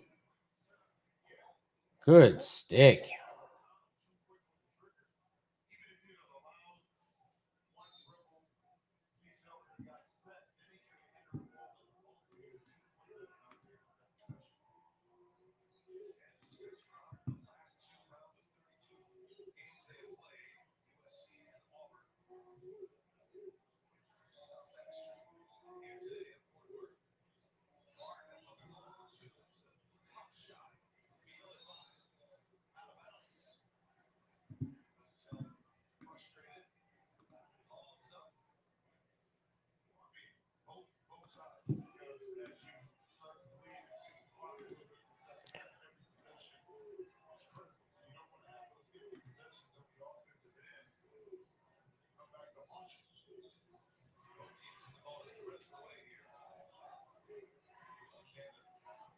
Oh, boy.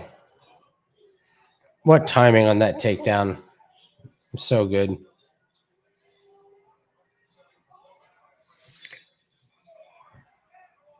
Side control from Nelson, and we'll see if Sato knows what he's doing here.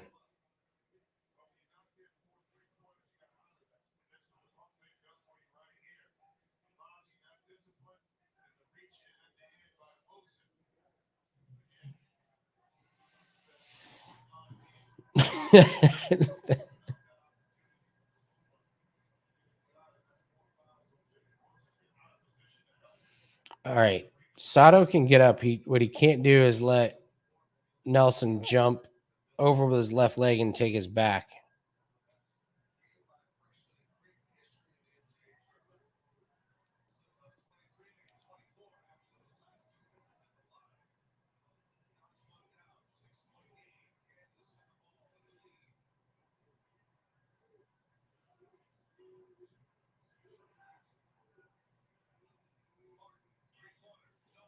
Oh. And somehow Gunnar did get the back. Yeah.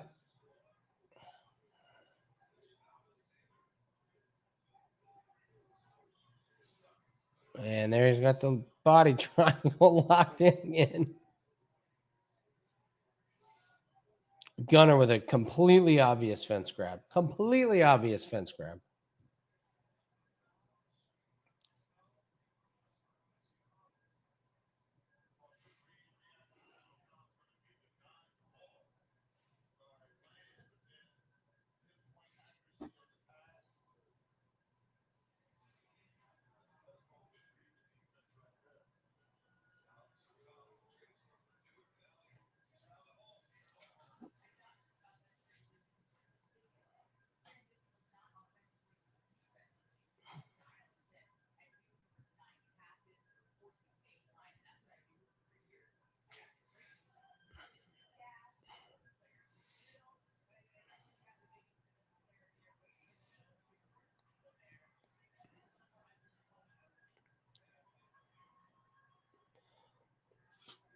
So far, Nelson by ass kicking.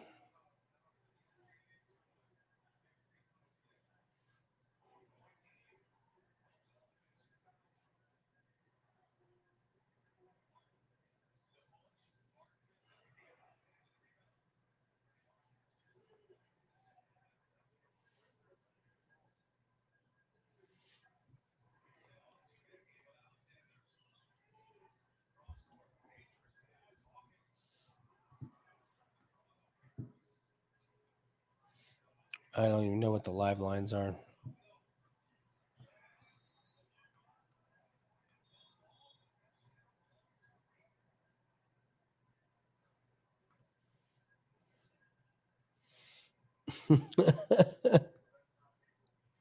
Sato can't be on the bad list because he's losing. To be on the bad list, you gotta be losing. Or you gotta be winning. 1-40.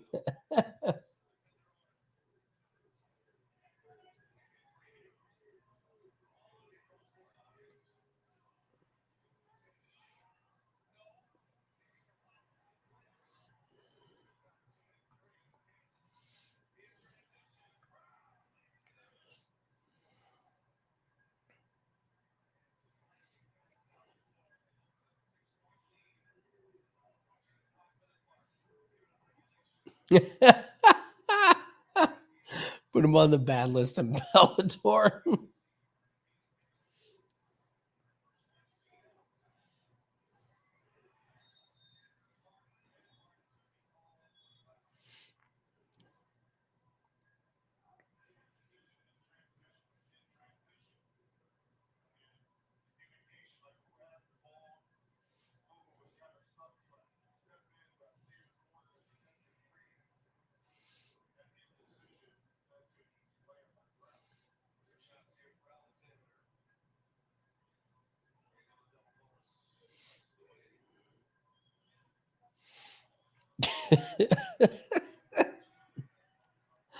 Oh man.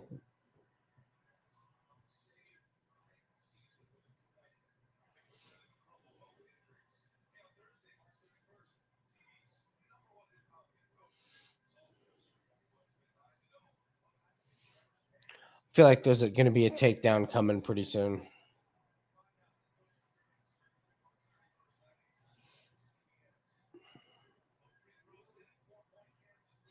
Yeah. Kind of like that.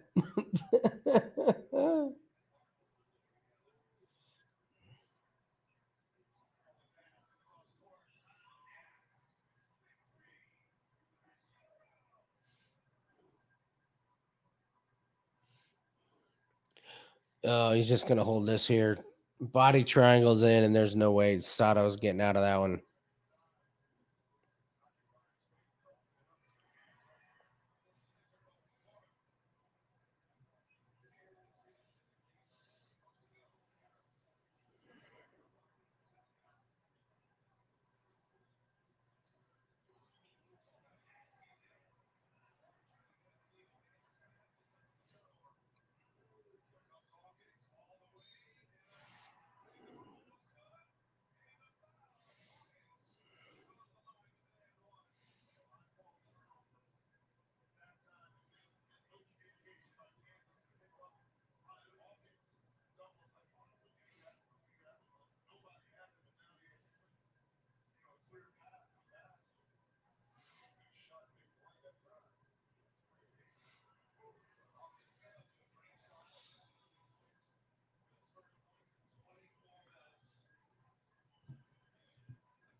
The referee wants to see a little bit more movement. My God.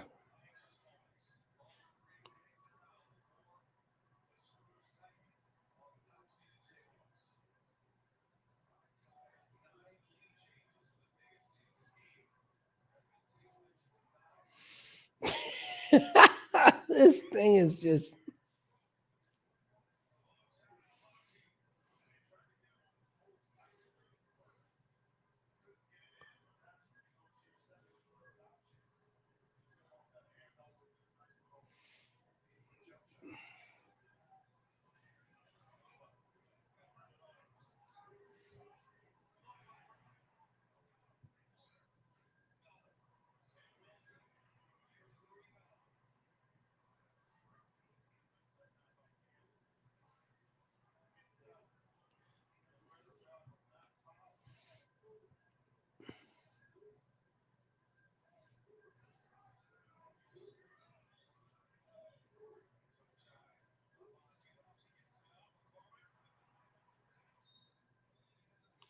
Wow, this is just a boring kind of ass kicking.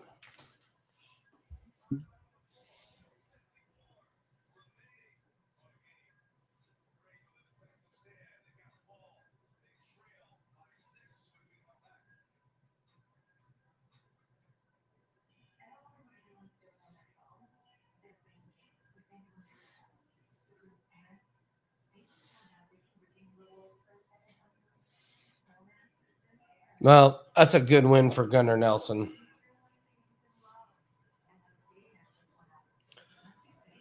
And a pretty embarrassing performance by Sato. My God.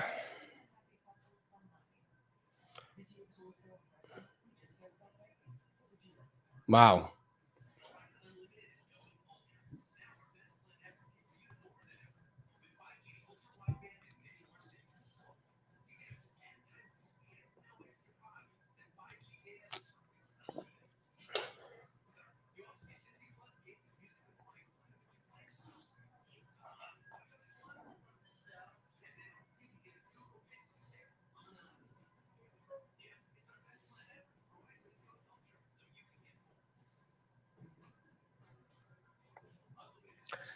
The Secrets of Dumbledore, is that Harry Potter?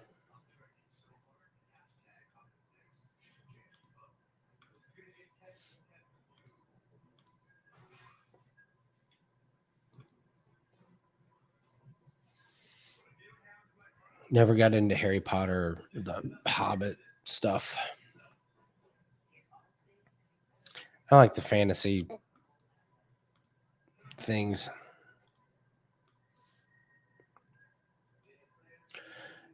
Tried to watch them. Tried to watch Lord of the Rings. I think I got about 10 minutes into it.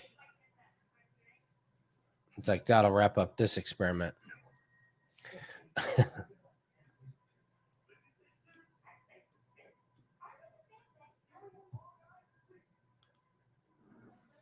All right, up next, Paddy. Paddy is minus 760 now. Wow.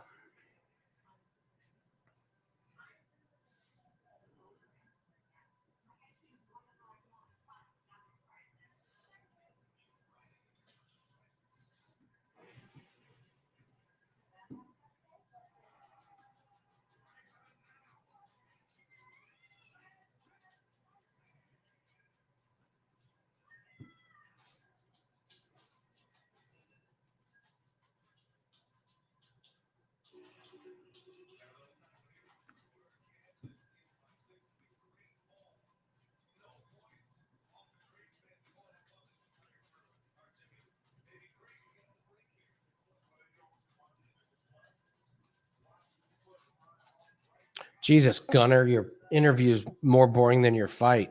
Ugh.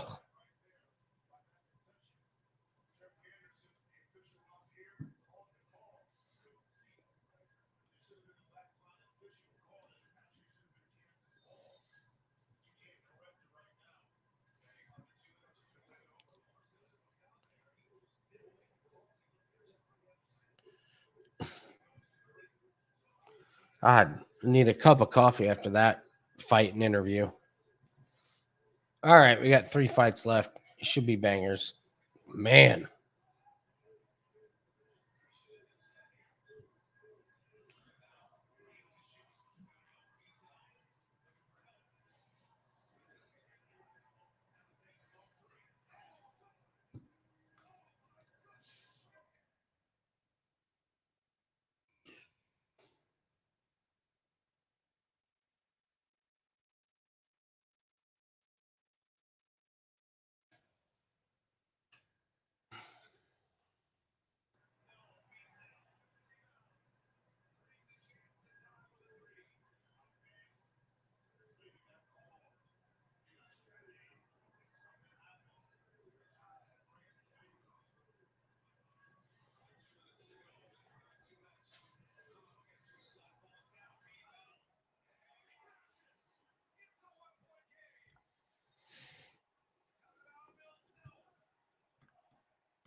It is Paddy time.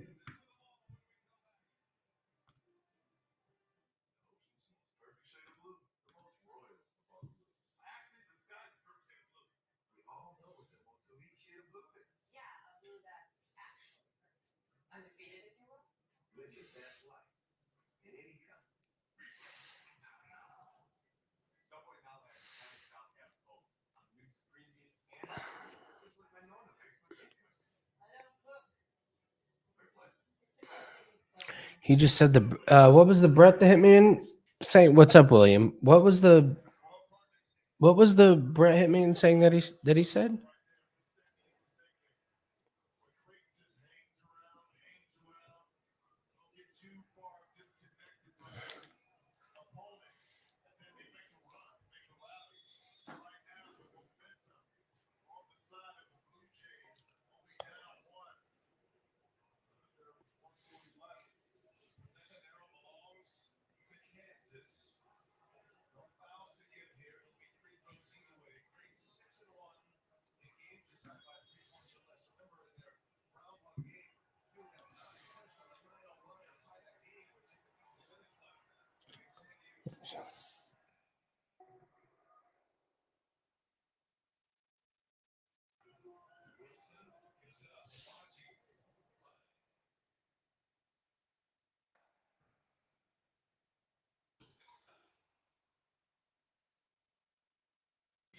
I'll be surprised if he even lands a punch.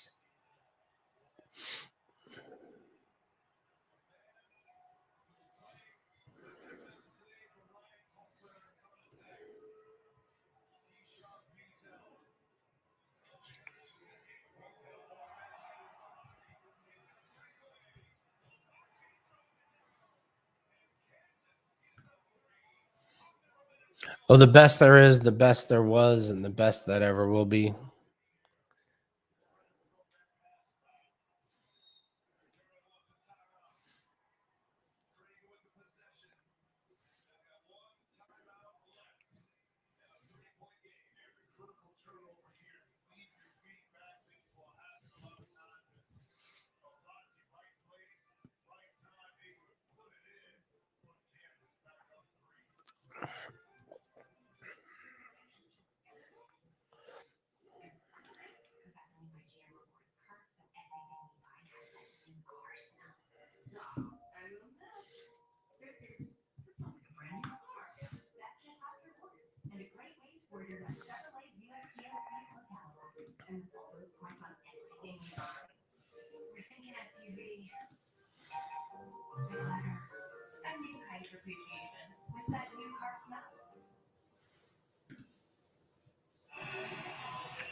Molly McCann.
Here we go.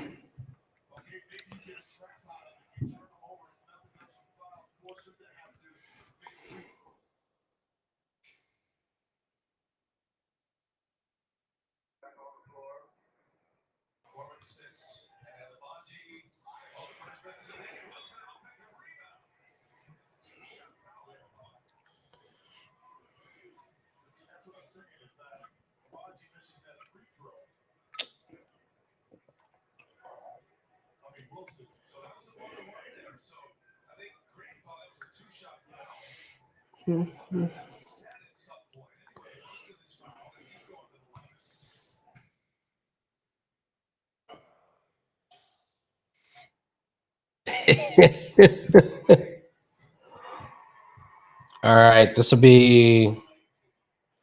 I think Paddy steamrolls him. I don't think this guy's that good.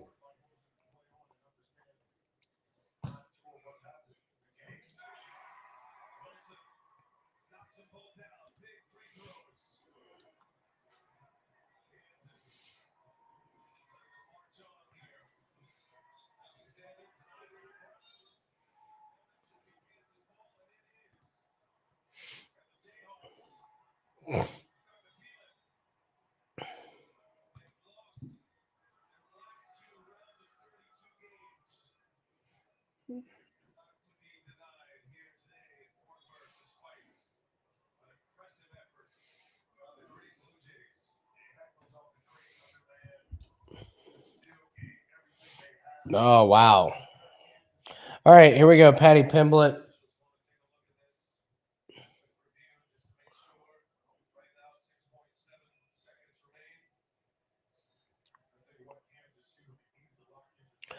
I'd be interested to see if Paddy's chin holds up. It has so far for the most part. Vargas is going to try and test it.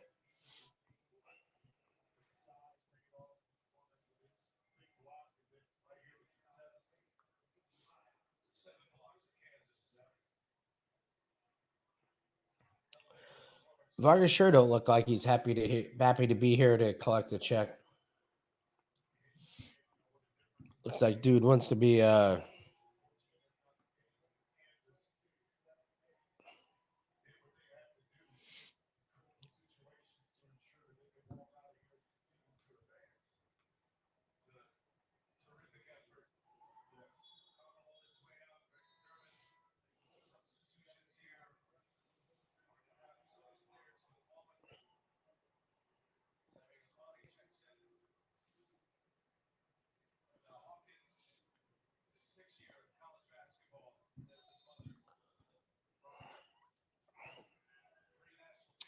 I'm pretty good, Parsa.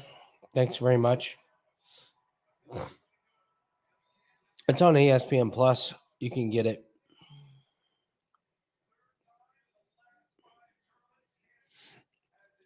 If we get busted showing the fights, we get banned.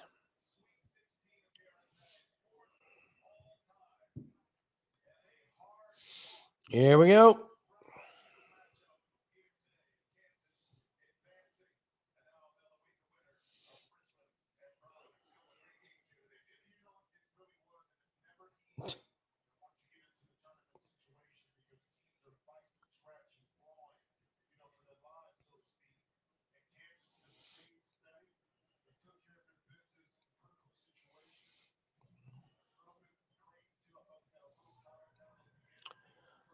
I wondered about this if Paddy wanted this on the ground to get into a grappling game with him.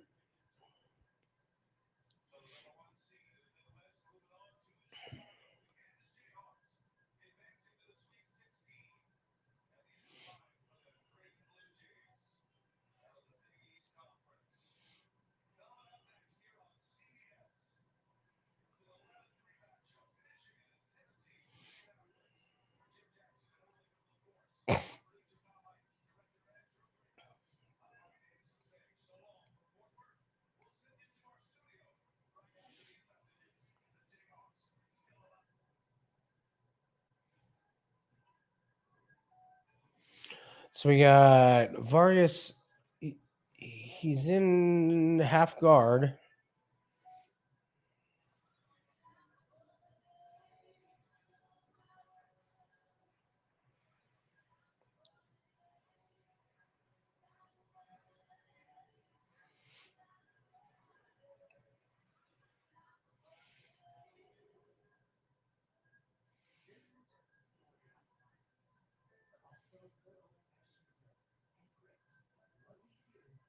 Looks like he's in full guard now. All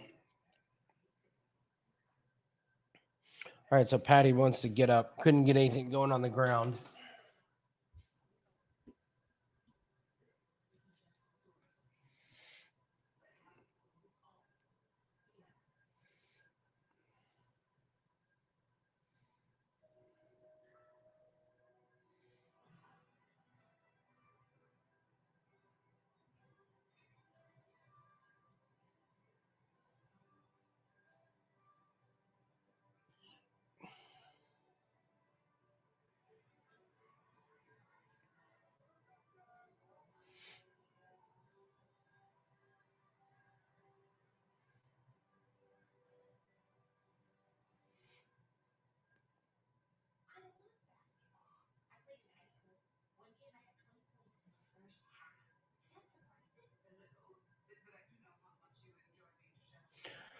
So Vargas is working wrist control there. Paddy just got out of it. So yeah, there's that judo flip.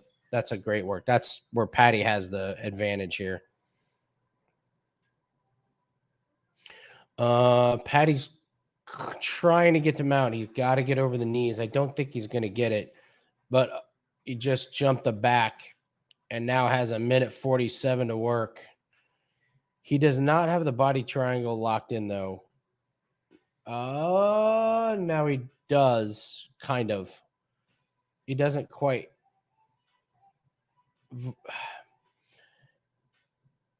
Oh, this is pretty deep in there. I don't know if he's got the leverage. I don't think he does. I think Vargas can get out of it, mostly because the body lock isn't quite as good as Pimblett would like. Oh, that just yeah, there it is. It just slipped it in. That is great work by Paddy, man.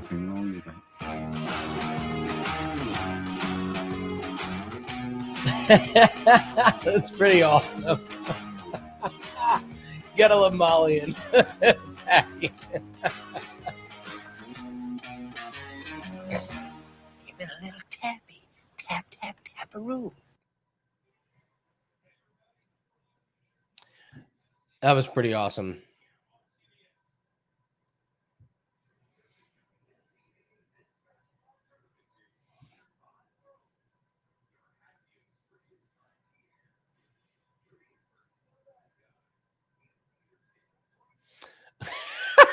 Molly McCann slamming Brewski's jumping in the ring, celebrating with Paddy.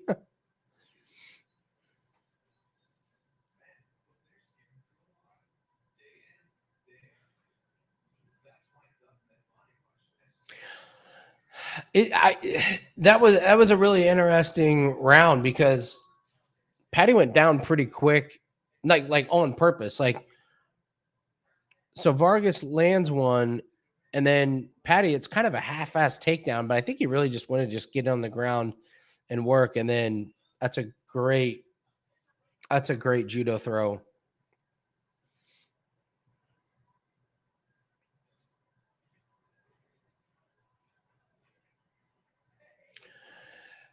That's a good submission.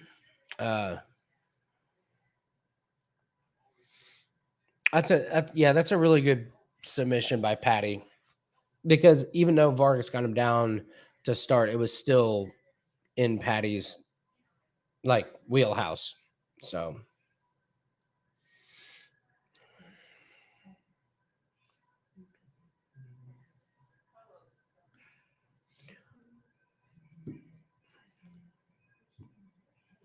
yeah, he's got real submission power. It's good to see against a UFC opponent as opposed to a Cage Warrior guy. So that was good. That cashes one of our other parlays.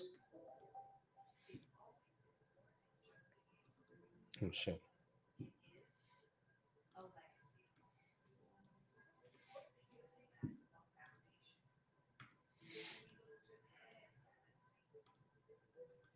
We are one.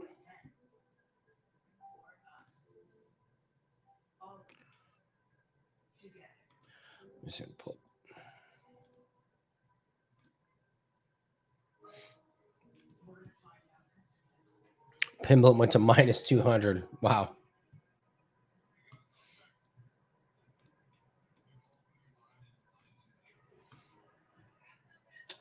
Damn it.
Scousers don't get knocked out. Is that what it says?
Max. He called out somebody named Max.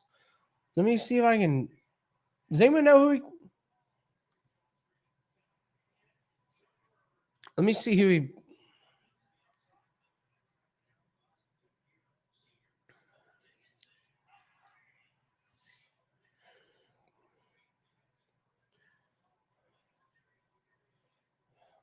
Oh, he called out Max Newman. Fuck. You're fucked, Max. Don't go to the ground. Keep it on the feet.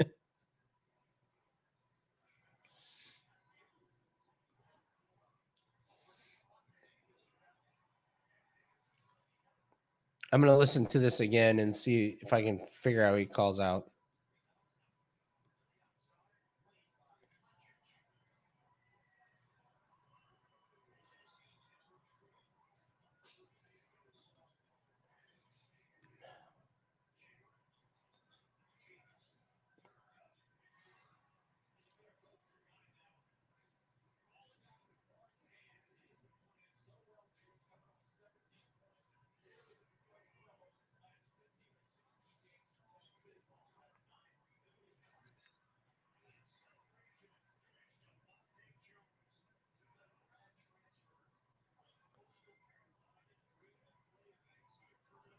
Max Huckabee. Max who?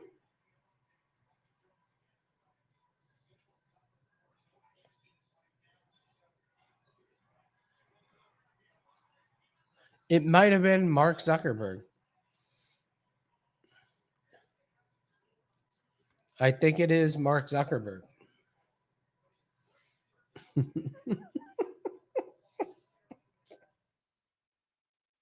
He called out Mark Zuckerberg. That's interesting.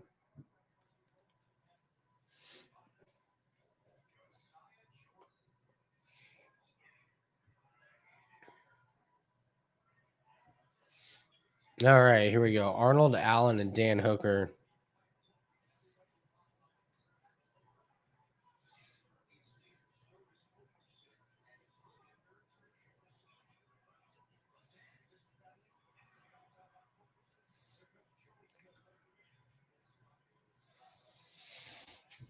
God, Hooker's going to be so much better than Arnold Allen.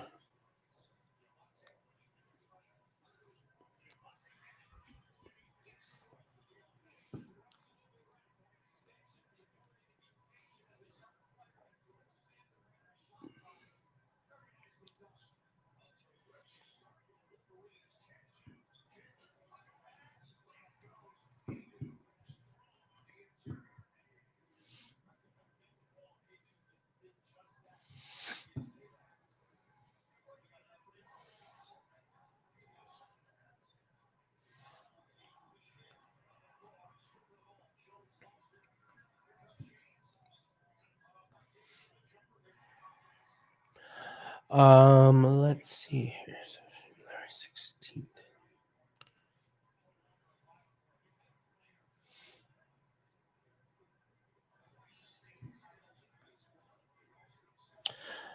All right, we got Hooker next. Hooker Allen, which to me is the most intriguing fight on the card.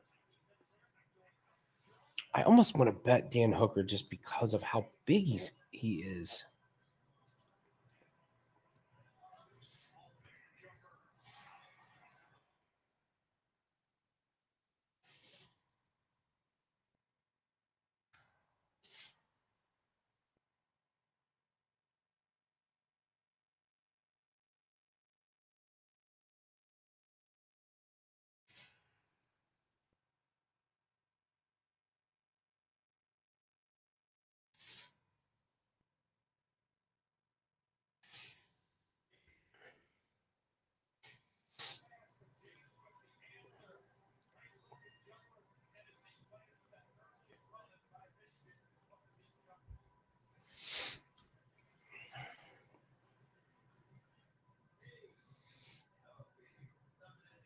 That makes sense, Lonely.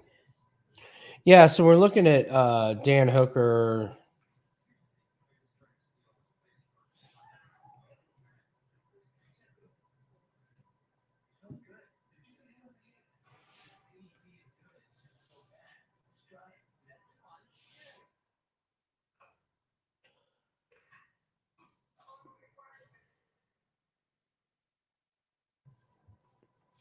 So Dan Hooker, I'm pretty. He jumped in against last second against Islam Makhachev and lost in round 1. Whatever, he beat Haqparast.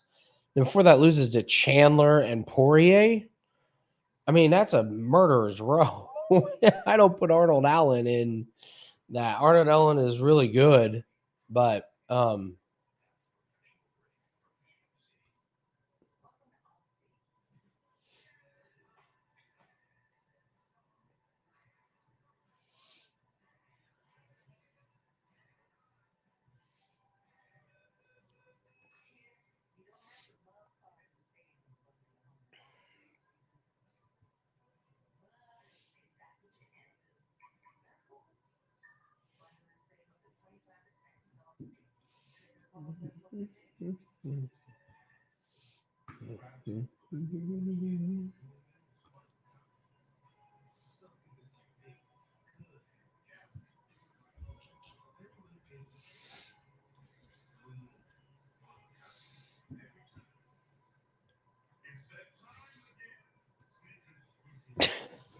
this is great.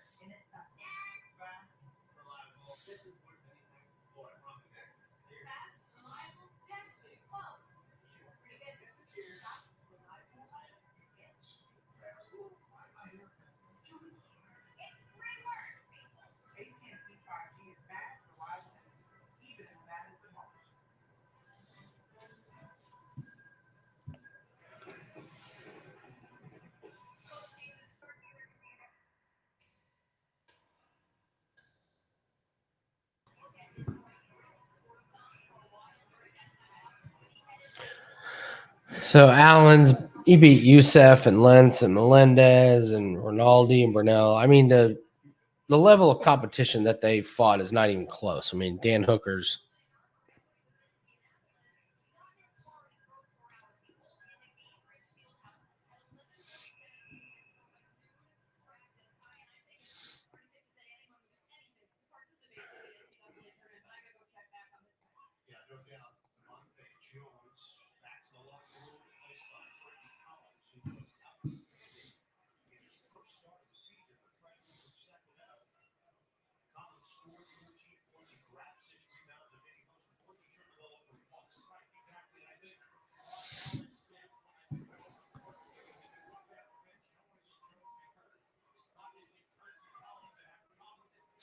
We can live bet this one.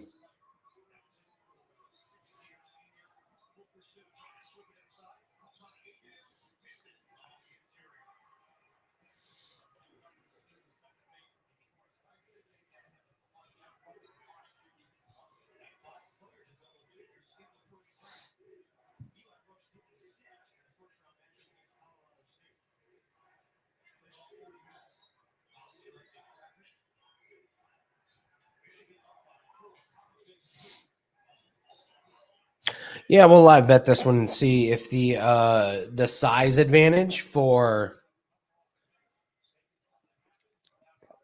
Hooker is big enough. I think we'll learn early.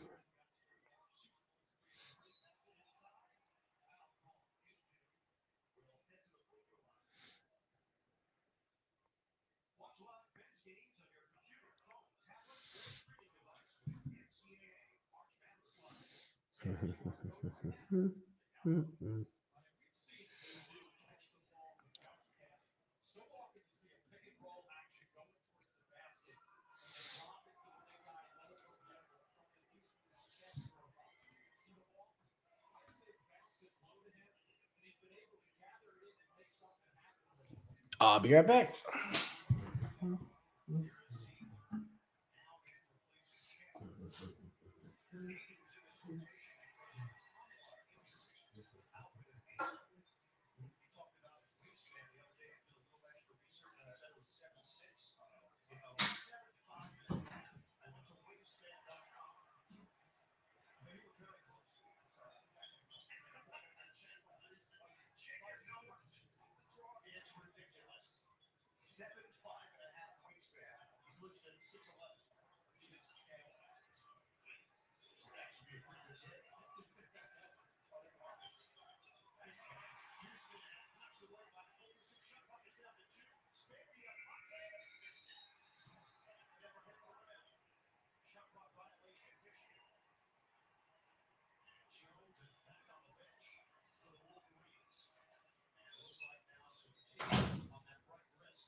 Here we go.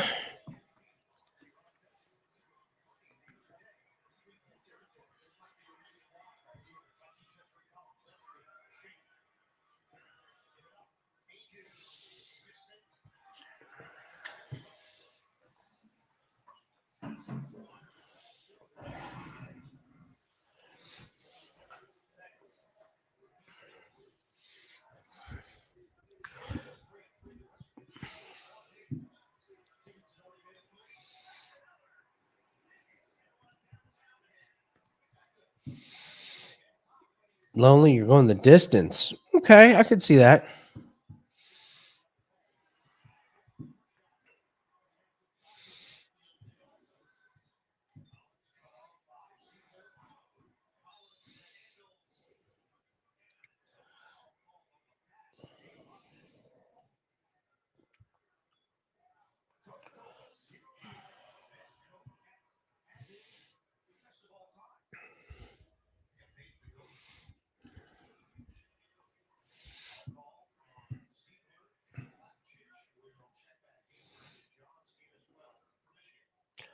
How much damage? Well, he didn't take any damage in the Islam fight. He fought it, he fought short notice, got taken down and subbed. I mean, that was nothing. He didn't previously he won against Hasprat.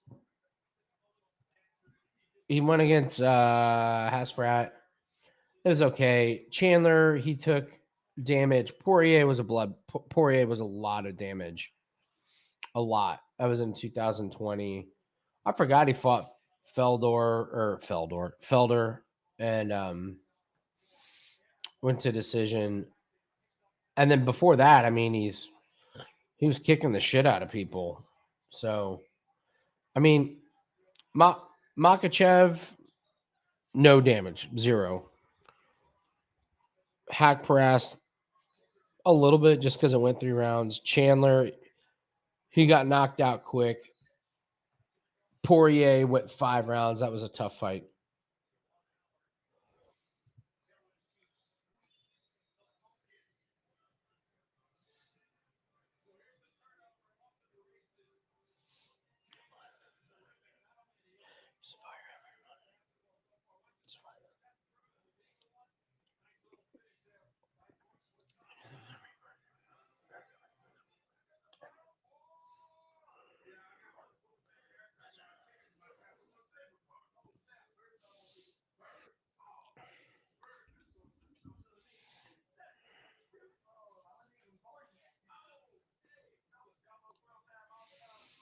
Barboza KO'd him. That was back in 2018. I think Chandler and Poirier I would have to say, you would say the has done the most damage to him recently. I'm just gonna chill on the live lines here.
Oh, both of them are cracked. Hooker's cracked.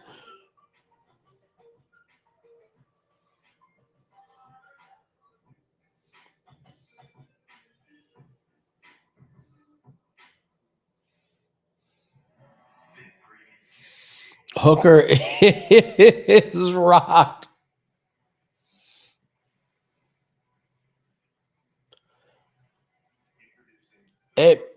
I gotta say, Dan Hooker looked slow up to that point. I wonder if the travel and the weight cut.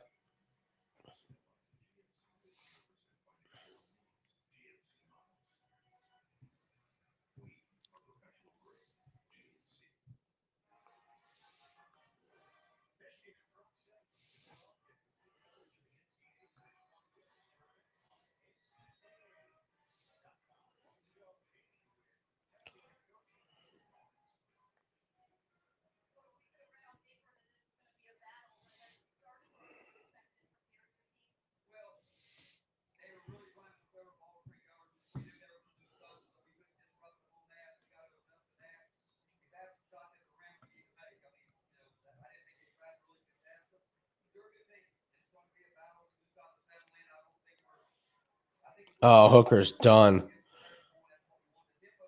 Wow. That wasn't even close. Jesus Christ.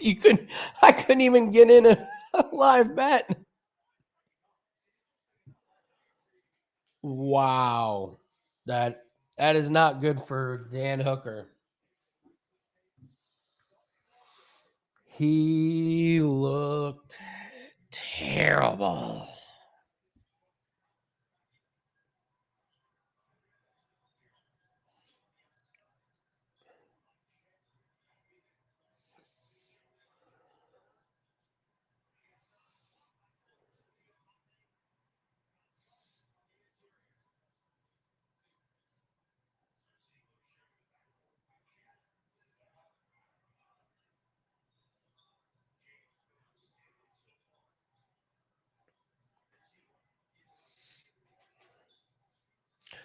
Yeah, and not only that, man, he's doing the travel from New Zealand. That is a bitch of a travel.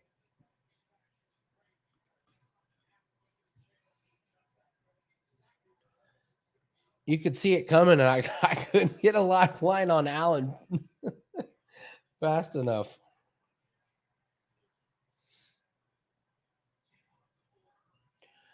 Dude, Dan Hooker looks fucking done.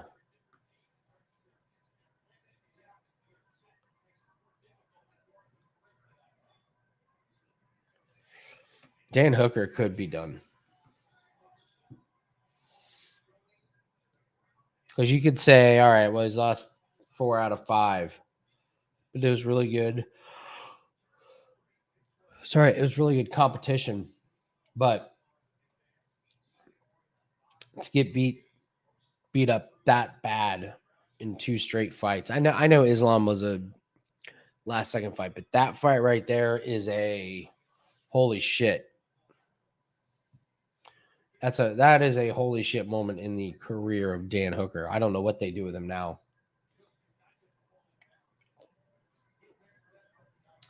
I know I know we're gonna hope he keeps getting good fights. That would be fun. That'd be fun to profit off of those. Man, was that bad?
Calvin Kattar, that'd be a good one.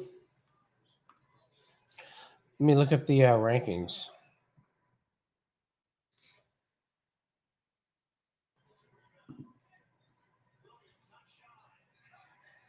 Let's take a look.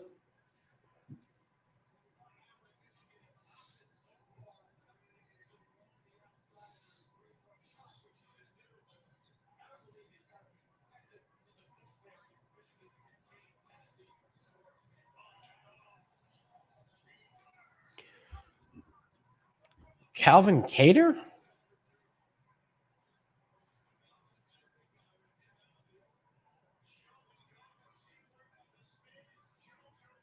Yeah, I could see that one. Calvin Kattar would be a good one.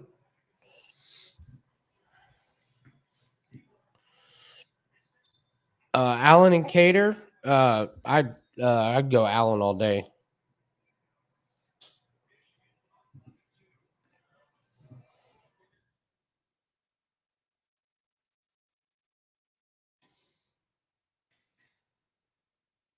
Main event.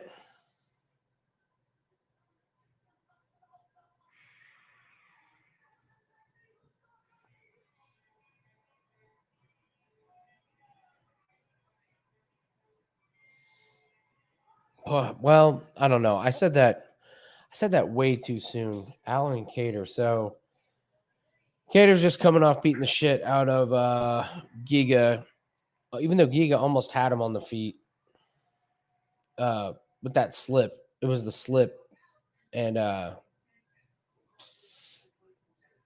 he lost to Holiday before they beat Ige and knocked out Stevens.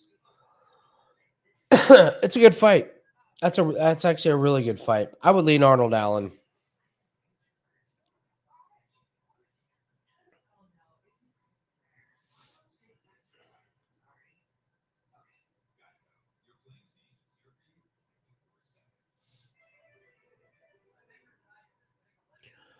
Well, yeah, one thing's for sure. Dan Hooker. I mean, Jesus Christ. So Dan Hooker wants to fight at featherweight. So he moves down. They let him fight Arnold Allen. He gets destroyed. So now what?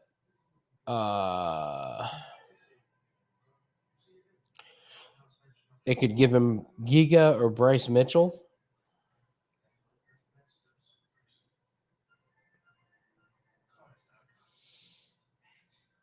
Giga, Dan Hooker would be interesting. Bryce Mitchell would be interesting because Bryce Mitchell would be trying to take down a guy that's a foot taller than him. Actually, that would be a really interesting fight because we just saw the way you beat Hooker. He's just got a glass chin, so you just knock the shit out of him. But Bryce would want to wrestle and get him down without, standing and banging and knocking him out.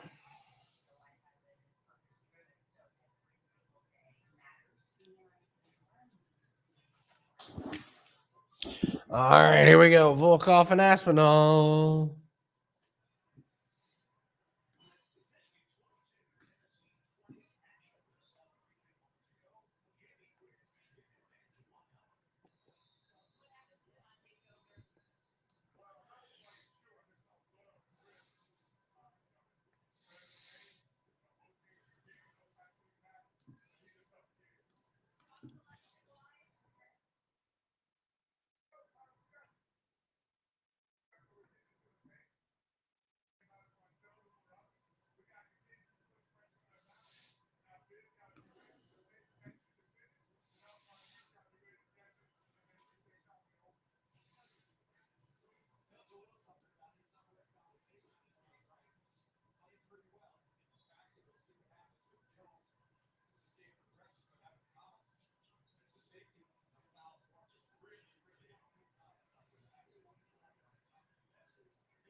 I'm looking up something here real quick. Let's see if we can do a look ahead.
Alrighty, here we go.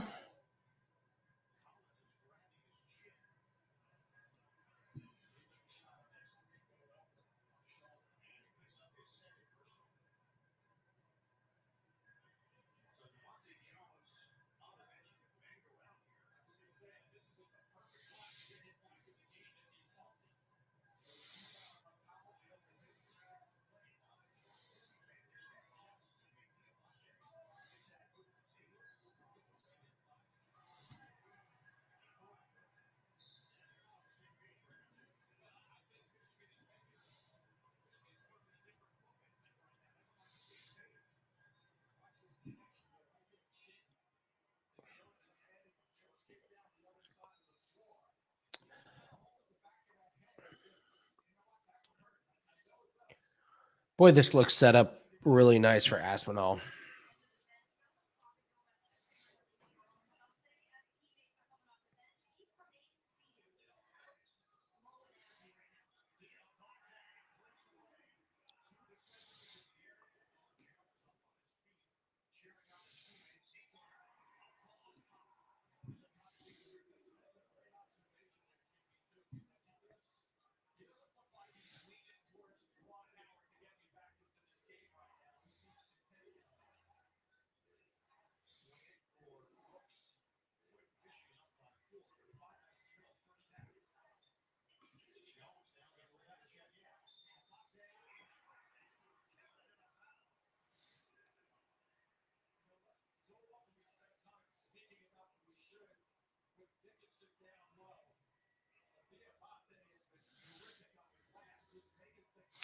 Man, he just keeps looking in better and better shape every time.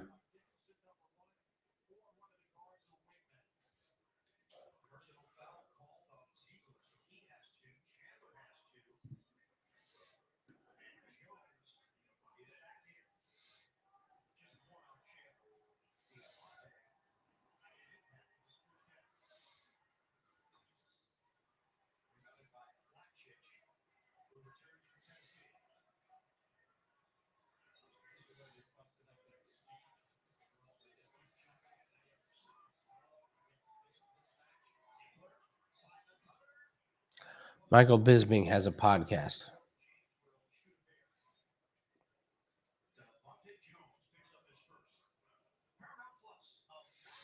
Shameless plug for Michael Bisping's podcast.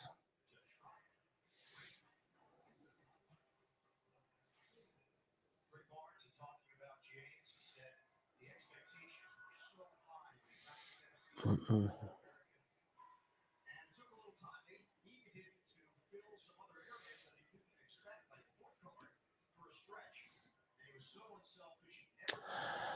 No, Bruce. Dan Hooker does not need to retire. We need him to fight a few more times so we can bet against him. Oh, keep lining him up. Keep giving him big names. Give us a few more, please.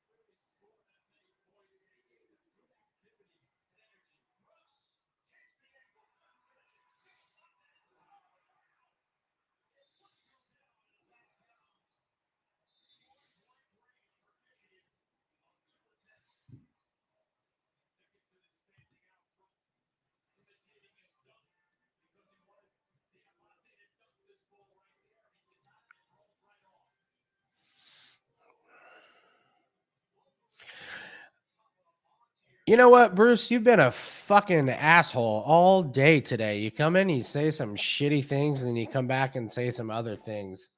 So I don't know what your problem is. If you don't like it, then just don't come in the room anymore. If you want to come in and get into it and say Things about me. It's a free fucking show where we give out free fucking picks. I don't need to take your shit. So fuck off. Fair enough, bro.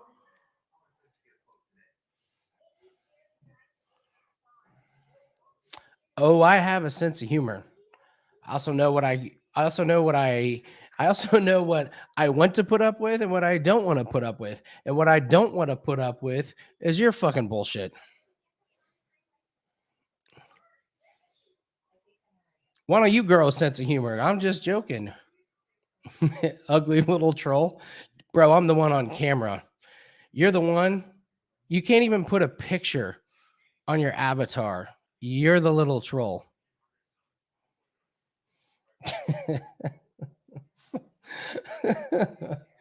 Jesus Christ. I've given out free picks, free winners, and put on a free show. You've come in and bashed Khalil Roundtree and then bash me for saying I'd like Dan Hooker to fight more swing bet against him on a betting show. That's what we do.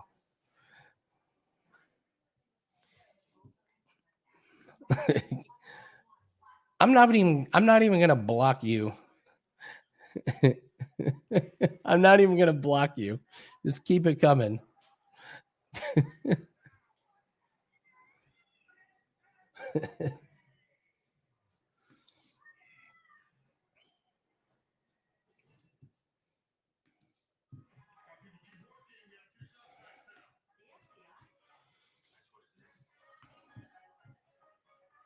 Oh, there are people that pay money for my services, Bruce, and they do very well.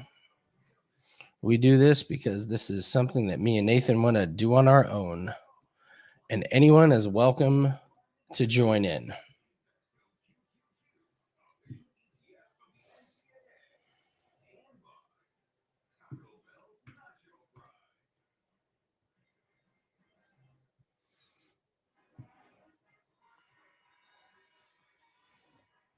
I know. I was just thinking, like, what fucking YouTube channels do you pay for? What a fucking dumbass. All right, you can't save people from themselves.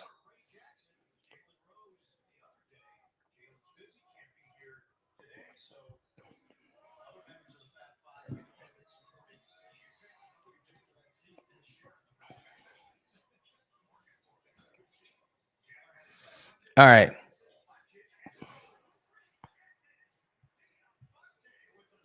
Let's brush off old Bruce. Brush off old Bruce with a brewski.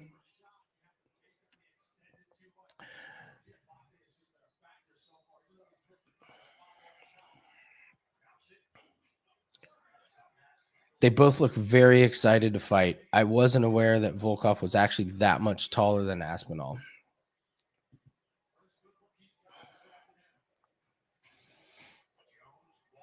No, Max, we've had heels before.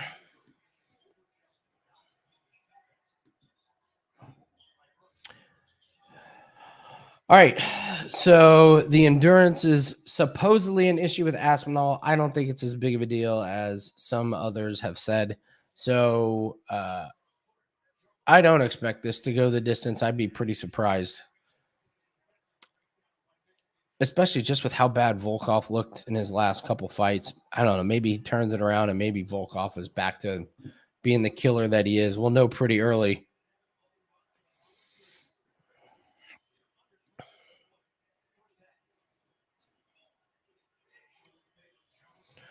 Wow, the speed is...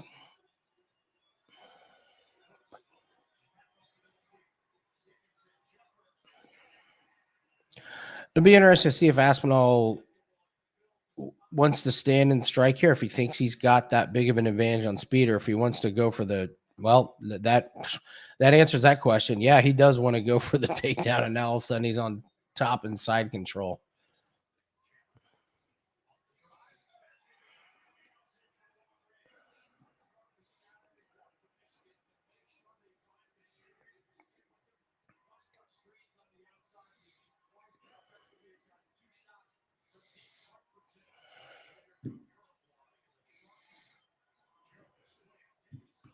Oh, wow.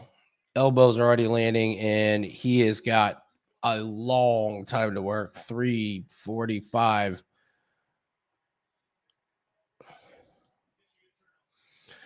This would be interesting how Aspinall manages his energy. Oh, good elbows.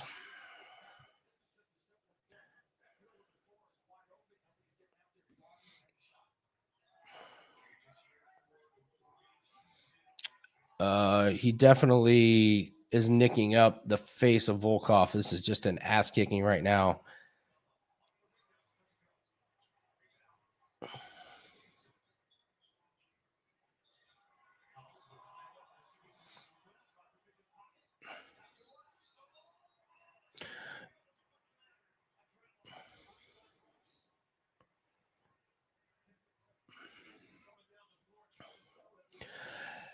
I'm impressed Volkov got up. That's a big, big win for him, at least.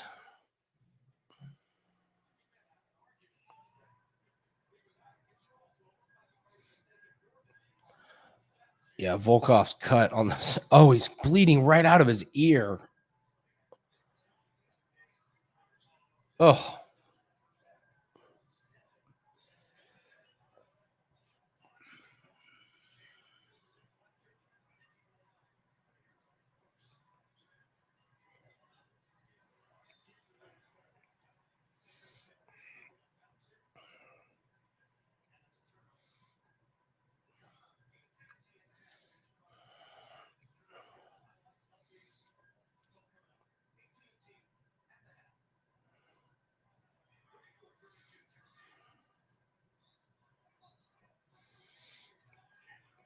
Just an easy takedown, man. Just Volkov comes in swinging and Aspinall has no problem.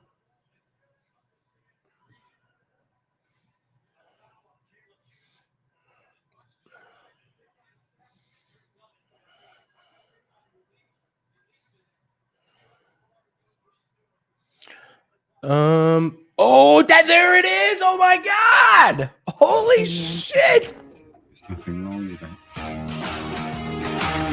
Wow. With an with an arm. Is that called an arm bar? You've been a little tappy. It wasn't a Kimura. Just call it an arm lock.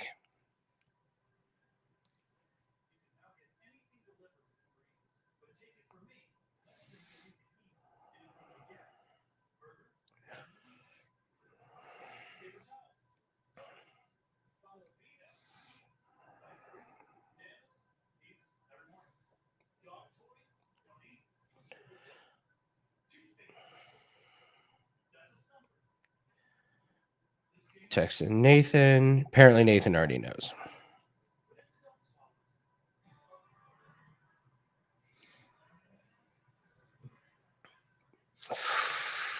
Man, that is Jesus. Aspinall just better and better and better every single time.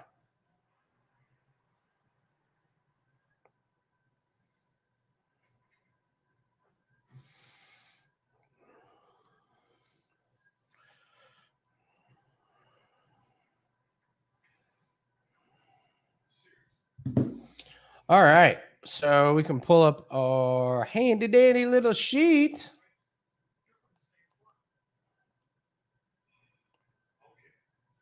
Did his arm pop?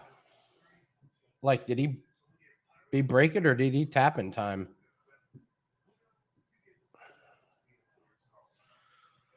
Bubbles, this wasn't a main event. This was not the original main event. They moved this one up. This is why we allowed ourselves to bet on it.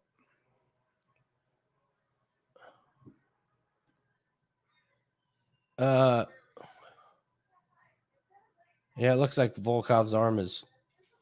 God damn, it looks messed up. Yikes.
I don't know what else Aspinall has to do to get a title shot, like 1 or 2 more fights. He's going to murder Tai Tuivasa. Like that'll be a manhandling.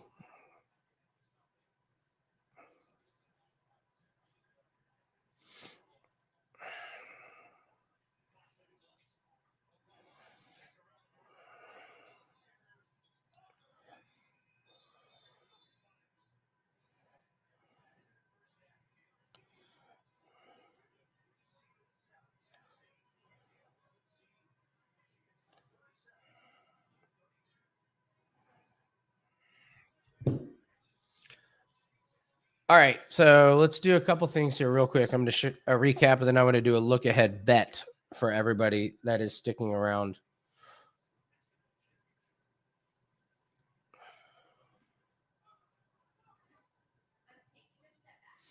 Yeah, Tiago, I did not think Lewis would murder Tai Tuivasa. Tom Aspinall will kill Tai Tuivasa. All right, so we did really good. We lost the Pimblett, Topuria, McKenna parlay, but we came back with Pimblett, Topuria, Nelson. We hit that. Makav and Pavlovich, and then Tom Aspinall. So that's a 3-in-1 night. Boom, boom. I will tell you guys right now.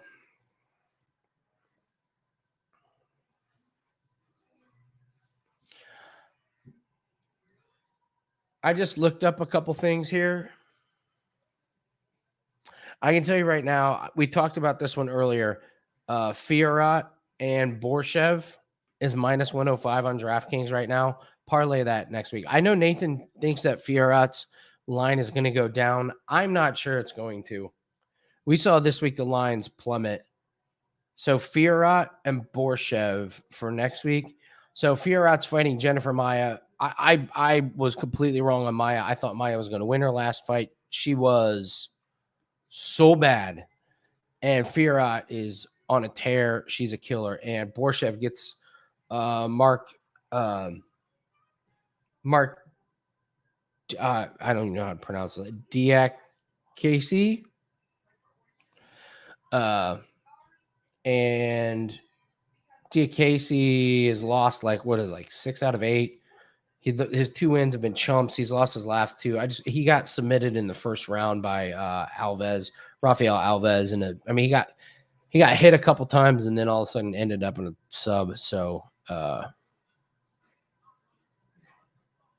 yeah, Borshev and Fiorot. I am locking that in for sure right now. For sure.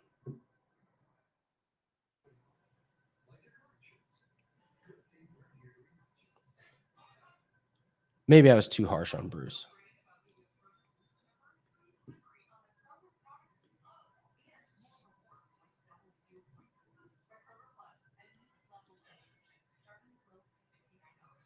Oh yeah, we are aware that some players are unable to log in and play right now. We are currently working on resolving that.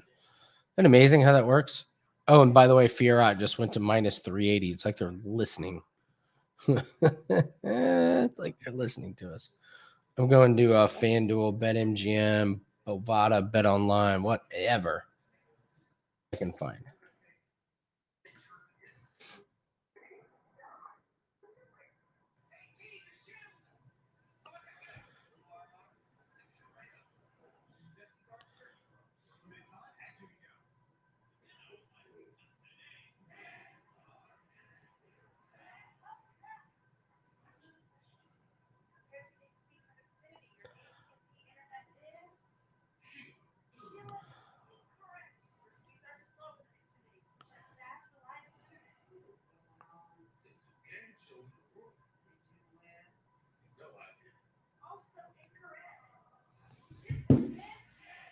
Let's try FanDuel.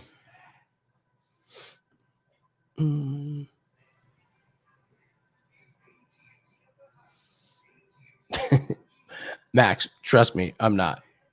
I would never say anything this like under the DraftKings name, but this is something that Nathan and you guys know this. This is something Nathan and I do on our own, and I can be very, very picky about who I want to be involved with this. And somebody that pops in and out just to say something shitty to me, I don't want to hear about it. One of the best pieces of advice I got from one of my business mastermind groups. I was running so many problems with this e-commerce business, and packaging was a disaster, and our manufacturer was a disaster, and it was really getting me down. My mentor was just like, just get rid of any problem. You don't have to deal with problems. Just get rid of it. I was like, oh, what? Oh, I just get an all new packaging company and a brand new manufacturing company. He's like, yep. Tell them to F off and move on. Within a week, I had 2 new companies, and now we're just like in so much better shape. The point is, you don't have to put up stuff like that, especially when we come on here and give out free picks with free analysis and all this stuff. So, my God, I bring on a mixologist and show you guys how to make drinks. So FanDuel is working. So I'm going to lock that in now because Fiorot is minus 330. If you have FanDuel, go lock this in now because you can get it at even money or minus 101. Fiorot and Borshev at minus 101. There you go. Boom, boom. That's crazy. Fiorot minus 380 on DK, minus 330 on FanDuel. Damn. All righty. So that was pretty amazing. Good card. We profited off of it. We are way ahead of schedule. And if we do good in golf, which we are on pace to fucking smoke golf this week, our play of the week looks great. There's another play that looks really good. And then we have the prop. The winning margin will be 1 stroke exactly. But we're doing damn good in golf, so we will be smoking it. We on our road to millions. I won't be here next week, guys. I might be way at the very end in time to watch the main event, but Nathan will be here. Like Nathan will do the show, and maybe we can get Corbin or somebody else to come in and get Andrew McGinnis to jump in for a couple hours. So, yeah. So thanks guys for watching. Thanks for tuning in. We're going to do it again next week. I won't be here, but you guys know where to find me on Twitter at Bunt Sports, all the wager talk stuff. 8-0 run in NBA. So we're not doing any NBA bets this weekend. We're saving it for Monday, where we'll try and go 9-0. So thanks everyone for following. Thanks everyone for joining.